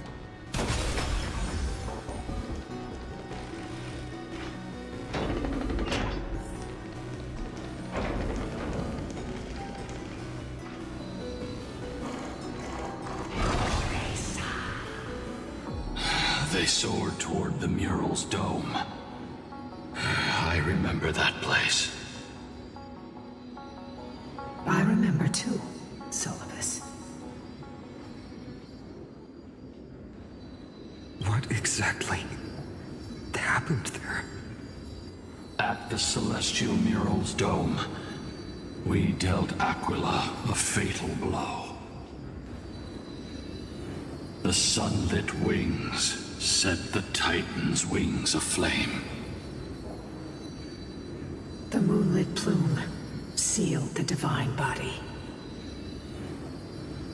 The battered hero of the sky pierced the last monstrous eye.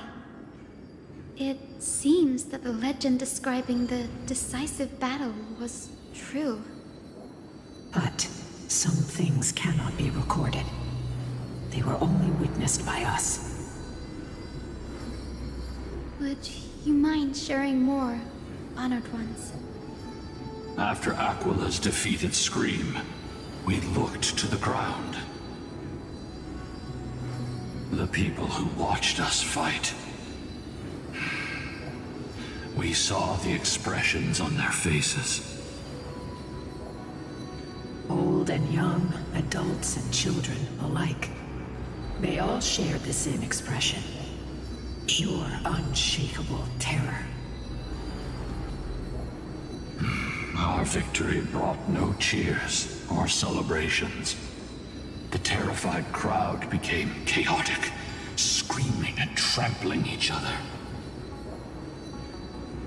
When they realized that their centuries-old faith had been overturned by a cursed child of two clans. They regressed into senseless beasts that devoured their own kin. No. That would be an insult to beasts. Solibus and I have never witnessed such madness. Not even in the wildest corners of Amphorius.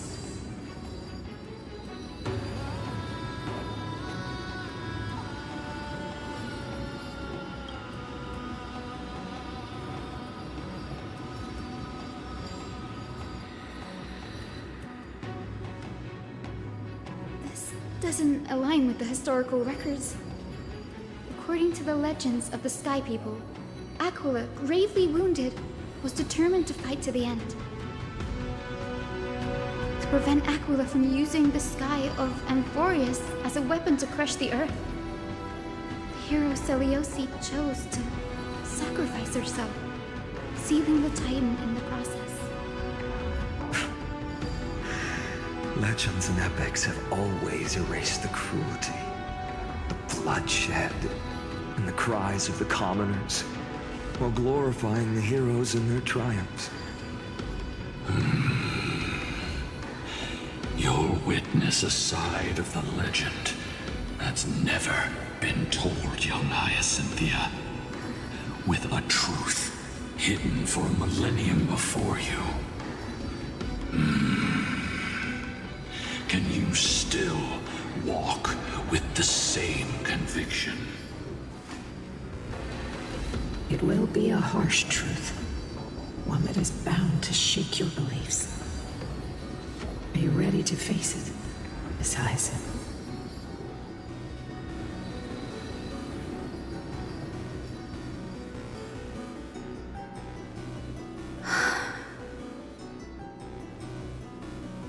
I am ready, honored ones. No matter what the hidden history holds, the spirits of my ancestors will urge me to make the right choice. This mission is far more important than my personal feelings or biases. If what I'm facing is a distorted history, a lie that's lasted for 1,000 years, I have to believe the one who created it had their reasons and struggles. And as for those reasons, I choose to believe they came from a place of goodwill. That's how I see the world. Since you've made your decision, keep moving forward. I've called forth the Rainbow Bridge. Proceed along its path to the Dome, where the entwined fates of humanity and the Titan must be resolved.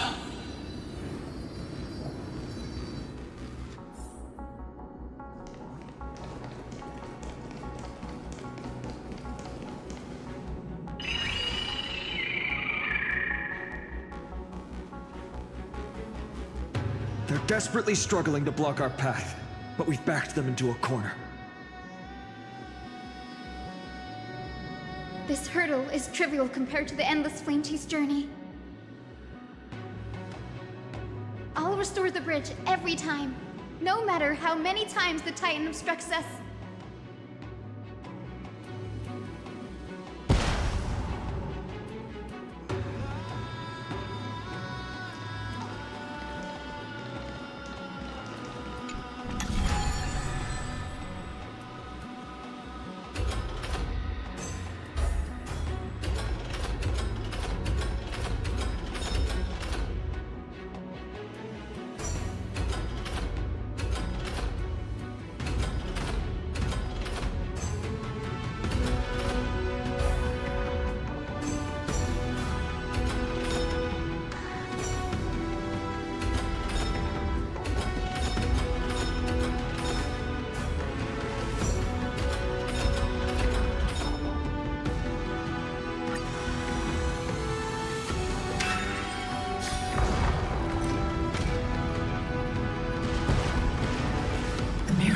She never stopped dreaming of is just one one step away from becoming reality. Honored ones. How did Lady Seliosi become so powerful? Talent and rigorous training.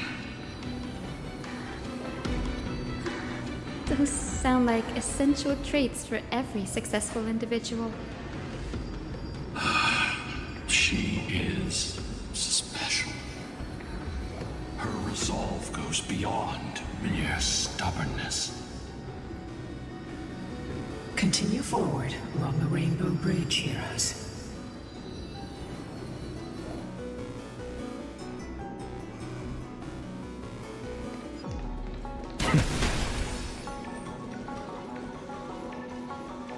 A god slayer can tell the state of their prey by its sounds. The god's part, I sense resentment, terror. But as for her, I cannot sense anything.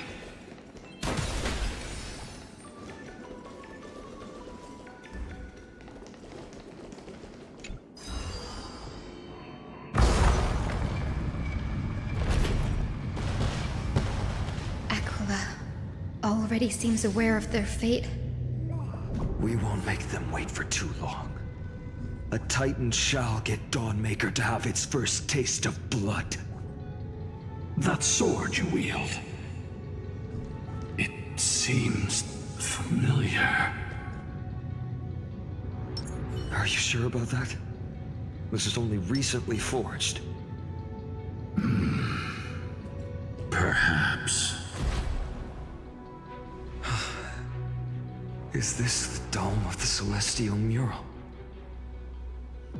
It's truly marvelous.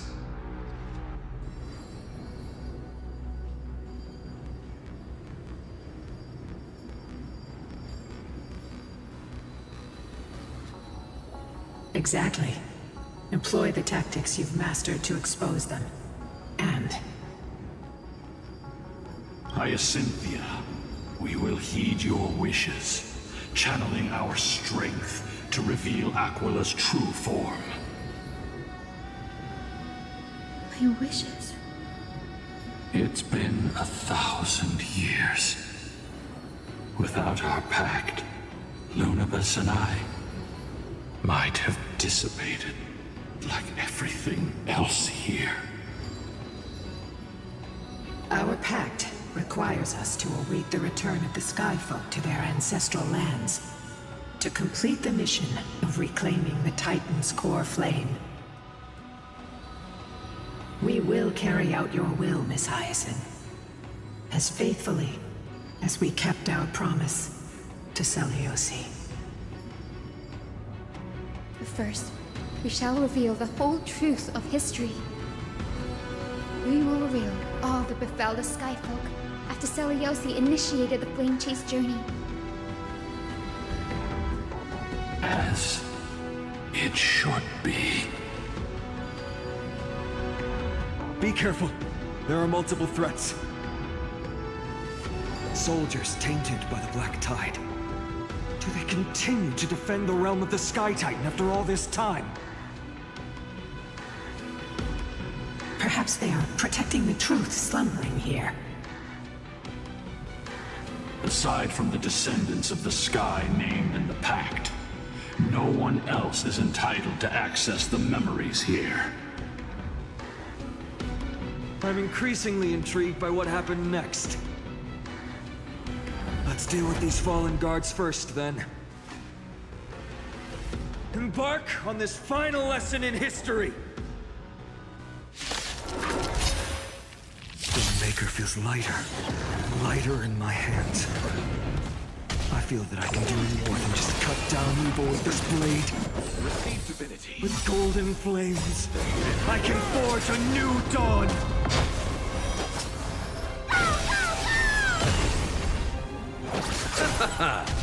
Insanity! With this divine power, I reforge all things! Delivering warmth!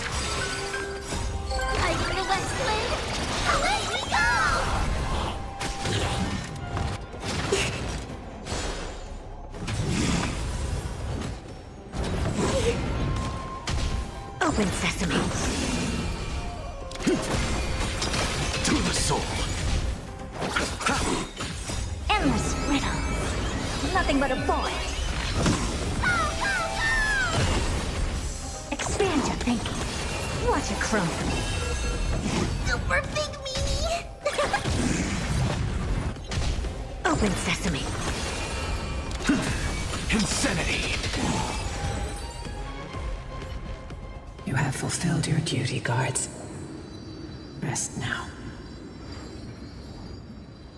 God of the sky, we are here. Your resentment and terror will soon end. Lady Celiosi, do you still have your humanity after merging with the Titan?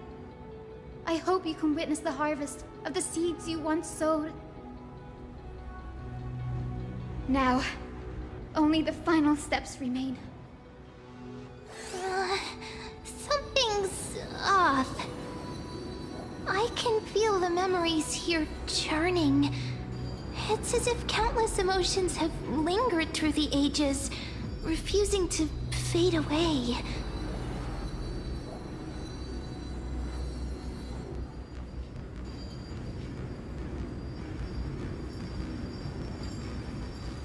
The wandering memories here seem to be pleading for something, heavy with pain and grief. Like ghosts lingering by the River of Souls. Are you ready, Aizen? Yes. The Flame Chase journey is reaching its final chapter. No matter how cruel the truth may be, nothing will sway my determination to finish this mission. The true history buried in time must come to light. The fates of mortals shouldn't be lost beneath polished myths. We're on the same page, Lord Phainon. Go to the celestial globe, Hyacinthia. The forgotten past will reveal itself to you, one fragment at a time. Hold fast to your resolve. You'll need it to face what lies ahead.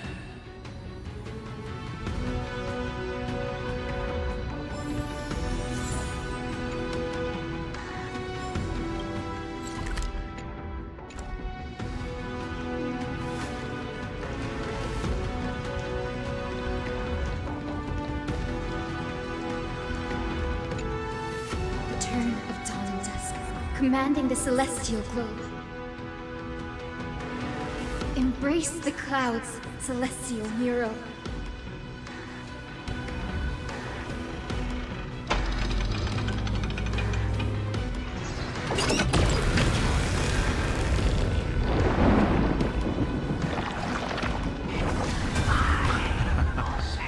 Look who we've caught. An old-fashioned disciple of the ancient god.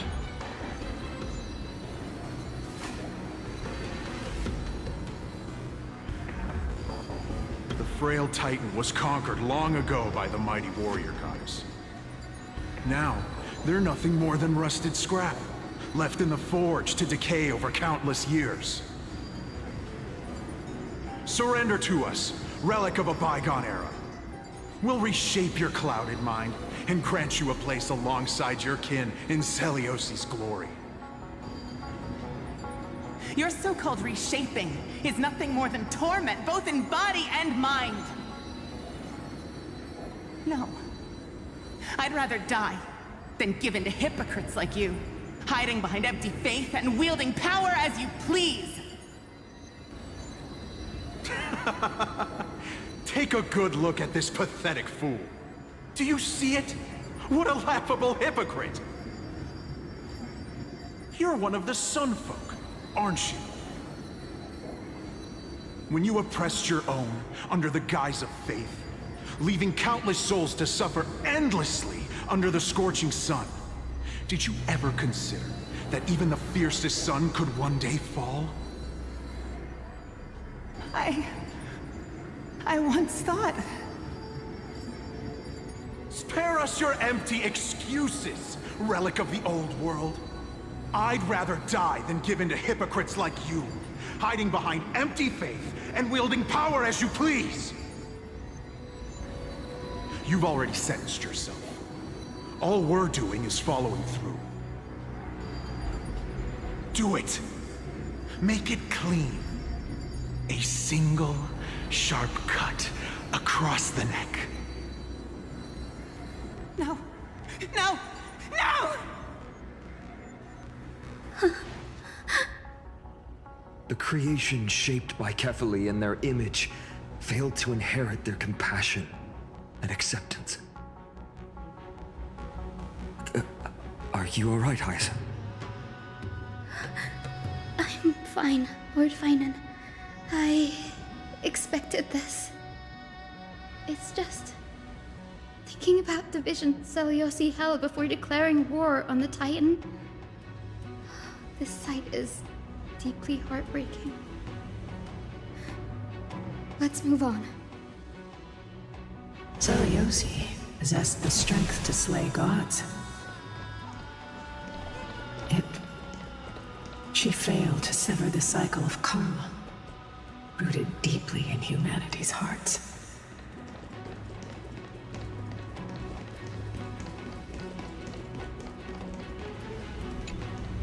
The turn of dawn and dusk, commanding the celestial globe. Drive out the gods, celestial mirror.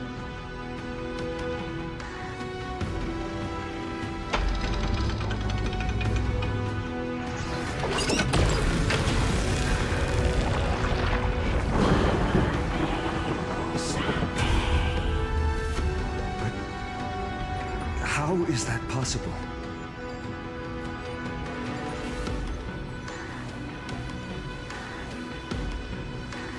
Please, help us, the forsaken Skyfolk! Lady Kindness, you are the strong one who follows the path of shadows. The Cleaners. Did the Skyfolk conspire with them? Word has it you hunt those with golden blood, all in your quest to cleanse the world of the filth of those cursed offspring. Delivered justice for us. The witch with golden blood struck down the proud eye of twilight, desecrating their divine grace. Yet, it is we, the devout denizens of the sky, who are forced to pay the price. I can smell your despair, Skyfolk. The Cleaners are on the side of mortals. Together, we'll erase that blasphemous bloodline from this world. The Day Thunder Knight and her fantastic creatures are far too strong. No one can hope to defeat them in a direct fight. But we'll show you every trick, every strategy you can use to turn the tide. In their desperation, those ancient disciples were willing to do anything. Even ally themselves with the Cleaners. But I'm guessing their plan failed, didn't it? Those assassins were vicious, but not foolish. They never actually dared to attack Seliosi. They weren't driven by any genuine desire to help the oppressed. Their true targets were the innocent Chrysos heirs, hidden among the Skyfolk. These schemes only came to light long after the damage was done. Before the Flame Chase journey began, the Chrysos heirs waged war against each other over who was a legitimate heir of the prophecy. Even Treeby's many selves were pulled into the chaos. At the time, golden blood was seen as a curse. Honestly, it's easy to see why. But Seliosi, where was she in all this? What thoughts weighed on her mind as she watched everything unfold? You'll know very soon, Miss Heisen. Her unconditional tolerance was met with ruthless betrayal. Her deep love for humanity was reduced to ashes, leaving behind only endless fury.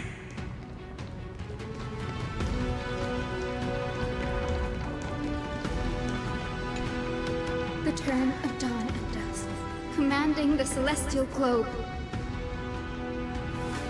Reveal the history, celestial mural.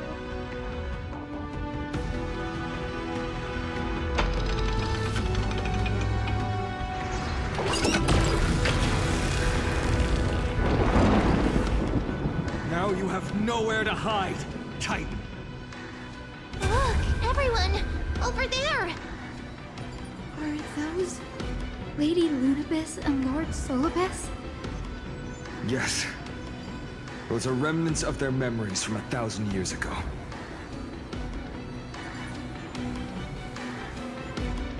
Your Highness, what are you planning to do? We are devout disciples of Lady Seliosi. We would never betray her. It's those rats. They are the fools who backstabbed our hero. Please, please spare us. We were blinded by hatred and misled by those people clothed in black. Punish them, Your Highness. Without these stubborn remnants of the past, the Skyfolk may finally stand united under the warrior goddess's banner. The strong crush the weak, twisting faith into a tool for oppression. The weak rise to power, yet the cycle of hatred endures, unbroken through time. Seliosi has made her judgment. The corruption within humanity is a sickness beyond cure. Yet she once loved us with such fierce devotion. Has she given up on us? Seliosi touched the core flame and gained the vision of the Titan. She saw what the god fears, rooted in the darkness, spawning from the edge of the world, the black tide that devours all. They flee from the clouds, not out of favoritism toward the scorching sun, but merely out of fear of that boundless shadow. Yet humanity misinterpreted the god's intentions, forging them into weapons for fratricide. This history, brewed from sorrow and tragedy, shall end here. In the name of the warrior goddess, what kind of fate has she woven for us? We are here to deliver the message Seliosi left for mortals. To my once beloved, yet now unsavable kin. With golden divine blood coursing through me, even the tyrant of the sky bends to my unyielding light. My light burns far brighter than before, and the fog clouding my mind has finally lifted. I gaze upon this fragile earth through the god's 100 eyes, and resolution fills me. A hero's instinct drives me forward, compelling me to deliver your final judgment.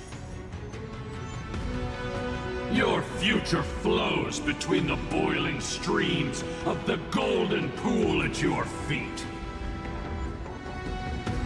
Rejoice, for as everyone's flesh and blood merge with liquid gold,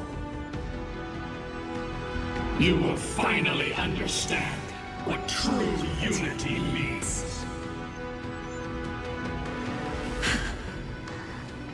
I haven't seen this day coming.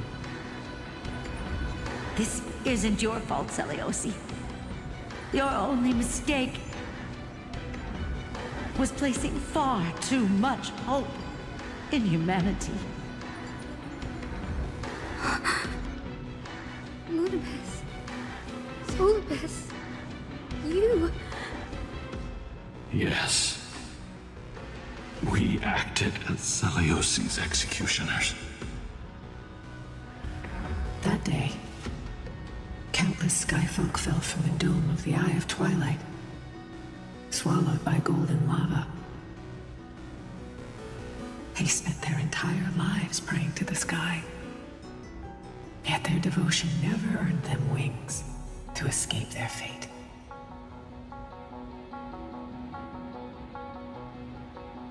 After learning about everything she went through, I can only feel regret. But I can't condemn her choice. If this is the true history, was Celiosi's fusion with Aquila truly meant to save humanity from ruin?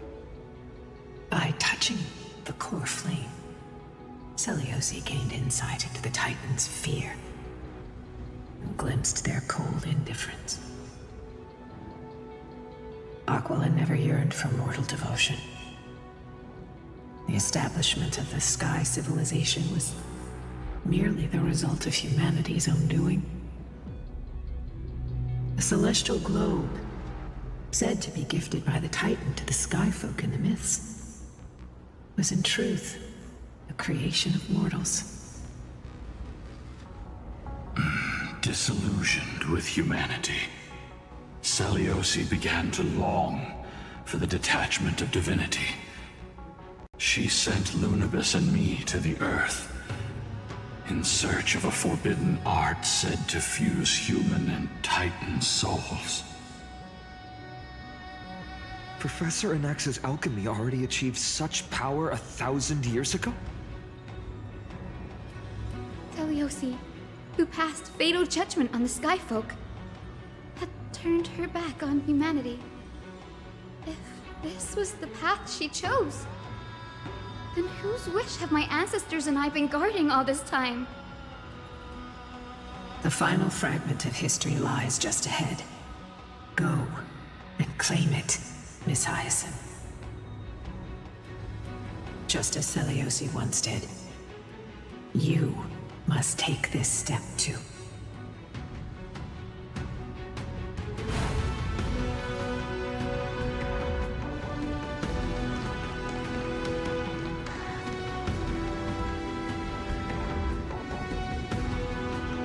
Celiosi had abandoned her humanity. Then my Twilight Courtyard ancestors and me, are we truly her descendants? The truth will soon be revealed. No matter what, I will not run away from my mission. Grady, will you stand by my side?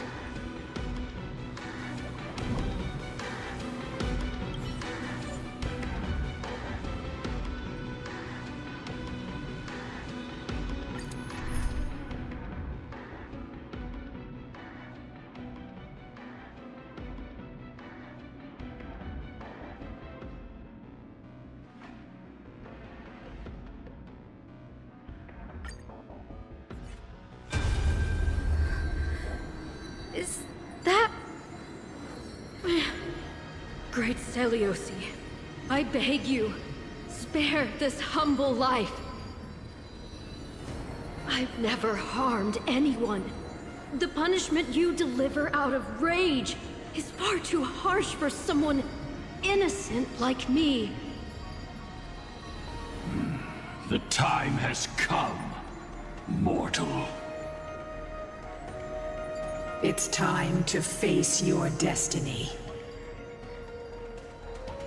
Wait! Please! Let me speak with Her Highness, the warrior goddess. Look! Can you see it? Golden blood is spilling from my wounds. I am a Chrysos heir too, chosen by the prophecy, just like Lady Celiosi. She isn't lying. Celiosi, what will you do with one of your own? a Chrysos heir. You are no different from the rest. You were once one of the Sunborn. Did you ever rise to defend the weak? When your kin oppressed others under the guise of the Titan's favor? I did not. You abandoned your old faith and made me your new god after Aquila's fall. Did you offer your help when your comrades turned their blades on the faithful who refused to convert? I did not. When the prophecy of Genesis reached all beings, calling the Chrysos heirs to become heroes of this fractured world, did you overcome your inner weakness and heed its urgent call? I failed to do so. Look, Chrysos heir, you are no different from the rest. My judgment is just. Only burning gold can purify your sins. Wait, Lady Seliosi. Please, grant me a moment to explain my cowardice. Your divinity indeed casts our mediocrity in a harsh and unflattering light. Humanity has walked this earth for many ages, enduring life's struggles and witnessing its shameful imperfections. Yet, despite everything, we built great city-states and thriving civilizations. Even when trapped in the mud of malice, we continued to struggle and push forward. Because beyond our flaws, the virtue that we all share is tenacity. Even if it means risking everything I have and everything I have yet to gain. I must kneel before you, begging for a chance at life. I need to prove that mortals are capable of redemption. To admit your weakness in such a righteous manner, it seems you have completely abandoned your dignity.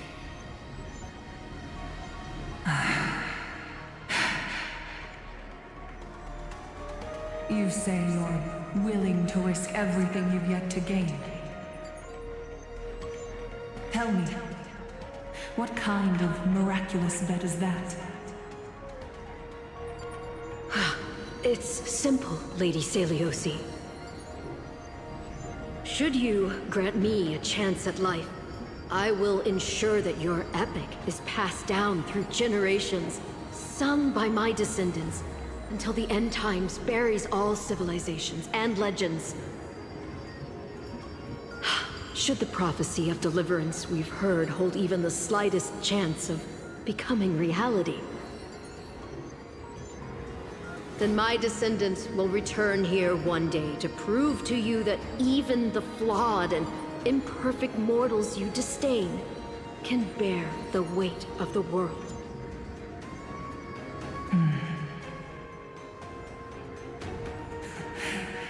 Interesting. Release her, Solibus, Lunabis. From now on, she and her descendants will carry both the sky's blessings and the curse of their history. No matter how long it takes, I will wait for the one who is destined to arrive. When that time comes, I'll take pleasure in mocking these mortal children on how their progenitress sold their unborn lives.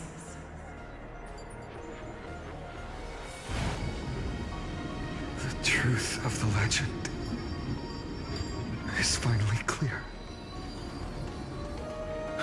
Hyacinthia. Am I descendant of that nameless Chrysos heir. Our lineage wasn't from the hero, but from a nameless Chrysos heir who begged for mercy before her. My whole clan's fragile mortal life was simply spared on Celiosi's whim.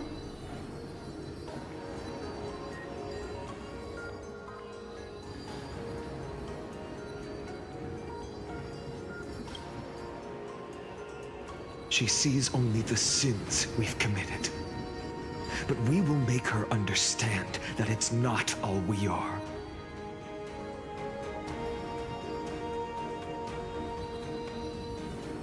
Lord Solus, Lady Lunabis, tell me, did you wait for 1,000 years at the Eye of Twilight just to witness that Chrysos heir's child coming back to receive punishment?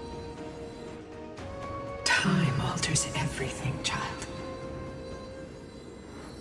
Once upon a time, we had not yet learned to read the complexities of human nature. And Celiosi's perspective was our only window into understanding humanity. Her words were everything to us. Our guide, comfort, command, and admonition. It wasn't until she fell silent that we learned to perceive humanity through our senses. During our resistance against the Black Tide, we watched over the Earth, observing the progress of the Flame Chase journey. We saw heroes embarking on a mission of deliverance from which they could not return. The unity and hope Celiosi couldn't see, we've witnessed in her place. We've changed, young Hyacinthia. Our watch isn't about proving humanity's weaknesses anymore. It's about waiting for the return of the light.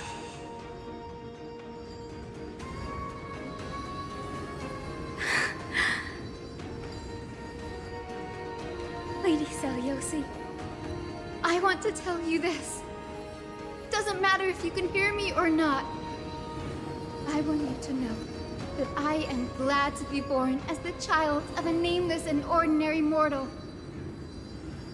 Only then can I prove to you that tenacious hope, buried in the deepest part of the human soul, has not been lost to time. It's just waiting to heal and grow, and then it will shine once more. Even the most cowardly individual harbors a seed within. Perhaps in your era, the light on the horizon was too dim for it to sprout. But do you see it now? 1,000 years later, the path you forged is now walked by many brilliant heroes. They love the people of this world, unreservedly, willing to sacrifice themselves to shine a light upon the children of humanity. The light they leave behind will inspire the seeds within people to sprout, grow, and thrive, nurturing them every step of the way, until the barren land is reborn as a thriving forest, growing endlessly, and one day, reaching for the sky once again. That twilight, still capable of being healed and protected in the end times, is the reason we choose to bear the weight of humanity's flaws. History has proven once again, the Flame Chase journey itself is a miracle. It began with a whitewashed lie, but it laid down a path of deliverance for humanity over thousands of years. Celiosi, we have honored the promise made by that nameless Chrysos heir and returned here. We also bring you the answer to your question. Mortals are capable of change, and humanity is worth saving. Our people, forging through the trials of the end times, deserve a second chance. We are worthy of a new dawn. Hyacinth. Yes! Solibus? Lunabus? We are here, Hyacinthia.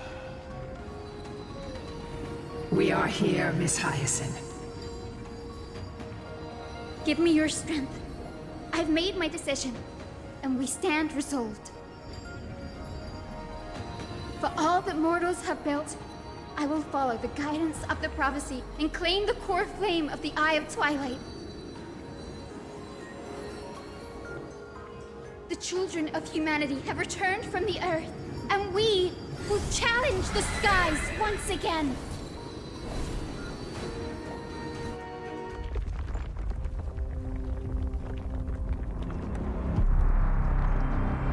This time, I will not be overwhelmed by the darkness of humanity. Face us, Avatar of Sky!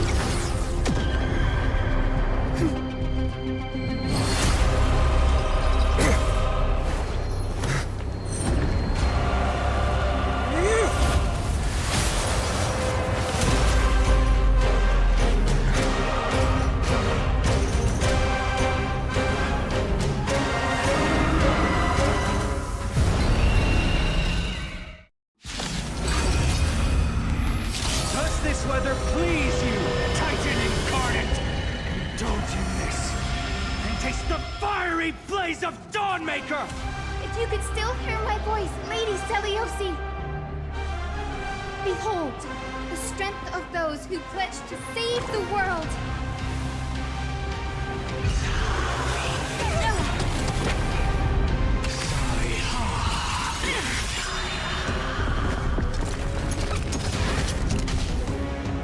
Humanity's tenacity?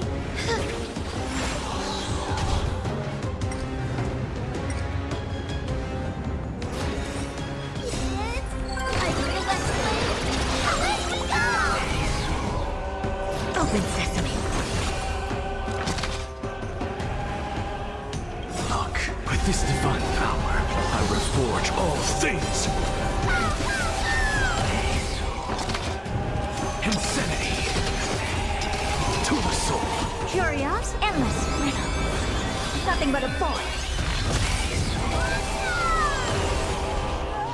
Expand your thinking. Glimpse the unknown.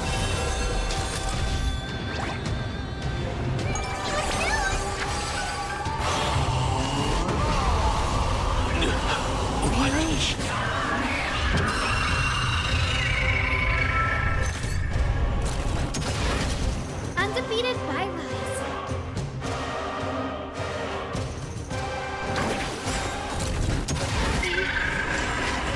We want to turn this place to scorched earth. Small price to pay. Does this weather please you, Titan incarnate? Indulge in this, and taste the fiery blaze of Dawnmaker! If you could still hear my voice, Lady Seliosi! Behold, the strength of those who pledge to save the world!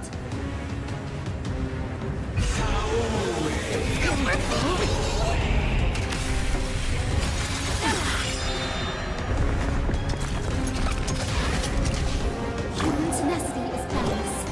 Protect life! Thank you. And I'll give you what you need. Is it coming? I feel that flame.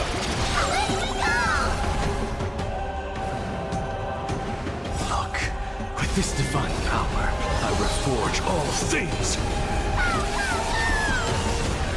Open sesame. Curious, endless riddle. Nothing but a boy. What's the insanity? To the soul. I don't have to expand your thinking. What a crumb.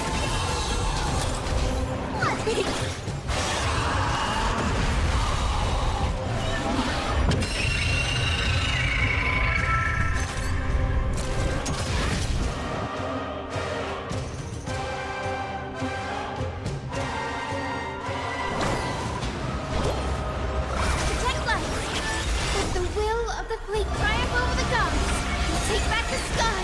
Impressive! This is not blood. I feel that flame! Let me go!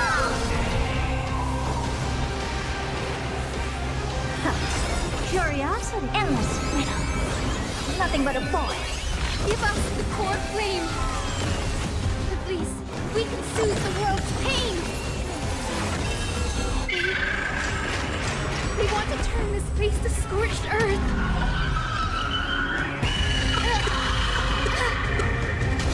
Undefeated Phainon. I will strike down the false sun! Insanity! Underestimating us will come to us soon!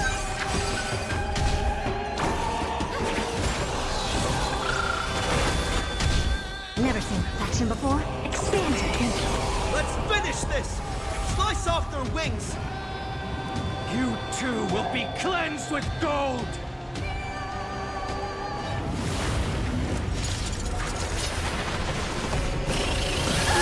Quick, behind me!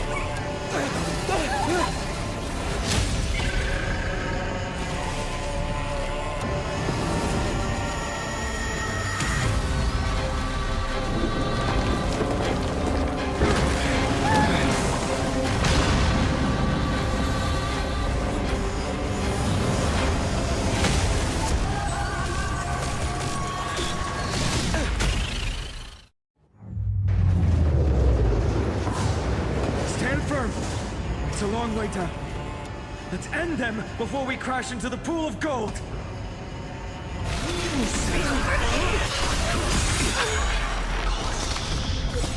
I feel that flame! Let me go! Look, with this divine power, I reforge all things.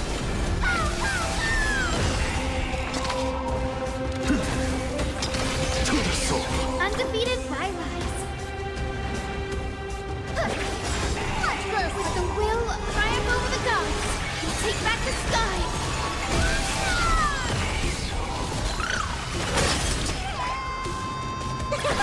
Curious, endless riddle. Nothing but a boy. I don't have time for games. Expand your thinking. Watch it grow. Storm clouds are gathering. Are you ready to sever the lightning? Undefeated Phainon.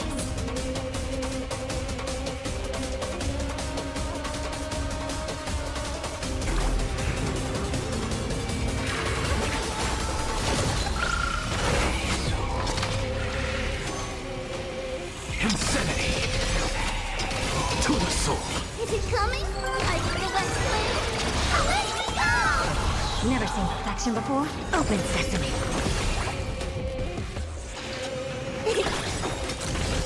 Curiosity, endless riddle. Nothing but a boy.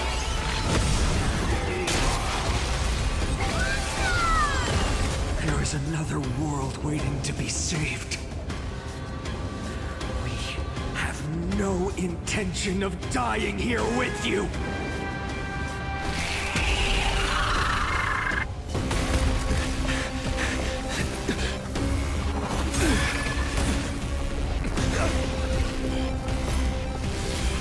Titan! Open to nothing!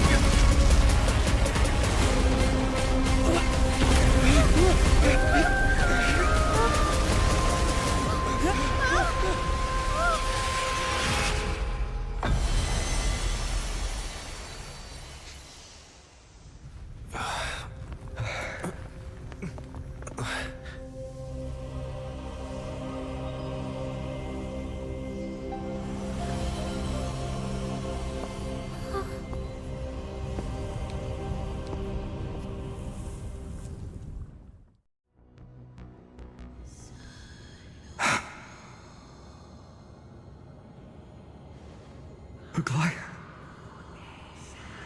Are you still protecting us?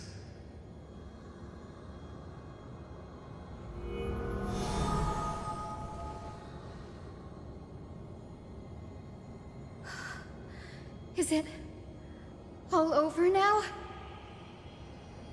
Seliosi condemned humanity, casting them into the pool of gold. In the end, she too was... Take that core flame with you, Hyacinth. Our mission isn't over.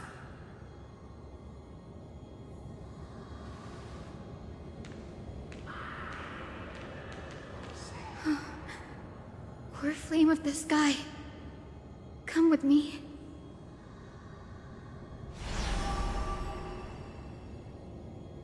It's a strange feeling.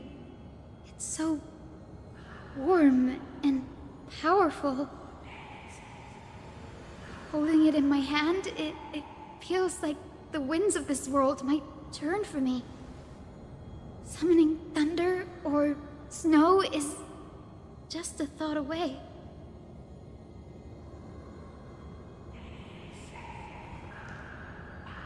I understand how you feel, but right now, this platform is on the brink of collapse. Who knows how much longer it can hold? We need to find a way to leave.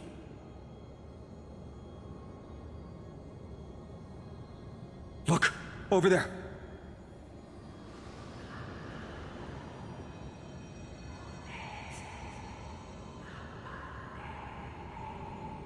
No idea, but we have to take a gamble. If the prayer can rewind the shattered platform, then we might ride it back to the entrance.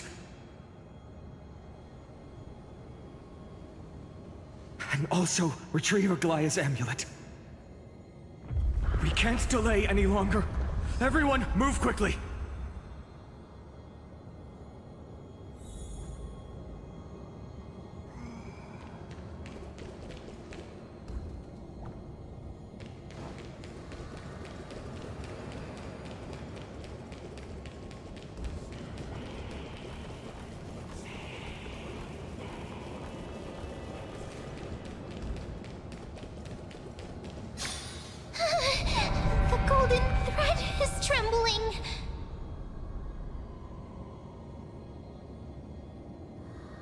We're out of time. We have to retrieve it. Partner, quickly! Lift the curtain of memory! Stir up ripples of past reverie!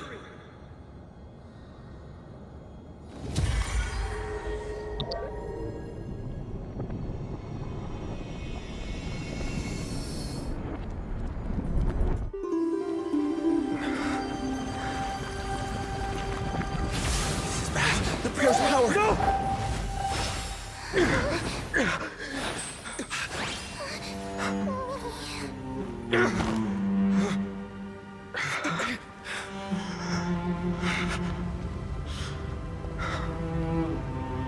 Come on. We have to get out of here. I shall have my final bath in warm and radiant gold. From here on, Phainon, you shall embark on a journey with no return. Light fades, only to await the sun's rise. One day you will step forward, not out of fear, but to return the dawn to this world. It's right in front of us.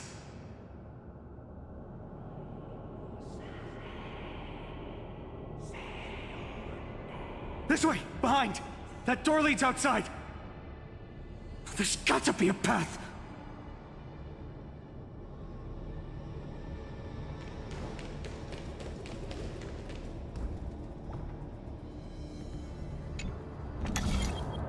It worked! Let's go!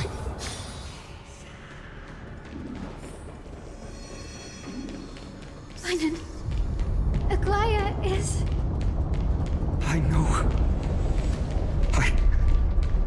No.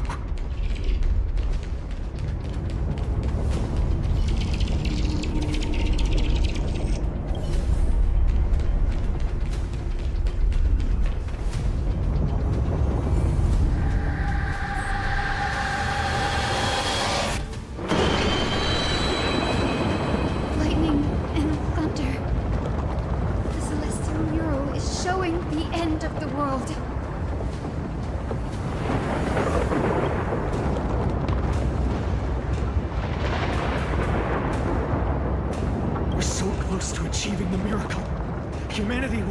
finally take control of its fate.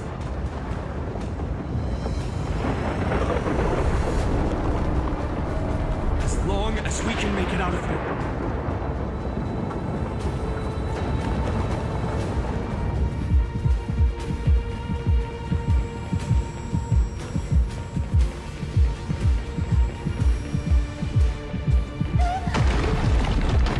Watch out!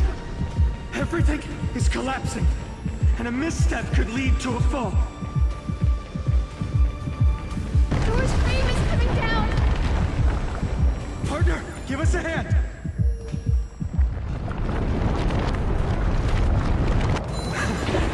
You do have a knack for saving the world.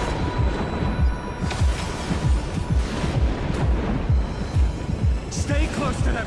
Don't fall behind!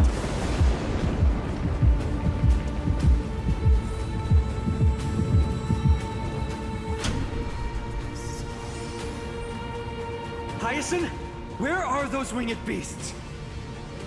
I'm trying to locate them, but the storm clouds on the mural are blocking my senses. We could use their wings to escape if they were still here. We'll have to rely on our feet for now. Keep moving! We're not safe yet.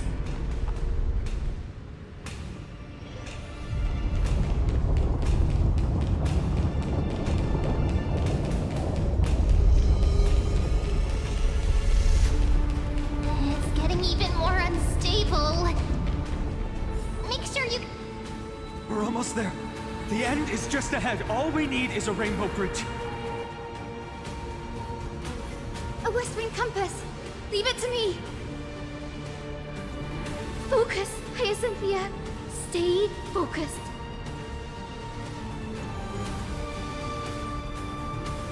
We're out of time. The fortress runs on Aquila's divine energy. If I can channel the core flame...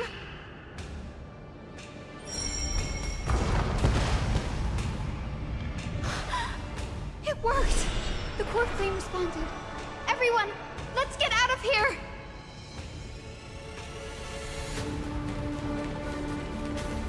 We all have something worth living for. And we all want to see Akima's second dawn.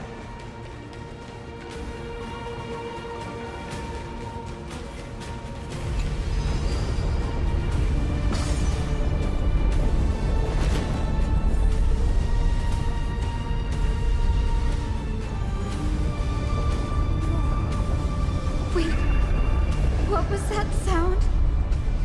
Everyone, once the platform stops, we make a break for the exit. Don't hesitate. Not even for a second.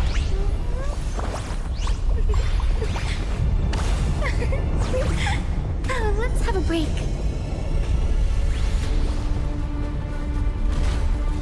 Everyone, hold on tight!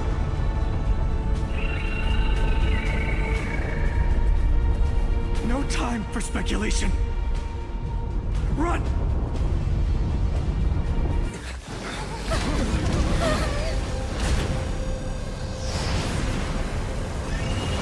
The Titan! Their core flame has already...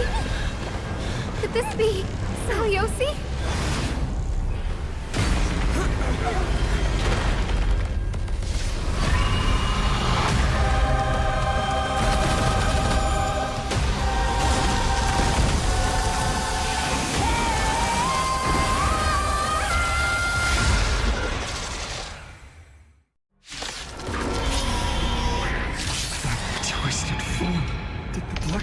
Bringing me back to life? The core flame has been taken, yet they still move. Lady Celiosi, is that you? Hope will not end.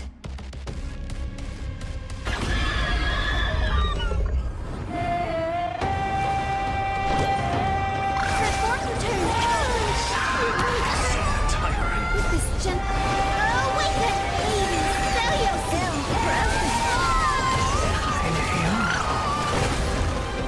Look, with this divine power, I reforge all things.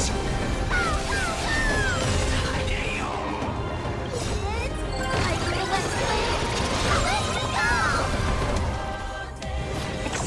What's the matter? To the soul. Underestimating us will cost delivered warmth.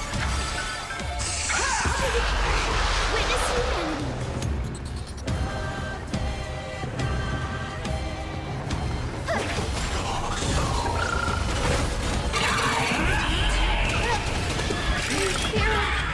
The echo of the apocalypse!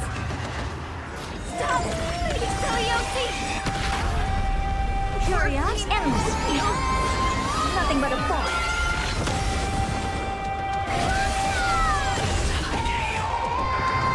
Expand your thinking.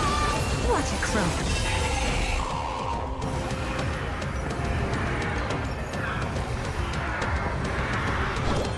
That fork return. Thank you. And they'll give you what you need. Insanity.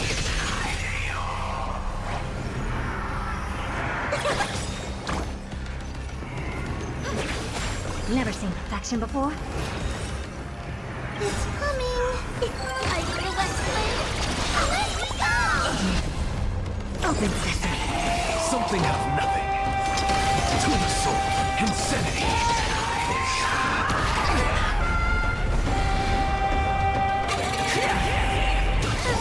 Small, nice Awaken! Hades! Celiosi! Thank you. What you need.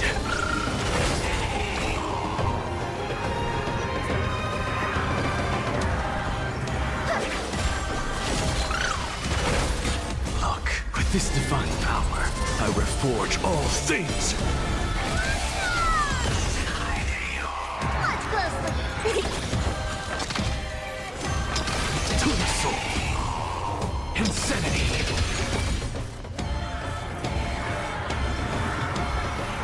Expand your thinking. Curious, endless riddle. Nothing but a thought. I don't have time for that. Open sesame. Glimpse me now.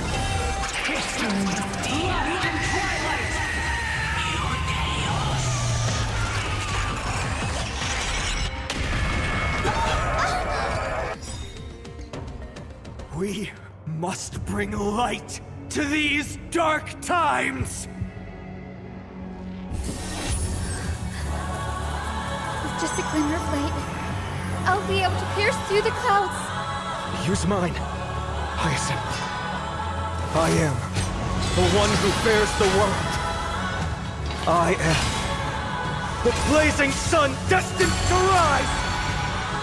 Lord Flame, bestow upon us the healing rainbow!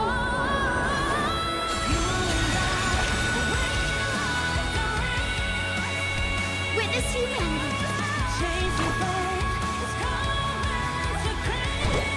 That fork return. You're right. Hero of the sky, awaken! Witness humanity. With this gentle, awaken! Hades, Celiosi. Thank you.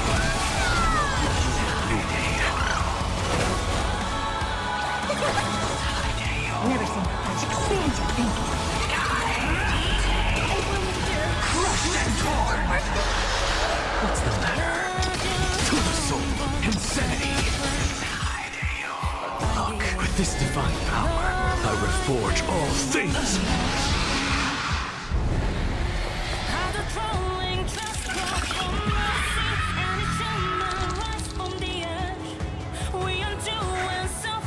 The first and only god that Dawnmaker will slay is you!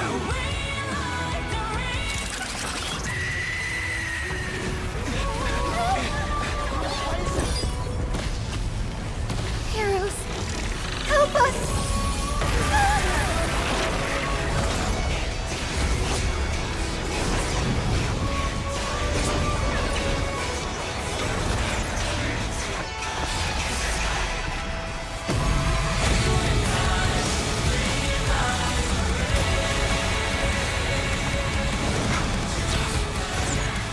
Hero of the sky, witness the will of humanity!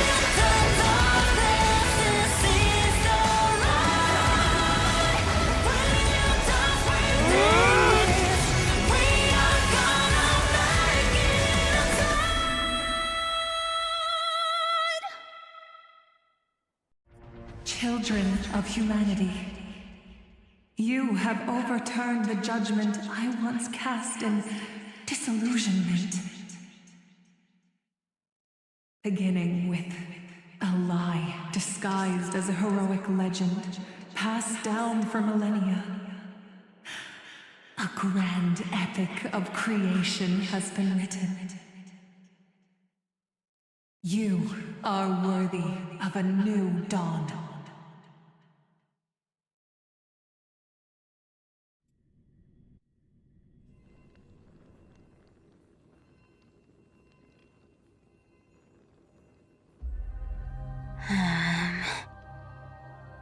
Seriously, where did they hide that thing? Trash. Just trash. What is this? Never mind. I'll take it anyway. I finally found it! It must be this. The gem of all worlds that the chaplain secretly stashed away. Said to be a fragment peeled from the Dawn device.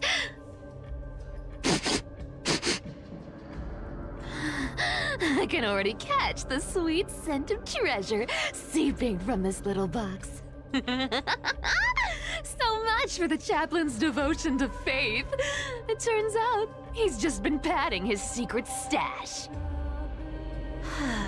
I've been lurking in the priestly court for over half a year just for this little trinket. Day after day, listening to those stiff priest apprentices drone on with their prayers. I thought I was going to lose my mind. Good thing persistence pays off.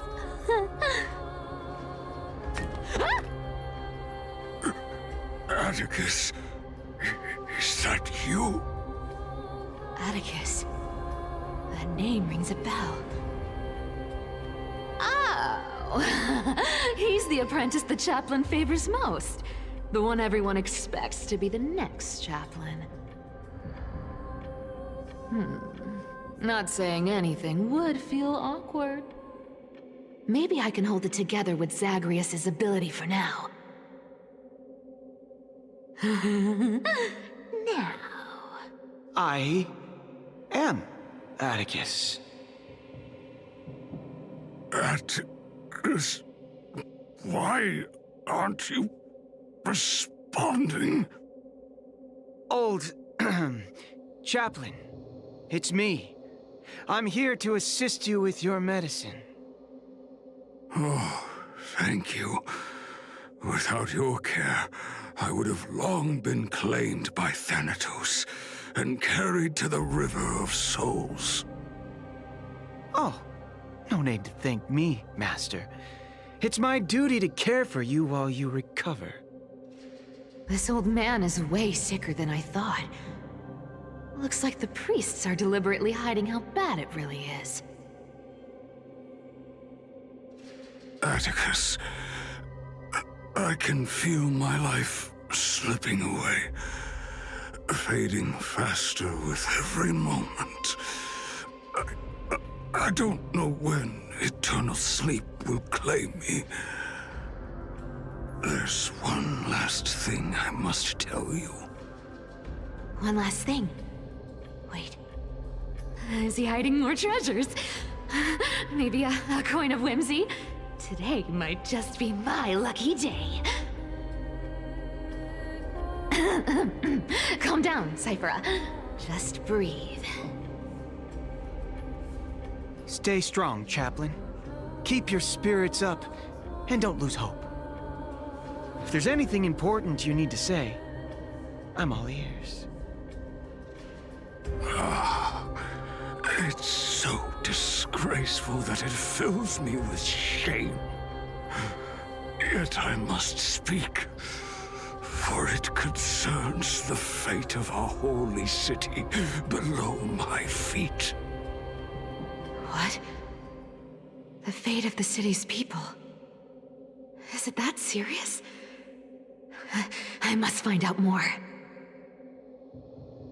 The omniscient Sky Father Kefali Before they fell silent, I heard their last words at Dawn Cloud. It announced the prophecy has arrived. My mission has concluded, and I shall return to silence. Ah, the prophecy of Genesis. The Titan turned to stone. Heard it 1,000 times. Old news. What else you got? The eternal night is looming, but over the next 300 years, the Dawn device will safeguard the holy city, poised for the children of humanity to create miracles. Mm-hmm. The Dawn device, the miracle of Genesis, the usual cliches. Wait, did he just say the next 300 years? I have concealed the deadline the Sky Father set for everyone. I lacked the courage to carve the countdown to the city's new dawn into the hearts of its people. Atticus, you are 100 times more courageous than I am. Can you accomplish what I could not? Will you share this harsh truth with all the citizens of Akima? Atticus. Rest easy, Master. I will shoulder this heavy burden for you. I'll address the fallout of your indecision. Is that right, seamstress? Everyone in this world is unique in their own way. My moment to be a hero has finally arrived. And that was my stint as a priest at Dawn Cloud. Sure, the story's been slightly embellished, but every word of it is true. These are secrets that must remain undisclosed. I've never shared them with anyone. Not even Bartolos. You should feel incredibly honored to be the first to hear this. Unfortunately, you can't clap or comment right now. But that's beside the point. Getting to spill the secret I've been holding in for 1,000 years feels amazing right now. Honestly, I'm surprised at your persistence. I merely staged a slip-up for you to witness the switch of the core flame. Who'd have thought you'd follow me all the way to the Nether Shore? That Deliverer kid was spot on. You rejects, shunned by the Akamans, have no choice but to keep moving down this dark path. 1, 2, 3, 4. Wait. What's going on? Your leader Kindness isn't here. Oh. Could she be plotting something else? Ah, such a hassle. Well, for everyone's safety, I might as well check if you're carrying anything suspicious.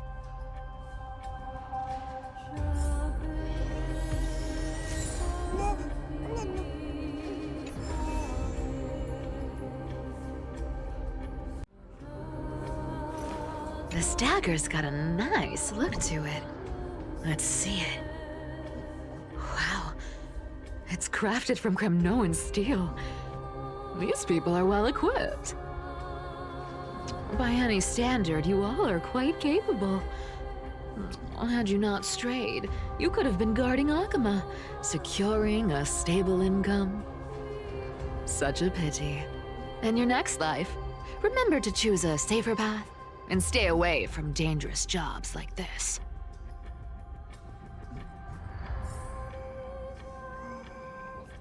Let me take a look at what's hidden under that mask. Huh. Your face looks innocent enough. Who would have guessed that such a pretty face would hide a heart full of darkness? Appearances can be deceiving.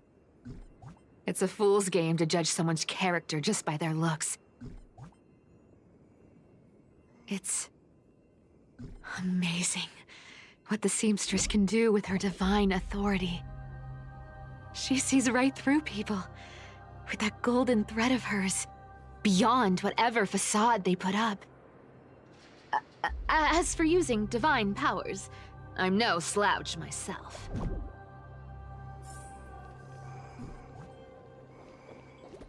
Who came up with this uniform? It's got more pockets than it needs. Nobody wears this style anymore, do they? Back in the days when I was doing honest work for the Gold Weaver, I saw my fair share of these. Oh. What do we have here?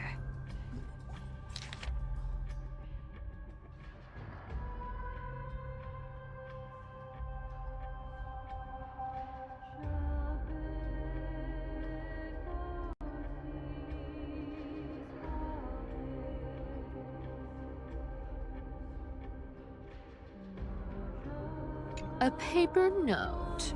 Aw. Talk about old school. All right.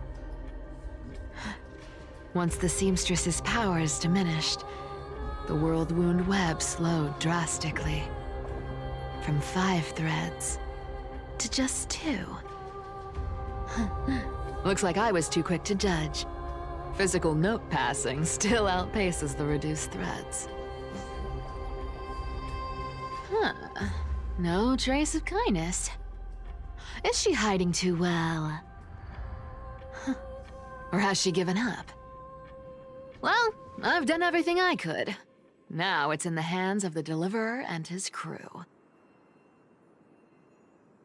Huh? Who was that? The noise came from above. Could it be? Huh? It looks like they pulled it off. The Deliverer is impressive, no doubt. But some of the credit should go to the gray mystery from beyond the sky.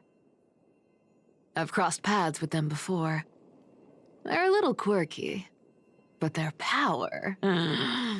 absolutely terrifying. With the core flame of Aquila taken, the flame chase journey is down to its final threat. They're already here. Barely gave me a moment to catch my breath. All right, then. Guess it's my turn to see what you've got.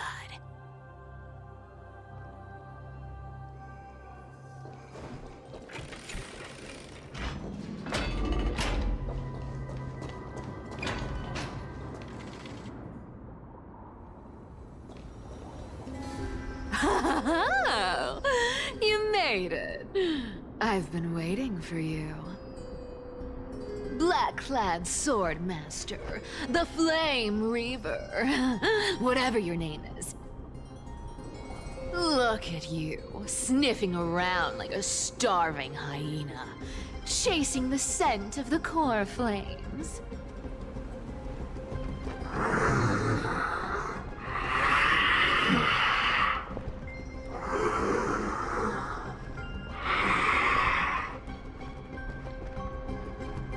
What's wrong?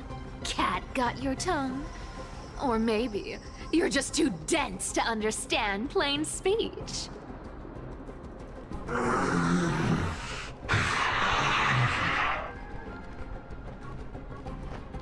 Throne of worlds, core flame. Must take back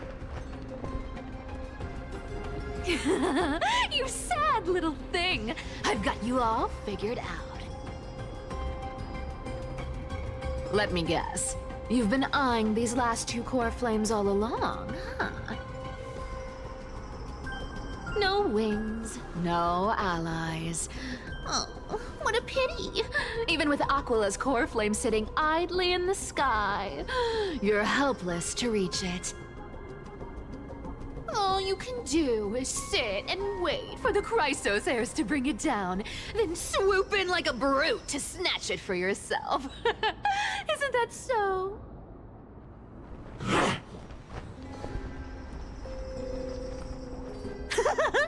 Struck a nerve, have I?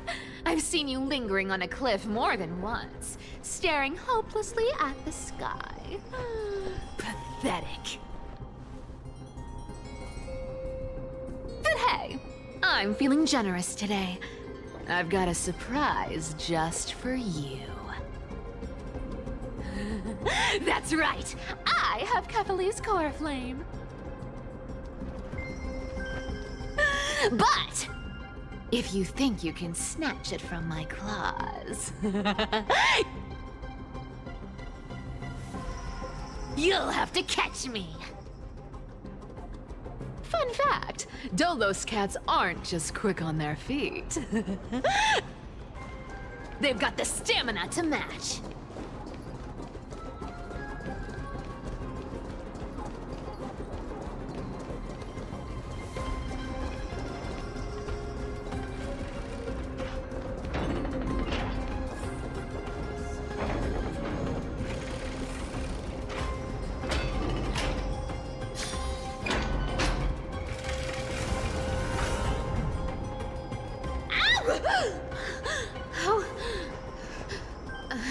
How did you get ahead of me? Whoa, whoa, whoa! Don't swing that thing! Easy there. You're after Kephales's core flame, aren't you? Fine, take it! The deliverer made me steal it. It's no use to me anyway. Look, since we've got the same taste in fashion, all black and sleek, how about you spare this poor cat's life?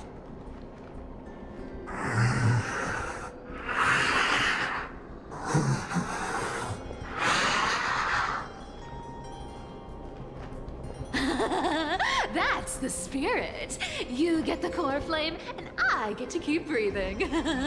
Everyone wins.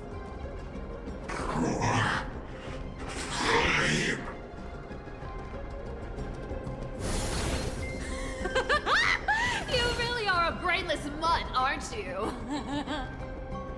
Woof woof. Come on! Come on! You're not gonna let a little setback like a lost bone stop you, are you? Well, look at that. They actually caught up with me. No one's ever managed that before.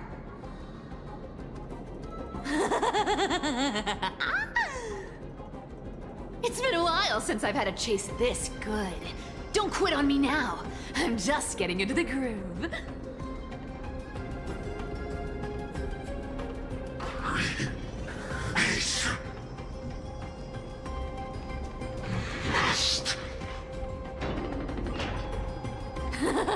You sure stumble over your words, but you've got some speed on you.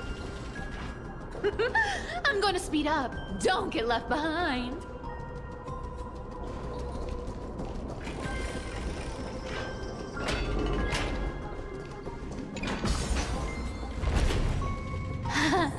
Just in time to take a break. Don't tell me they might... Oh. What? Still not here? Well, that's disappointing. Oh well, I guess I'll just... Wait around a little longer for you. Styxia, you're stunning. Oh, look who it is! The Flame Reaver. First time. Wait, no, not the first time meeting you. I'm the great hero of Akama, the deliverer of Amphorius. They say I'm destined to return Kephales's core flame and carry the weight of a new world on my shoulders. But hey, fairness is my thing. Fairness, fairness, and fairness. You want the core flame? Come and get it. But only if you beat me fair and square.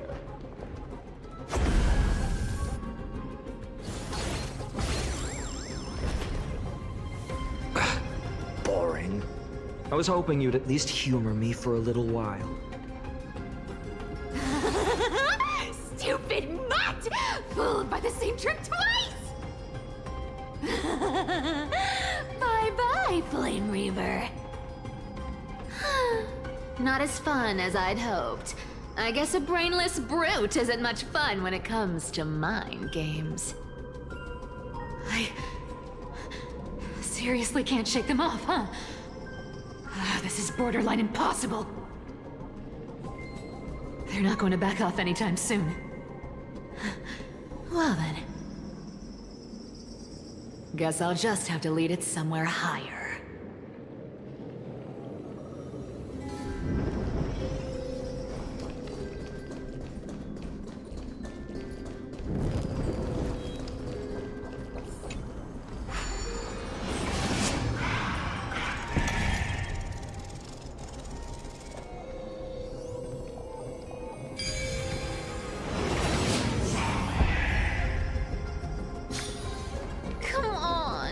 Please make it harder next time.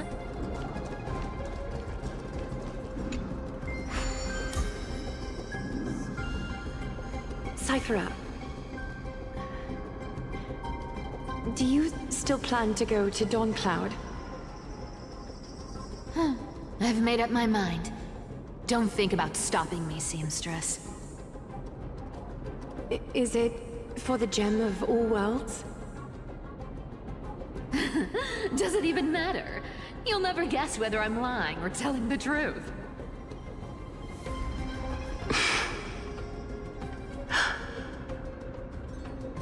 You're still wearing those golden boots I gave you. I hope you're not running from someone the next time you wear them.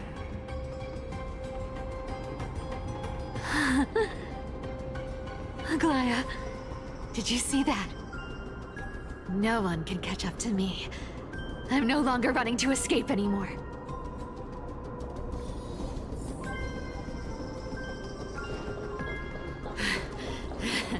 Deliverer, you better thank me. Every leisurely second you enjoy was fought for by yours truly.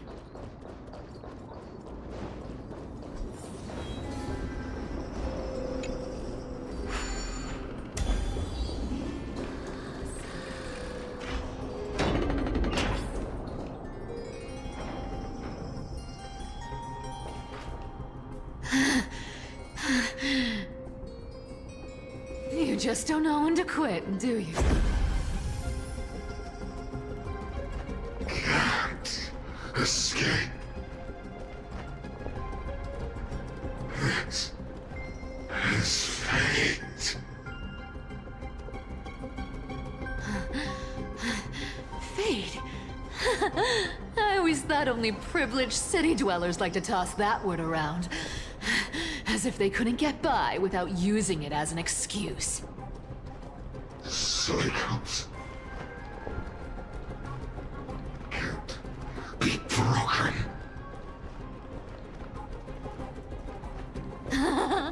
Cycles. Fate! Give me a break! Everyone has to walk their path.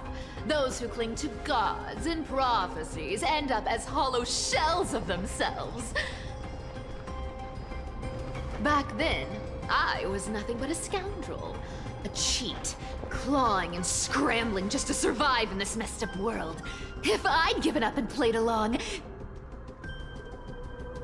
this place would have been nothing more than a lifeless wasteland by now. Core flame.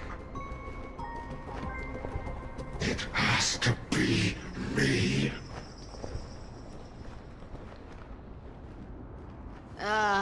My bad. Why bother offering wisdom to a mad dog who wouldn't understand it anyway? Do you know why I dragged you here, mutt? Word is, you've tangled with that golden-haired lion before.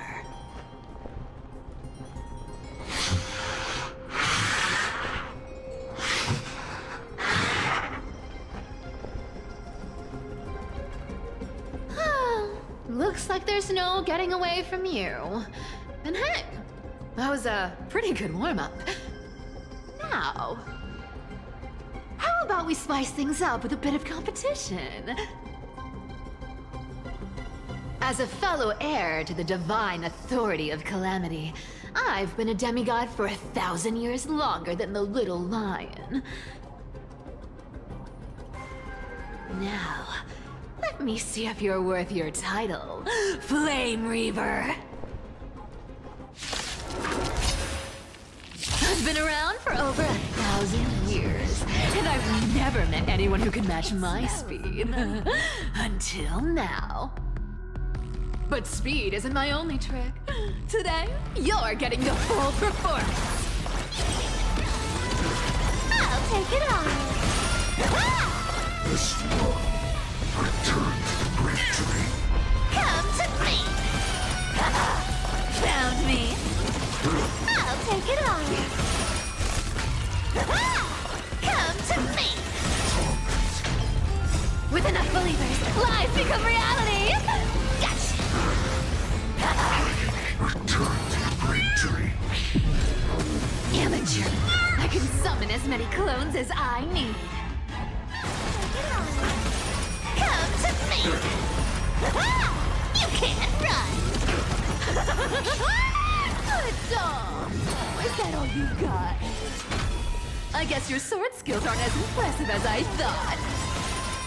With enough believers, lies become reality. Yes. Come to me. Found me. Return to the great tree. Suffering.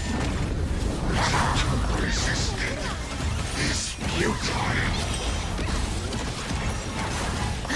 I've played with you long enough.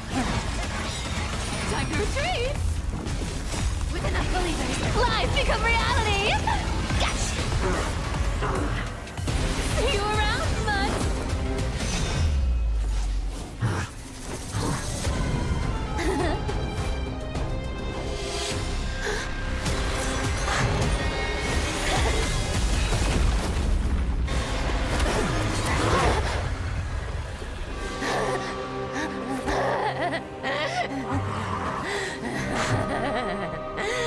Only a mindless fool would fall for the same trick 3 times in a row.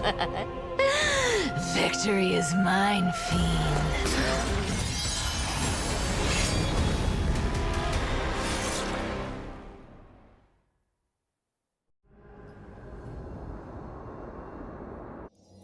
To all citizens of Akama, today I bring you 2 pieces of news. One sorrowful, one joyous. First, let us offer our blessings to the departed. Our beloved Chaplain Phoros has returned to the embrace of Sky Father Kefali. May he rest in peace. But citizens, do not grieve his passing. In his final moments, Chaplain Phoros found peace. While he still had his wits, he heard the final words of the Sky Father. And that brings me to the joyous news I share with you today. Before the great world-bearing Titan fell silent, they spoke one final message to my revered mentor. And now, I shall share those words with every soul in Amphorius. They said, "The prophecy has arrived. My mission is complete, and now I shall fall into eternal silence." The eternal night is looming. The dawn device will safeguard the holy city, poised for the children of humanity to create miracles forever. Until forever? Skyfather's love transcends time itself, stretching across endless eons. Citizens, friends, as the newly appointed chaplain, I propose we host a grand 100-day celebration at Dawncloud. A feast in gratitude for the Sky Father's gift. Our mission is to transform the Sky Father's words into unshakable faith. For 100 dawns, through song and dance, every child of humanity within Amphorius will come to believe the light of the Dawn Device never fades. Kephales's protection has no end.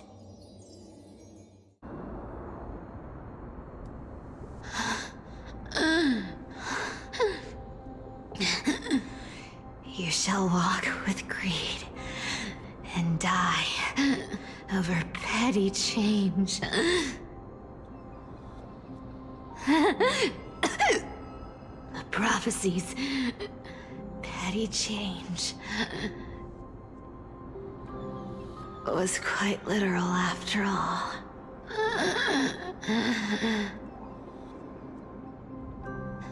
Atticus.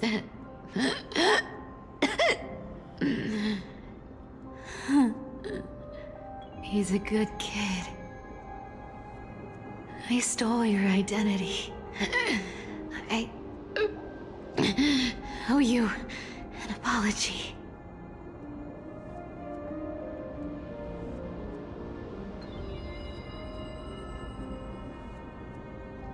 But I owe more than just an apology.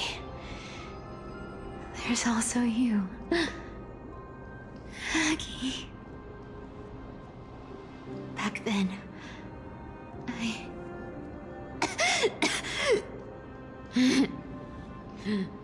I had to leave Akama. You see, you were so good at reading hearts. If I had stayed by your side, my fragile lies would have been exposed sooner or later.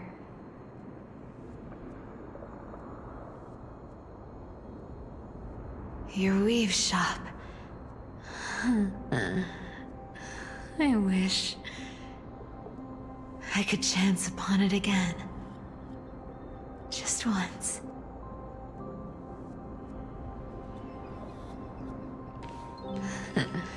To be scolded by you and Treeby.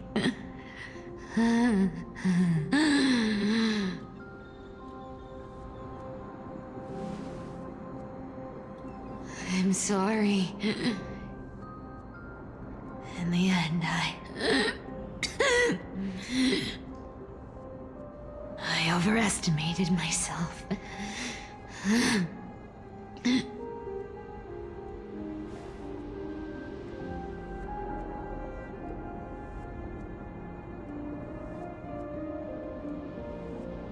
But at least there's one thing I did accomplish.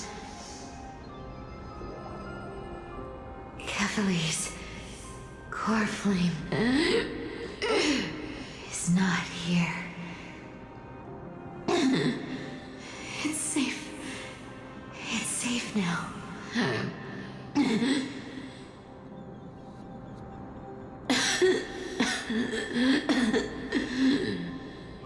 Even if I'm nothing more than a thief,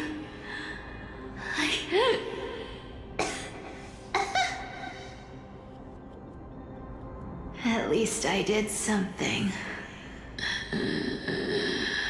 for the flame chase. Aggie. Aggie, can you hear me?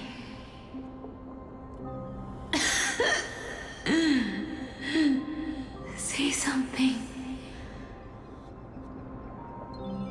Anything. Anything.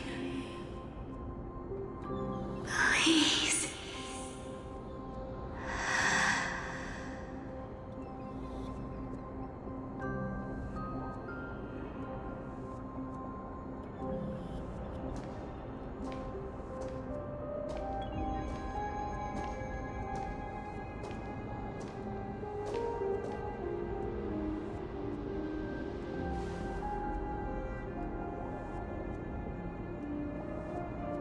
You are the unsung hero of Emporius, Cypher. You saved us all. You betrayed the world. And in exchange, you earned humanity 1,000 more years of life.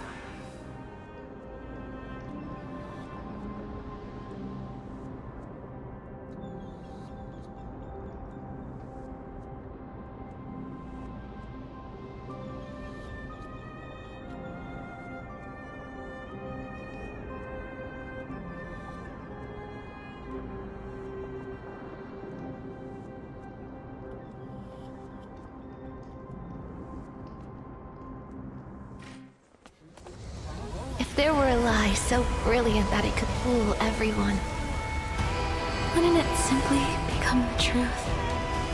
Lies will always be lies, Cypher.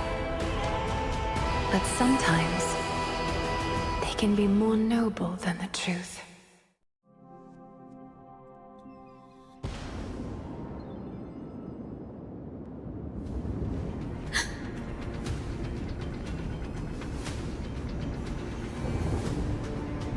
Core flame in my hand.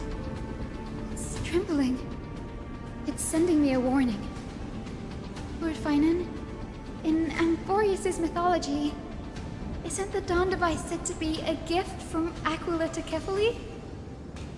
Why bring this up now? Let's focus on getting back down there. Lord Phainon? Yes. Nearly every mythologist agrees Aquila gifted the Dawn device to Kefali.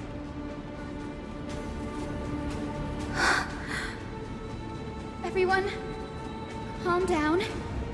Listen to me. The core flame in my hand trembles violently, its warmth slipping away like sand through my fingers. It burns through immense energy just to leave me with one message. The Dawn device is extinguished.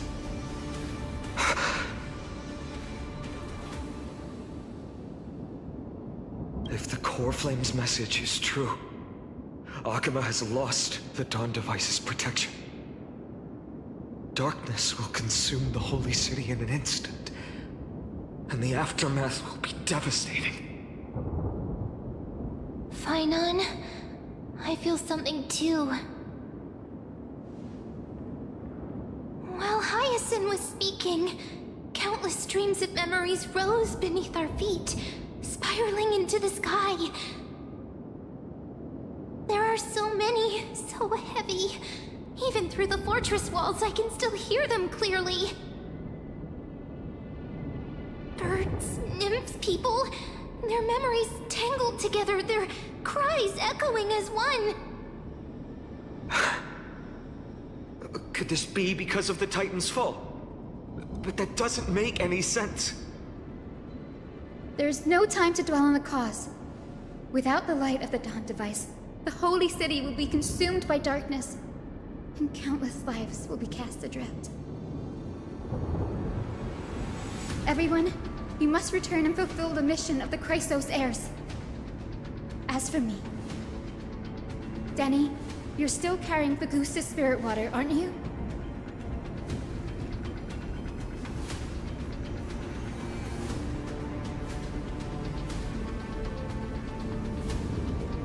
No. The time has come. Open the path to the vortex for me. There's still one thing I can do for the people down there. Return the core flame of Aquila and inherit their divine authority. I'll remain in the sky and cast my protection over the people.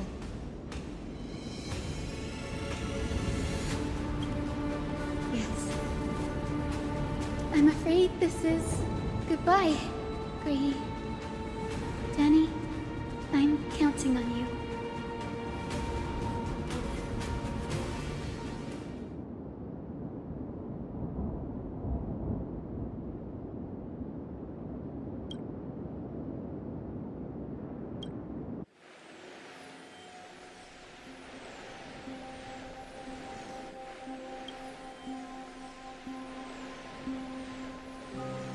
it still feels unreal. Even after seeing it a second time. You'd move in perfect harmony with the rivers and seas of this world.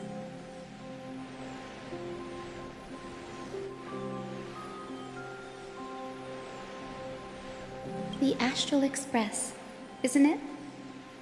March 7th? The one you always mention. I'd like to meet her someday.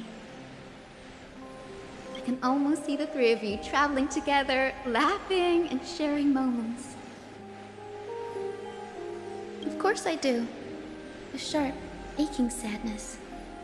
I feel every bit of it.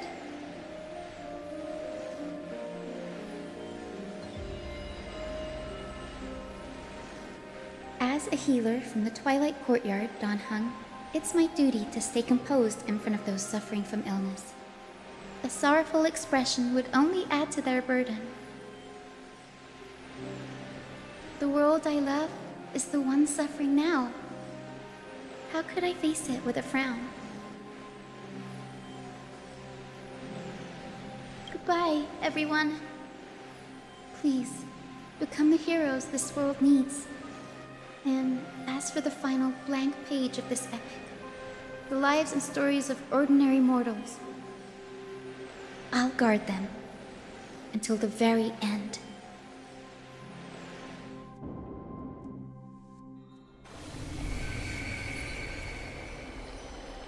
Miss Hyacinth, are you really leaving? Yes. Lord Phainon has already set the date for our departure. As a descendant of the Sky Hero, I must prepare myself and carry this responsibility. What about this new Twilight Courtyard? Believe in yourself, Clementine. You're an exceptional healer, more than capable of handling things on your own. The patients trust you, and you've earned that trust. That's what matters, isn't it? Miss Clementine's medical skills are amazing! We believe you'll make the Twilight Courtyard proud. Thank you, Lady Treby. I'll do my best. I just don't have the same confidence and certainty as Miss Hyacinth. No matter how severe the illness or injury, she always faces it with a smile. Honestly, I'm not confident about everything, Clementine. I've just learned how to hide my unease well. It's a skill I consider essential. It's hard to imagine anything making Miss Hyacinth feel uncertain. Well, shall I give you an example? Since Lady Treby happens to be here too. Wait, you're part of this? Look at the Flame Chase journey. Since Lady Aglaia took over the leadership of Akama, every Chrysos heir entrusted with the core flame, aside from Professor Anaxa, was personally chosen by her. I was the outlier. The hero Seliosi entrusted her bloodline with the legacy of the sky. Lady Aglaia's thoughts on my potential remained a mystery, even up till the day she left. So I've always carried a lingering doubt about my ability to fulfill this role.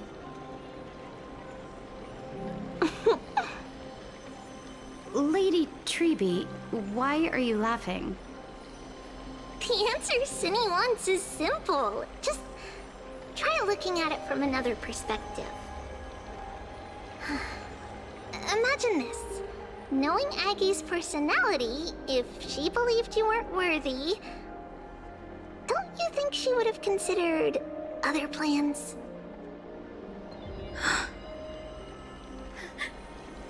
Now that I think about it, I feel much better. I may not have Lady Aglaia's keen judgment, but I would never question your resolve, Miss Hyacinth. Thank you, Clementine. I had a sudden thought, Lady Treby.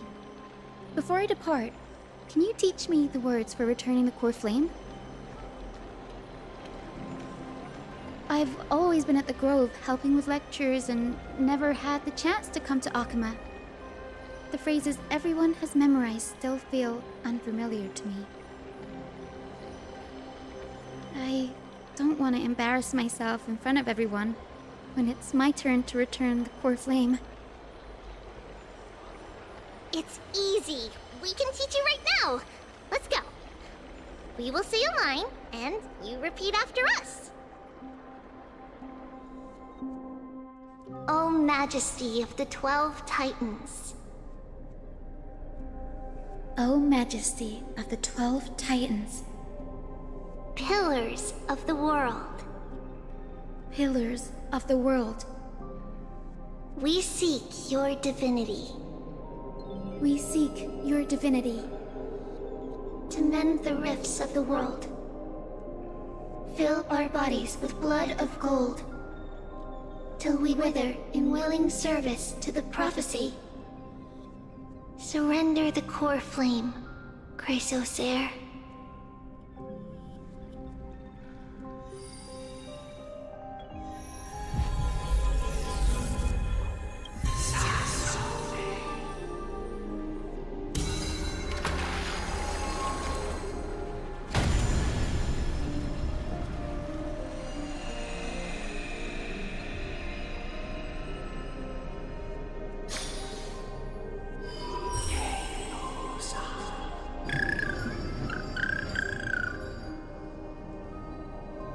Cinny, are they?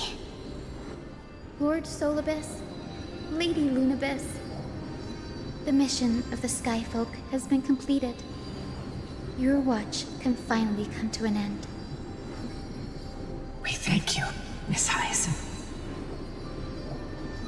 Even though we were the source of that false legend, you still brought us freedom. Please, don't say that. Without your wings, we would have struggled to progress in the Eye of Twilight. Akuma is on the brink, and I must quickly embrace the role of demigod to protect everyone with the power of the sky. Honored ones, please tell me, what trials lie ahead for me to complete? I think you've already done everything you were meant to, Miss Hyacinth. What do you think, Seliosi? The Skyfolk. Lady Seliosi? I see. After all these long years, your will has merged with the Titan's divinity. I deeply regret. I beg for forgiveness. The darkness in the human heart clouded my judgment. I failed to recognize the resilience buried deep within. Of those present that day, I don't know how many were innocent, how many truly deserved their fate. That's why I cannot forgive you on their behalf, Lady Seliosi. The spirits of my ancestors resonated with me. You exiled our people, and they may never forgive you for that. But at least there is one thing we can agree on. The truth that no one can distort. The courage it took to defy the gods was undeniable, unwavering. That same spirit now lives on in those who walk the flame-chased journey, growing stronger with every step. You were the spark that set this era in motion, Seliosi.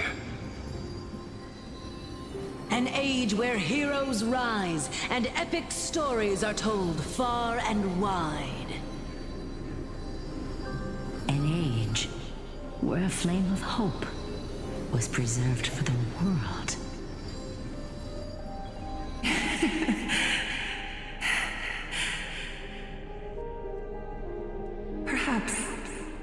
This is what I longed for. Now, I can finally rest in peace. Even in that darkest moment, Lady Seliosi, you still held compassion for mortals, didn't you? Even with the Titan's power, you didn't punish the world by letting the sky fall. I imagine you were waiting for someone to bring redemption. Trust me with the power of the sky. I am merely a healer. I could never match your strength, even with that power. Thankfully, the world no longer needs a demigod who can summon thunder and storms. What I must do is merge with the sky and cast down a gentle rainbow, protecting as many lives as I can.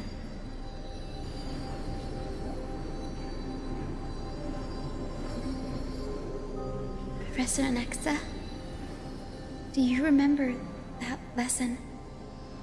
In the end, I followed the path of my ancestors, returning to the sky. I didn't return to the earth to walk with the people, but even so, I still achieved my dream.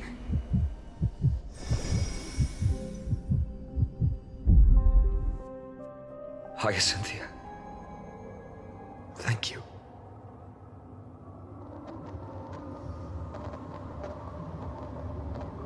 Akima's dawn has come to an end. Why is this happening?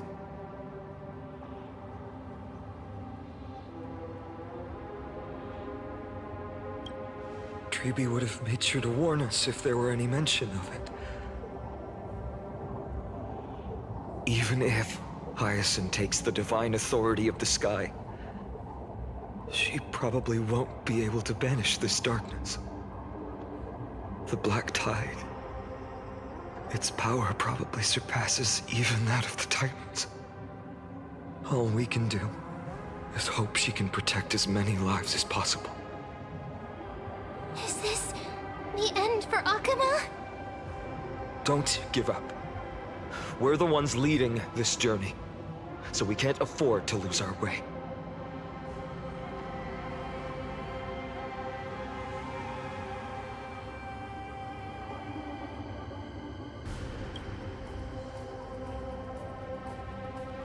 I've never seen anything like this before. Could the Black Tide be the cause? There are too many things we don't understand, and we don't have time to figure out. We can't delay any longer. Let's head down. Hopefully Kefali's core flame is still safe. I'm confident that Miss Cypher will do everything in her power to fulfill her duty.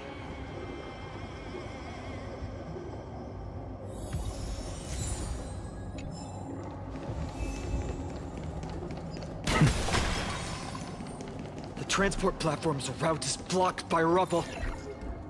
Partner, help buy us some time.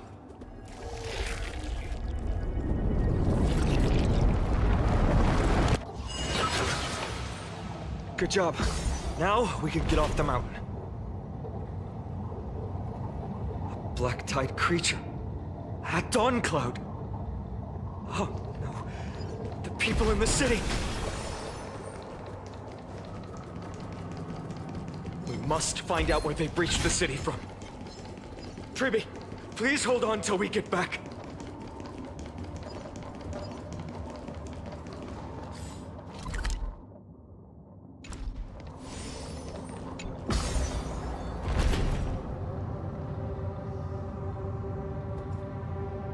Anyone who dares stand in our way will get a taste of Dawnmaker's edge.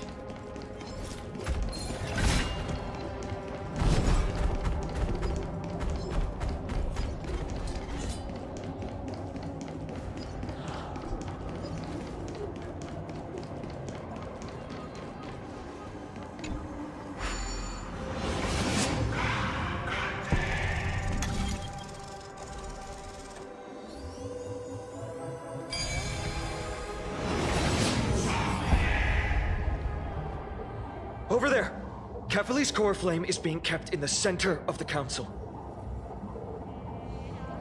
We must retrieve it and bring it back to the vortex of Genesis. Right. Worst case scenario, we need to be prepared to return Kefali's core flame. If the end is indeed upon us, we no longer have time to investigate the truth behind the miracle. We'll have to trust that Professor Anaxa's hypothesis is the only option. Apologies, Aglaia. I promised you that I would leave the choice of Era Nova to the people of Amphorians. But I'm afraid there's no room for doubts now.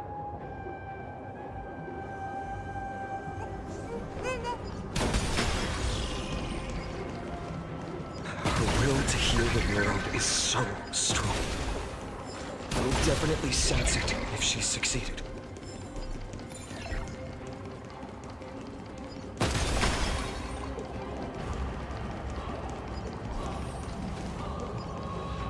Oh, Skyfather Kefali, please forgive these ignorant and lowly children of humanity. They are so utterly naive that they think of the golden-blooded heretics as deliverers. This blood-red sky, and the raging flames and demons throughout the land will purge their foolishness. Kindness. Lord Deliverer, why don't you join me in praying to the benevolent Kefali? Cast your eyes on this ravaged land. All of this, sins committed by you, blasphemous heretics.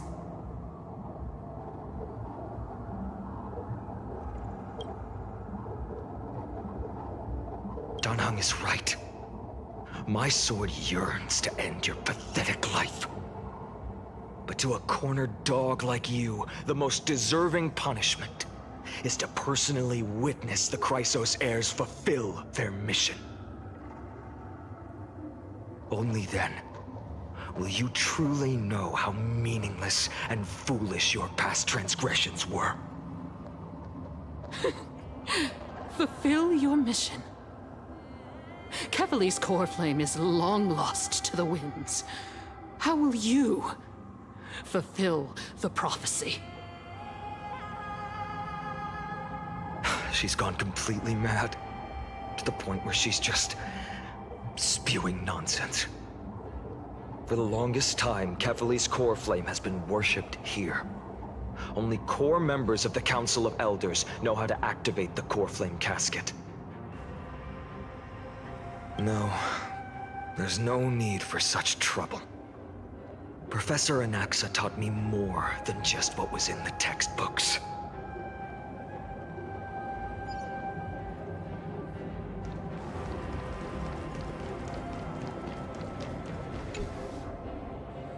During his time at Dawn Cloud, Professor Anaxa conducted surveys in various areas. I still remember the words he used. I hope it works. All-knowing Father who bears the world, please share a glimpse of your merciful gaze with me. Cast down the Titan's fire that hangs at the pinnacle of the world, for your devout creations to behold.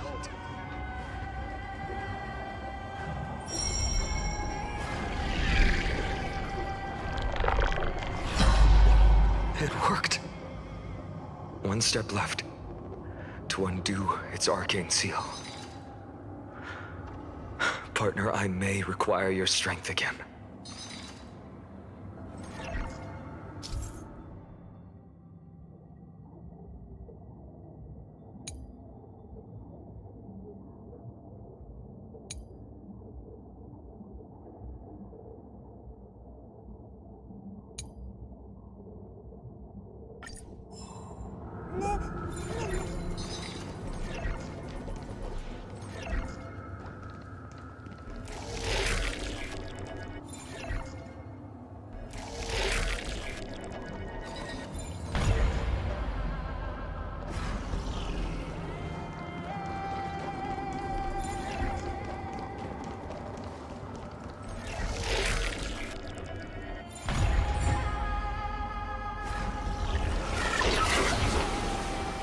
Take the core flame and let's hurry down the mountain.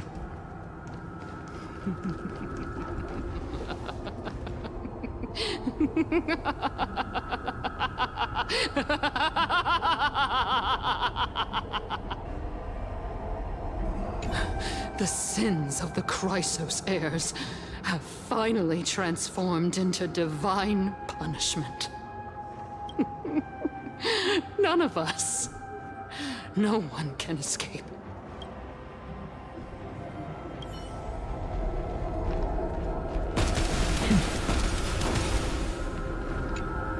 Dan Heng, can you use the spirit water art again?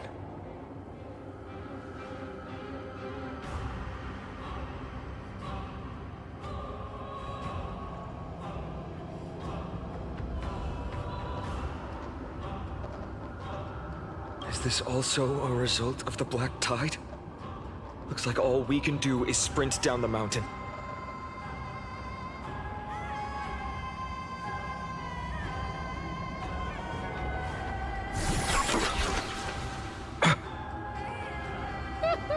You all thought I completely lost my mind. If the core flame was never tampered with and has always remained here untouched, you all think I wouldn't have the power to take it away?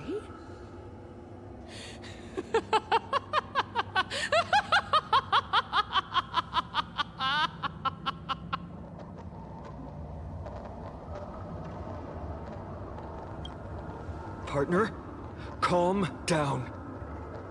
I'll do my job. So you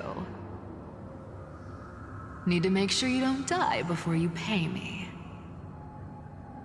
There's no need to worry about the core flame's whereabouts. Let's just descend the mountain. No need to worry, but... Before setting off to defeat Aquila, I entrusted Miss Cypher with the task of protecting Kefali's core flame while we were gone. By any means necessary. If the core flame isn't here, that means she must have done something to it. In other words, she fulfilled her duty using her own means. We just have to focus on getting to the vortex of Genesis, and Cypher will meet us there for sure.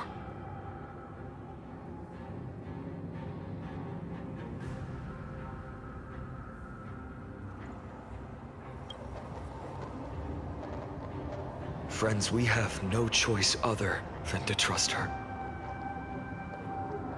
If the nearest ritual basin is 10,000 paces away, then what we have to do is to run in that direction and hope she meets us after 1,000 paces. If she doesn't show up, we will keep going and trust that we will see her at 2,000 paces. 3, 4, 5,000. I will keep hoping with the same resolve all the way. Until she shows up in front of us with her usual rebellious attitude.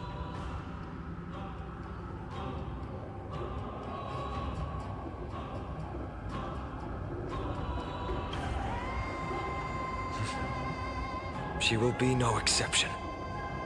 But before that, we must survive and break through this siege.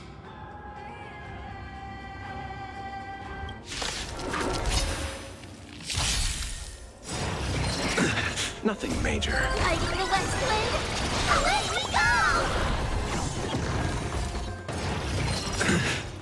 Bloom. The dead return!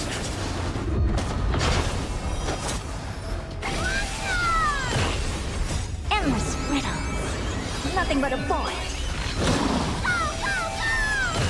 Expand your thinking. Watch it crumble. Open sesame.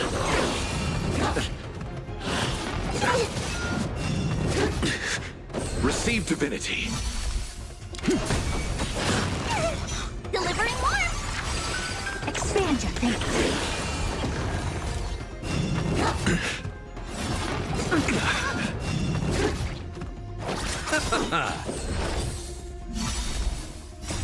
Fighting the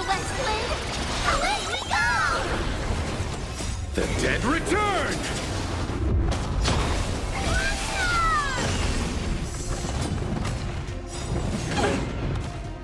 Endless riddle. Nothing but a void. Open sesame. Glimpse the unknown. With this divine power, I reforge all things. Insanity.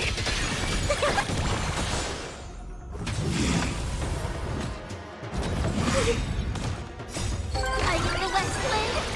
Let me go! Expand your thinking. To the soul. It's done. Let's go.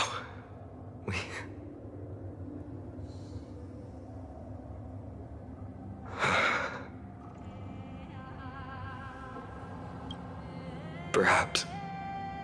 But as a cleaner, she was willing to absorb a millennium of identities and memories for an objective that hasn't changed in that time. I suppose this is also a form of extreme but twisted resilience. Let's go. It's time to leave this place. Everyone, can we run faster? I've got a bad feeling.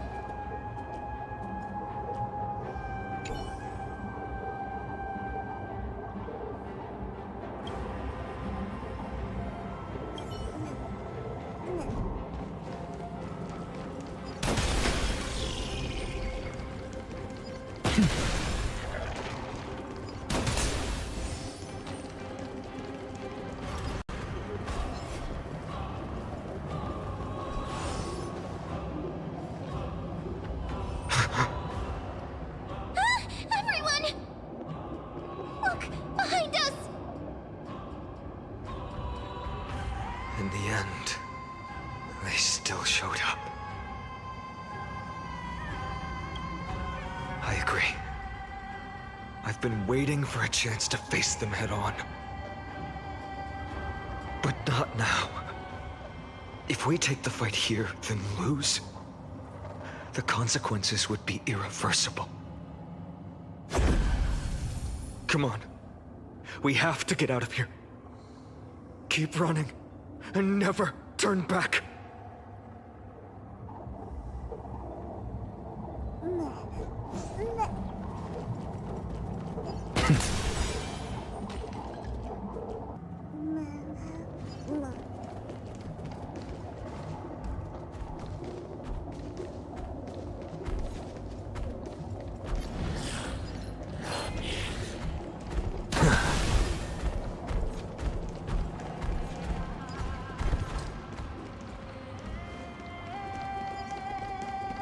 They will catch up to us sooner or later. Keep running. Don't...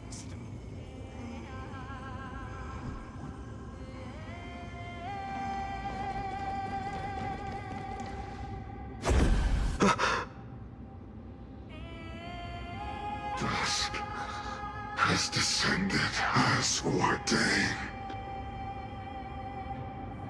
Clones, illusions. Nothing but cheap tricks to help you hide in the shadows. The sky has returned to its rightful place. This world must be reset. What are they talking about? The end you seek is also the miracle of Genesis. If so, you should be standing alongside the Chrysos heirs. Why do you hinder us, Flame Reaver?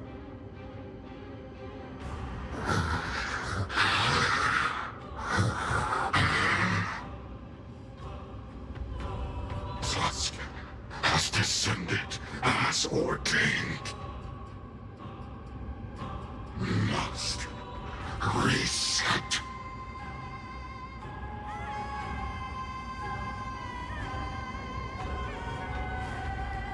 In the end, direct confrontation was inevitable. We shoulder the fates and futures of too many people. We will not fall here!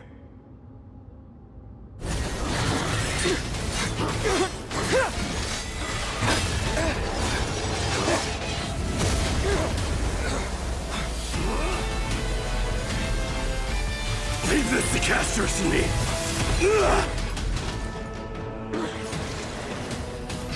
Over here! Go!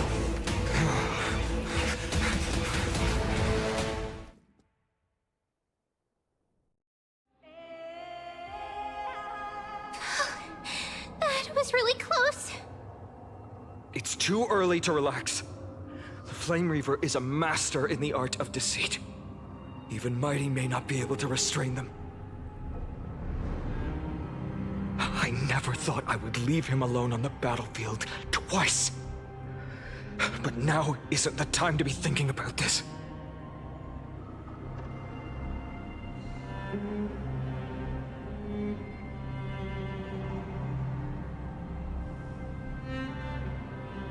Protect us! Sky Father, save us! The Black Tide creatures are threatening the people. We can't just stand by and watch. Let's end this quickly. That rainbow barrier. Endless riddle. Nothing but a void. Expand your thinking. Glimpse the unknown.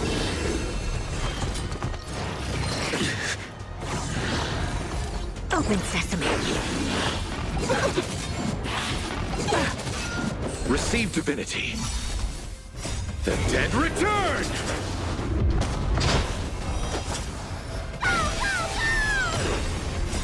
Like the West Wind, away we go! With this divine power, I reforge all things! Endless riddle. Nothing but a void.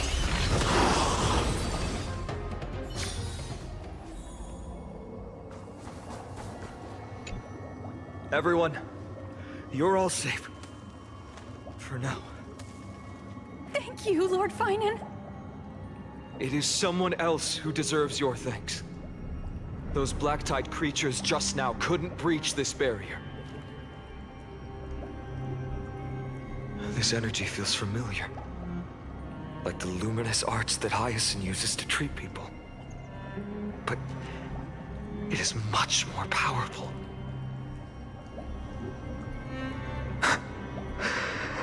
Yeah. Citizens!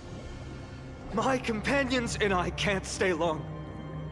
Before reinforcements arrive, please do not step out of this barrier.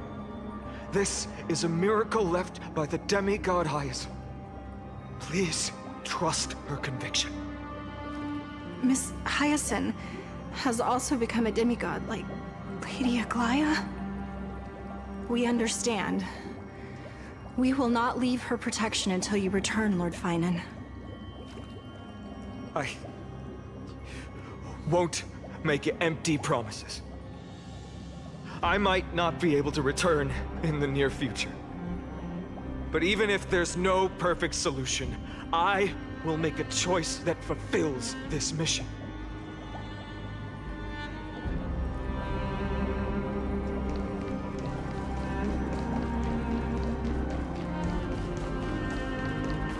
The people in the market must also be suffering. Cortonis! Quick! Let's go check on him! Cortonis! Hang in there! Returned, Phainon. Burning the holy city is... To resist, I did all I could. You shouldn't be on the front line at your age, Grand Craftsman. Where are the citizens? What's the situation at Marmorial Market? Organizing their escape. the holy city guards are. But where to flee to, no one knows. Descended from the sky, the rainbow barrier did. Protected the people, but alleviated the fear it could not. I fear this is Amphorius' end, Cartonis. There is only one way to save our home. Finally come true. The Sky Father's prophecy. Go for miracle. Deliverer, you shall become. One more thing there is. Waiting at the vortex of Genesis, Lady Phainon is. Kefali's core flame is safe, she said. Phainon.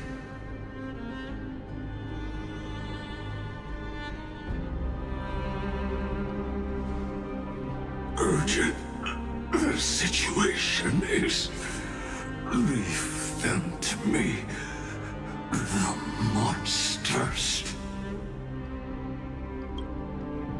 Died. I should have kept me here. The power of the rainbow light did. But if destined, inescapable death is, why not leave behind some glory? You've been forging nothing but glory your entire life, old friend. For others, and for yourself. May you never see the slightest glimpse of war in the New World. Farewell, Grand Craftsman. Let us depart to the Chrysos Airspaths. For battle, these hands were not meant. But if to protect the holy city's future, they are needed.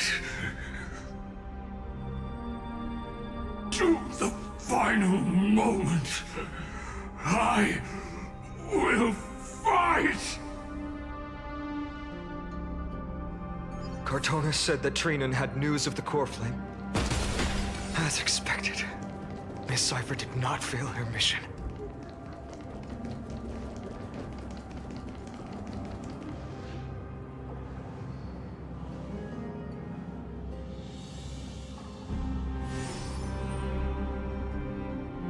These buildings... I can feel it. Their memories are dissipating. Yes, the textures of memories are preserved within all things in Amphorius. Even a single brick or tile holds countless traces of the past. There are no citizens trapped here, nor any signs of black tide creatures. We have no reason to linger here. Let's head downstairs. The bath chamber isn't far away.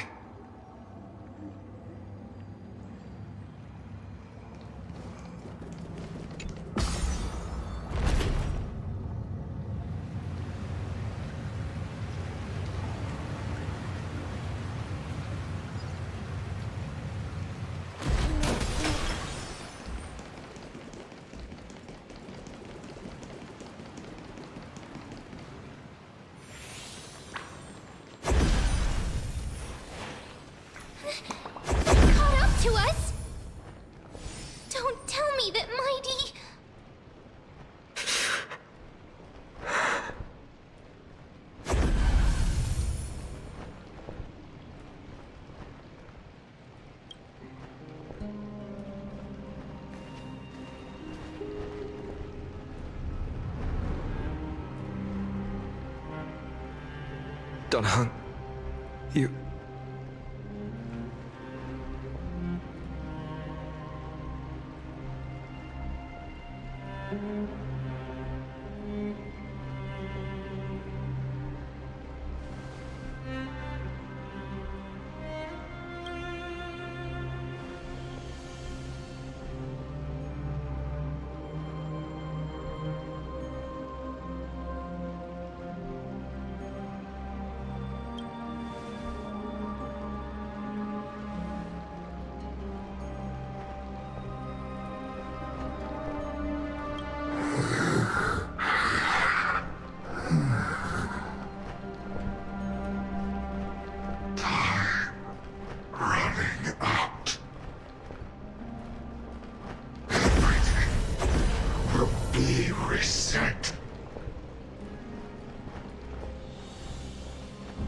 Better keep your word, Dan Heng. You cannot die here.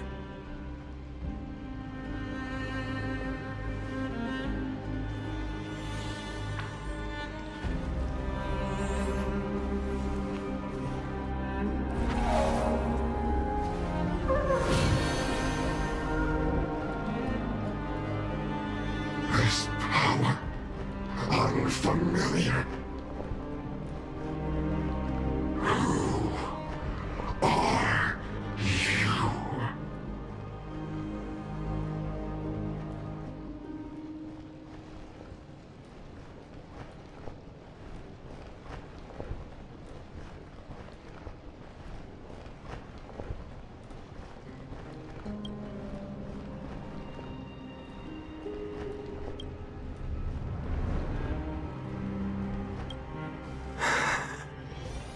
Follow me.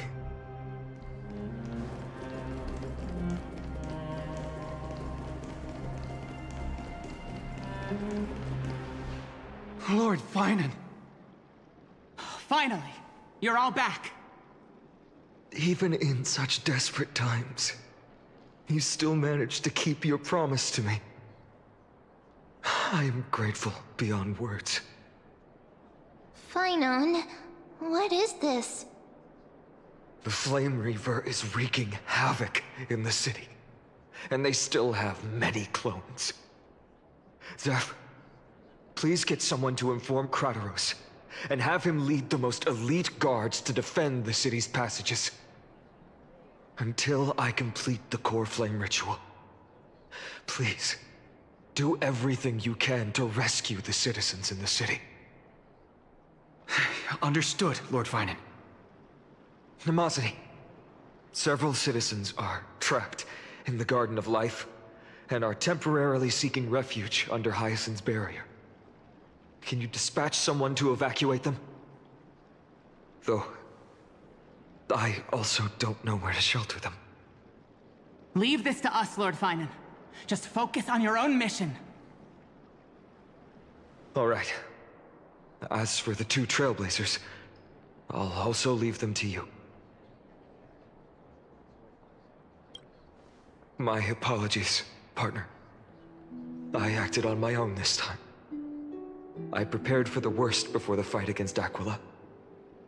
Even if there came a day when Akuma was taken by the Black Tide.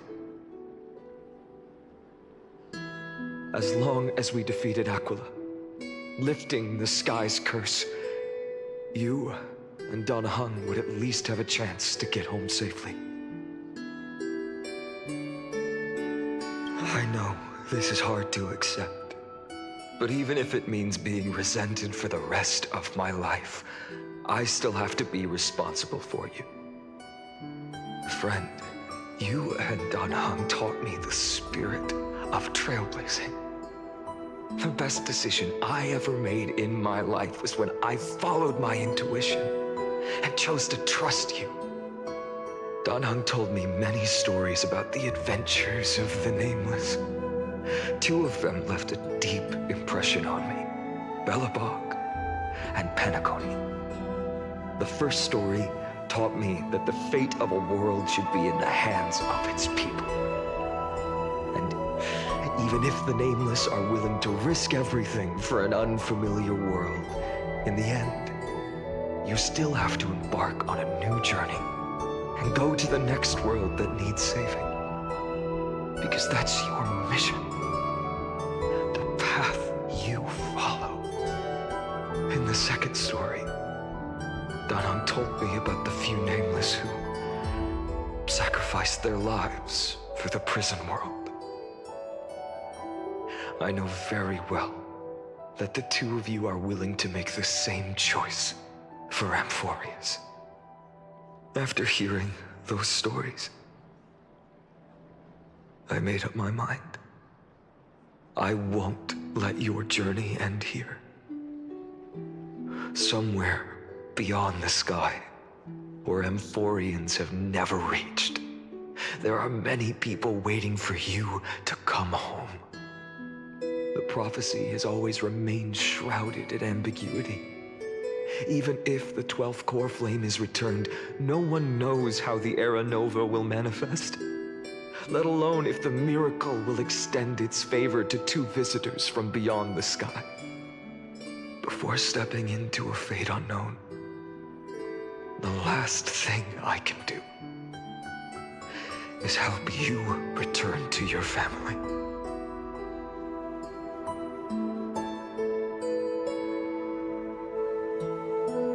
Please, don't worry. Lord Phainon has already entrusted Elder Lygus to fix your transport. Lady Trinan's sentry gate is open on the main street outside Akima's walls. I'm sorry for making such an unreasonable request of you all. But we live in an imperfect age, where there is never a perfect choice.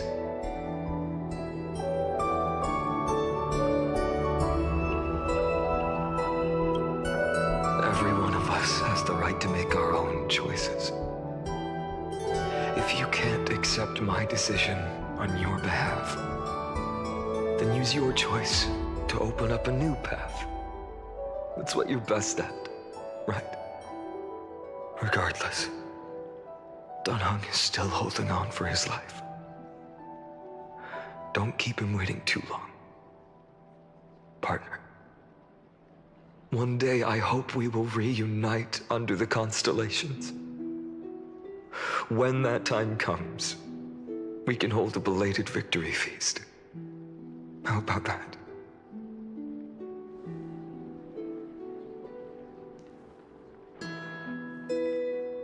The spirit water has dried up. Blast. Why is nothing going right?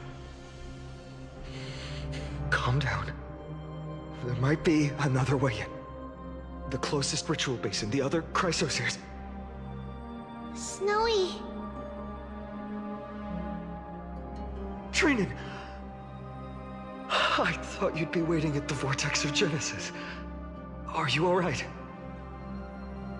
When Akima's night descended, all the spirit water dried up along with it. We anticipated that you'd be on edge, so we came ahead to wait for you. You've always been the ones who knew me best. Kavali's core flame. You know where it is? Yes. Little Syphie protected the core flame well. No one would be able to guess where she stashed it. Bartolos, you can come on out. I don't have to pretend to be alone anymore! That was suffocating. Bartolos? What in the world? Hey, you better watch your tone, brat. That core flame that the entire world is after is currently nestled in the depths of my bottomless tummy! This certainly was unexpected. Huh? Your reaction's too composed. It's completely different from what I was anticipating. Bartolos, Snowy still doesn't know the truth behind Akima's eternal daylight. Ah, you're right. Woman, you'd better strap in. And listen up, Brett. That girl Cyphera spun a grand lie that deceived all of Amphorius. She tricked all of you into believing that that giant ball on Kefali's back would cast light over Akuma forever. Not just that.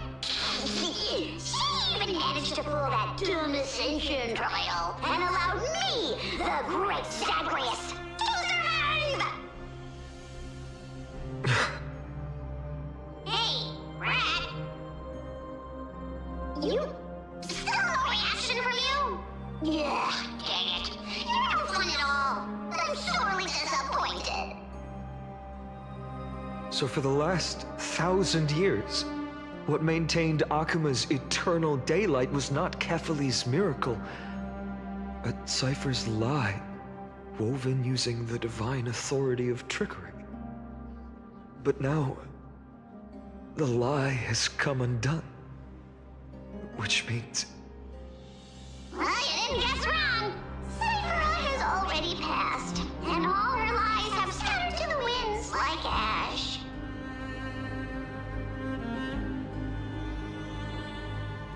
But you just said you, Zagreus, relied on Cypher's lie to keep living. If she is already... Guess you're not as smart as I thought, Raph. Don't forget, I'm one of the 12 Titans of Amphorius. And this core flame in my belly, is it not the core that maintains a Titan's life and divinity? So you're going to hand the core flame over to us? Just like that? Just so. How about it? Let's hear some groveling gratitude, huh? Why? In the myths, Zagreus was the most cowardly and shameful of the Titans. Hey, stop slandering me with those fabricated tales. My pursuits are far greater than one measly life. Let me tell you then, my lifelong ambition was to work with Cypher to conjure the greatest trick in the world. Assume this world holds 100 million possibilities, and no matter how one looks at it, 99,999,999 of them all point to outcomes of certain destruction. But with an exquisitely brilliant scheme, we fooled all the fools, villains, and disasters of this world, and achieved that 1 in 100 million possibility. This is the miracle I wish to achieve in my life's pursuit, even at the cost of turning into this! Take the core flame with you, Brat. Go finish your mission. Remember this well. What saved Amphorius wasn't the grace of that simpleton Kefali, nor was it the babbling of that child Oryx. It was the divine power of me, scorned by all, in the millennium-long lie of a cat-eared thief.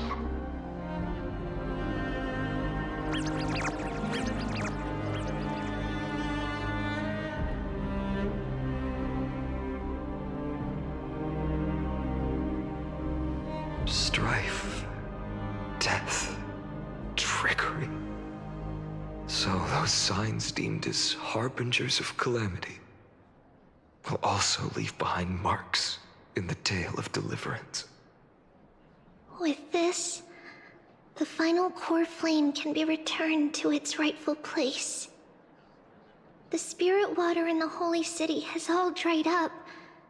We can try to break the sealing magic of Fagusa's priests, and use the Century Gate to send you into the vortex of Genesis. But that will likely exhaust any remaining power of Yanis that we have. After that, the rest is up to you, Snowy. Farewells. I've almost grown numb to them at this point. Right now, I can't even utter a plain goodbye. Snowy. Don't worry, Trina. I'm no longer the empty shell that Aglaya brought back to Akama. For every companion who couldn't reach the end, their conviction to save the world became a part of me, piecing together the soul I once lost. I lost my home village, but you, Aglaya, and everyone else created a second home for me. Now that this home is also in danger, it is my turn to repay your kindness and create a new world that can carry everyone's wishes. I hope that in that new world, a new sun will rise, bringing one dawn after another to all. Snowy, you've grown into the person Aggie always dreamed of. Indeed, we don't need to say goodbye here. Because even without the prophecy, we have the confidence to say you will become that rising sun. And all of us will see each other again tomorrow.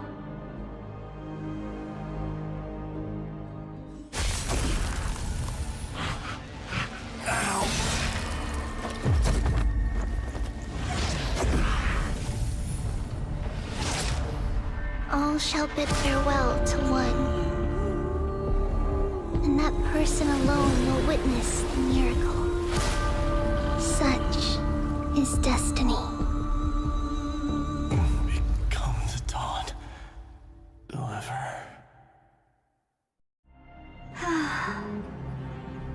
Burning skies, shattered statues, corpses strewn everywhere. What a mess. If this is what the inside of Amphorius looks like, it's truly shocking. To be honest, I was initially skeptical, but right now, I'm starting to see your point. Screwy. If that's the case, Herta, do you now have enough reason to believe my conjecture about the true nature of Amphorius? Let's not expand on that topic just yet. That Intellitron, Lygus, was it? He's not completely dead. That was probably a fake body. Something behind it is still defying us. I must admit, even if both of us worked together, it wouldn't be a simple task piercing through its defenses. For now, we can only observe this world as bystanders. I knew we should have brought Stephen along. No wonder the Garden of Recollection wants to work with the Astral Express. Without the power of the Trailblaze, it'd be impossible to unearth this place's secrets. But in the end, the garden emerged unscathed, and it was the Nameless who got burnt. Curiosity definitely killed Aki. That big guy over there, the black ball spewing meteors, you think it's got anything to do with the Lord Ravager? Alas, without sufficient computational power in the stream projection, I am unable to analyze the path energy. Suggestion. The immediate priority now is to find the whereabouts of the two Nameless. Research priority on the destruction can be lowered. Every second counts before that Intellitron's preventative measures kick in. All right. Stop making a fuss. How many times have we collaborated, and when did it ever not end in a perfect outcome? Why not add another mission objective while we're at it? The card-playing memo keeper told me that the frozen Trailblazer girl might just also be trapped inside Amphorius. If time allows, I will also investigate March 7th's whereabouts. Herta, do you hear that? A wave of desperate cries from the heart of the mountain city. The lives there are undergoing intense suffering. Conclusion. The butterfly has already flapped its wings, and an impending storm closes in. The Nameless are important allies, and you and I have matters to attend to, Herta. I beseech you. In moments when a choice needs to be made, one must not be distracted due to personal interests.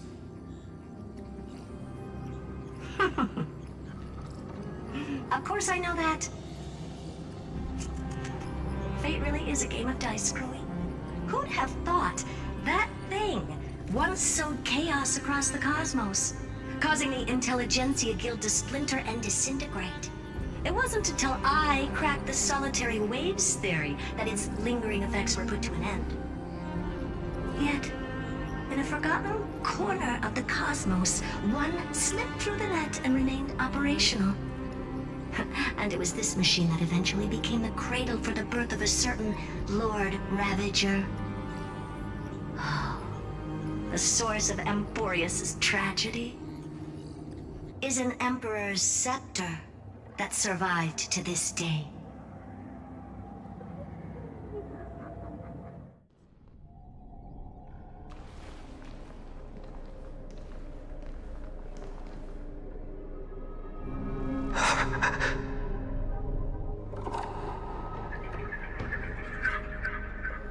This is what the world looked like originally.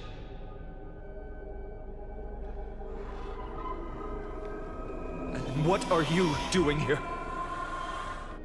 Answer my question, Lycus. Ah, another hero has arrived at the Vortex. I can no longer remember how many times this has happened. The author of each epic, as the prophecy has foretold, stays their pen at this point. Just like each cycle of the extrapolation, in accordance to their primordial design, ends here.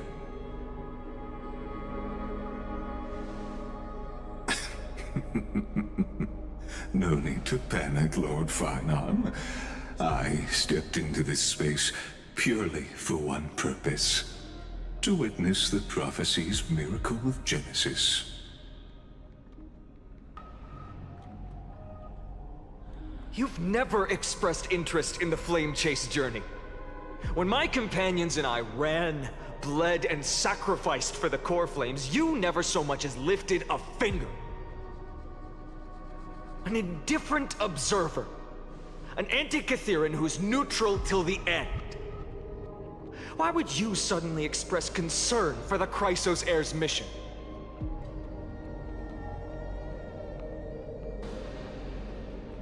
When that lone swordmaster left everything behind, plunging into a sea of madness, I was on the shore, listening. When that mighty lord shed his armor, filling the crevices of the earth with his iron bones, I was on the mountaintop, gazing down. Across 1,000 years of the Flame Chase journey, I have witnessed the ardor, resolve, division, and unity of the Chrysos heirs with mine own eyes.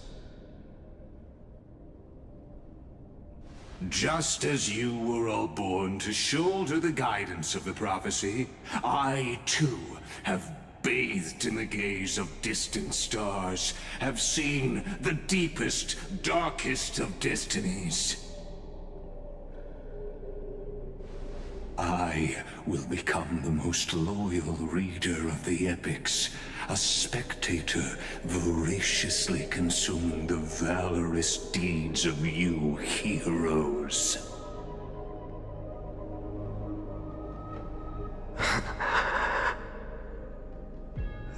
Gaze of distant stars. One day you will understand, but not now.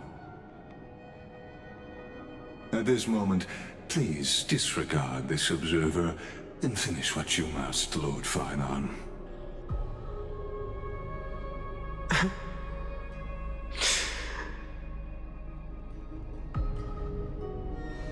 I once believed that as long as I chased the flames relentlessly, the fog before me would clear, and fate would reveal its truest form. But along the way, they, all who passed, never once received the justice promised by the prophecy. I have perceived. Outside the vortex, the world is collapsing, and the children of humanity are crying. But you, Lord Phainon, will bury the old world with that core flame, bringing all things into a gray unknown.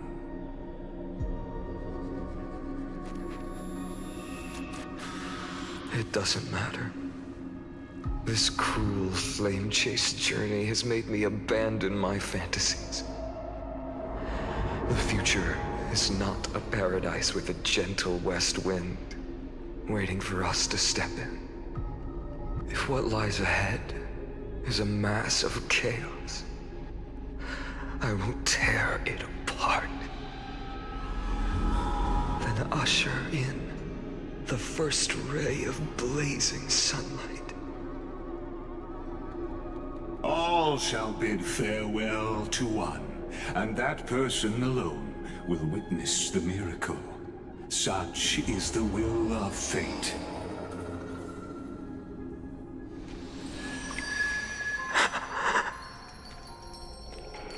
Yet this time, will an epic with endless cycles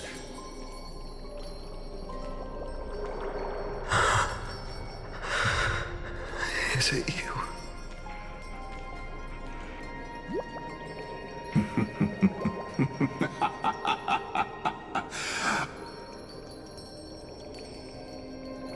turn a new page?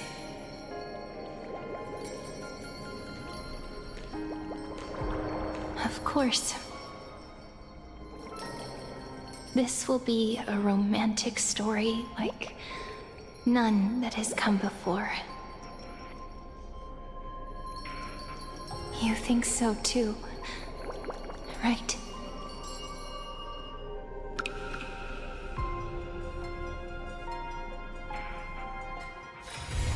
Be grateful for all this clamor.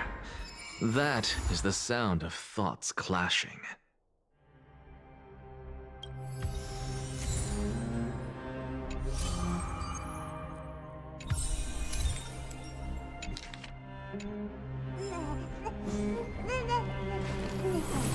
All things are connected by origin.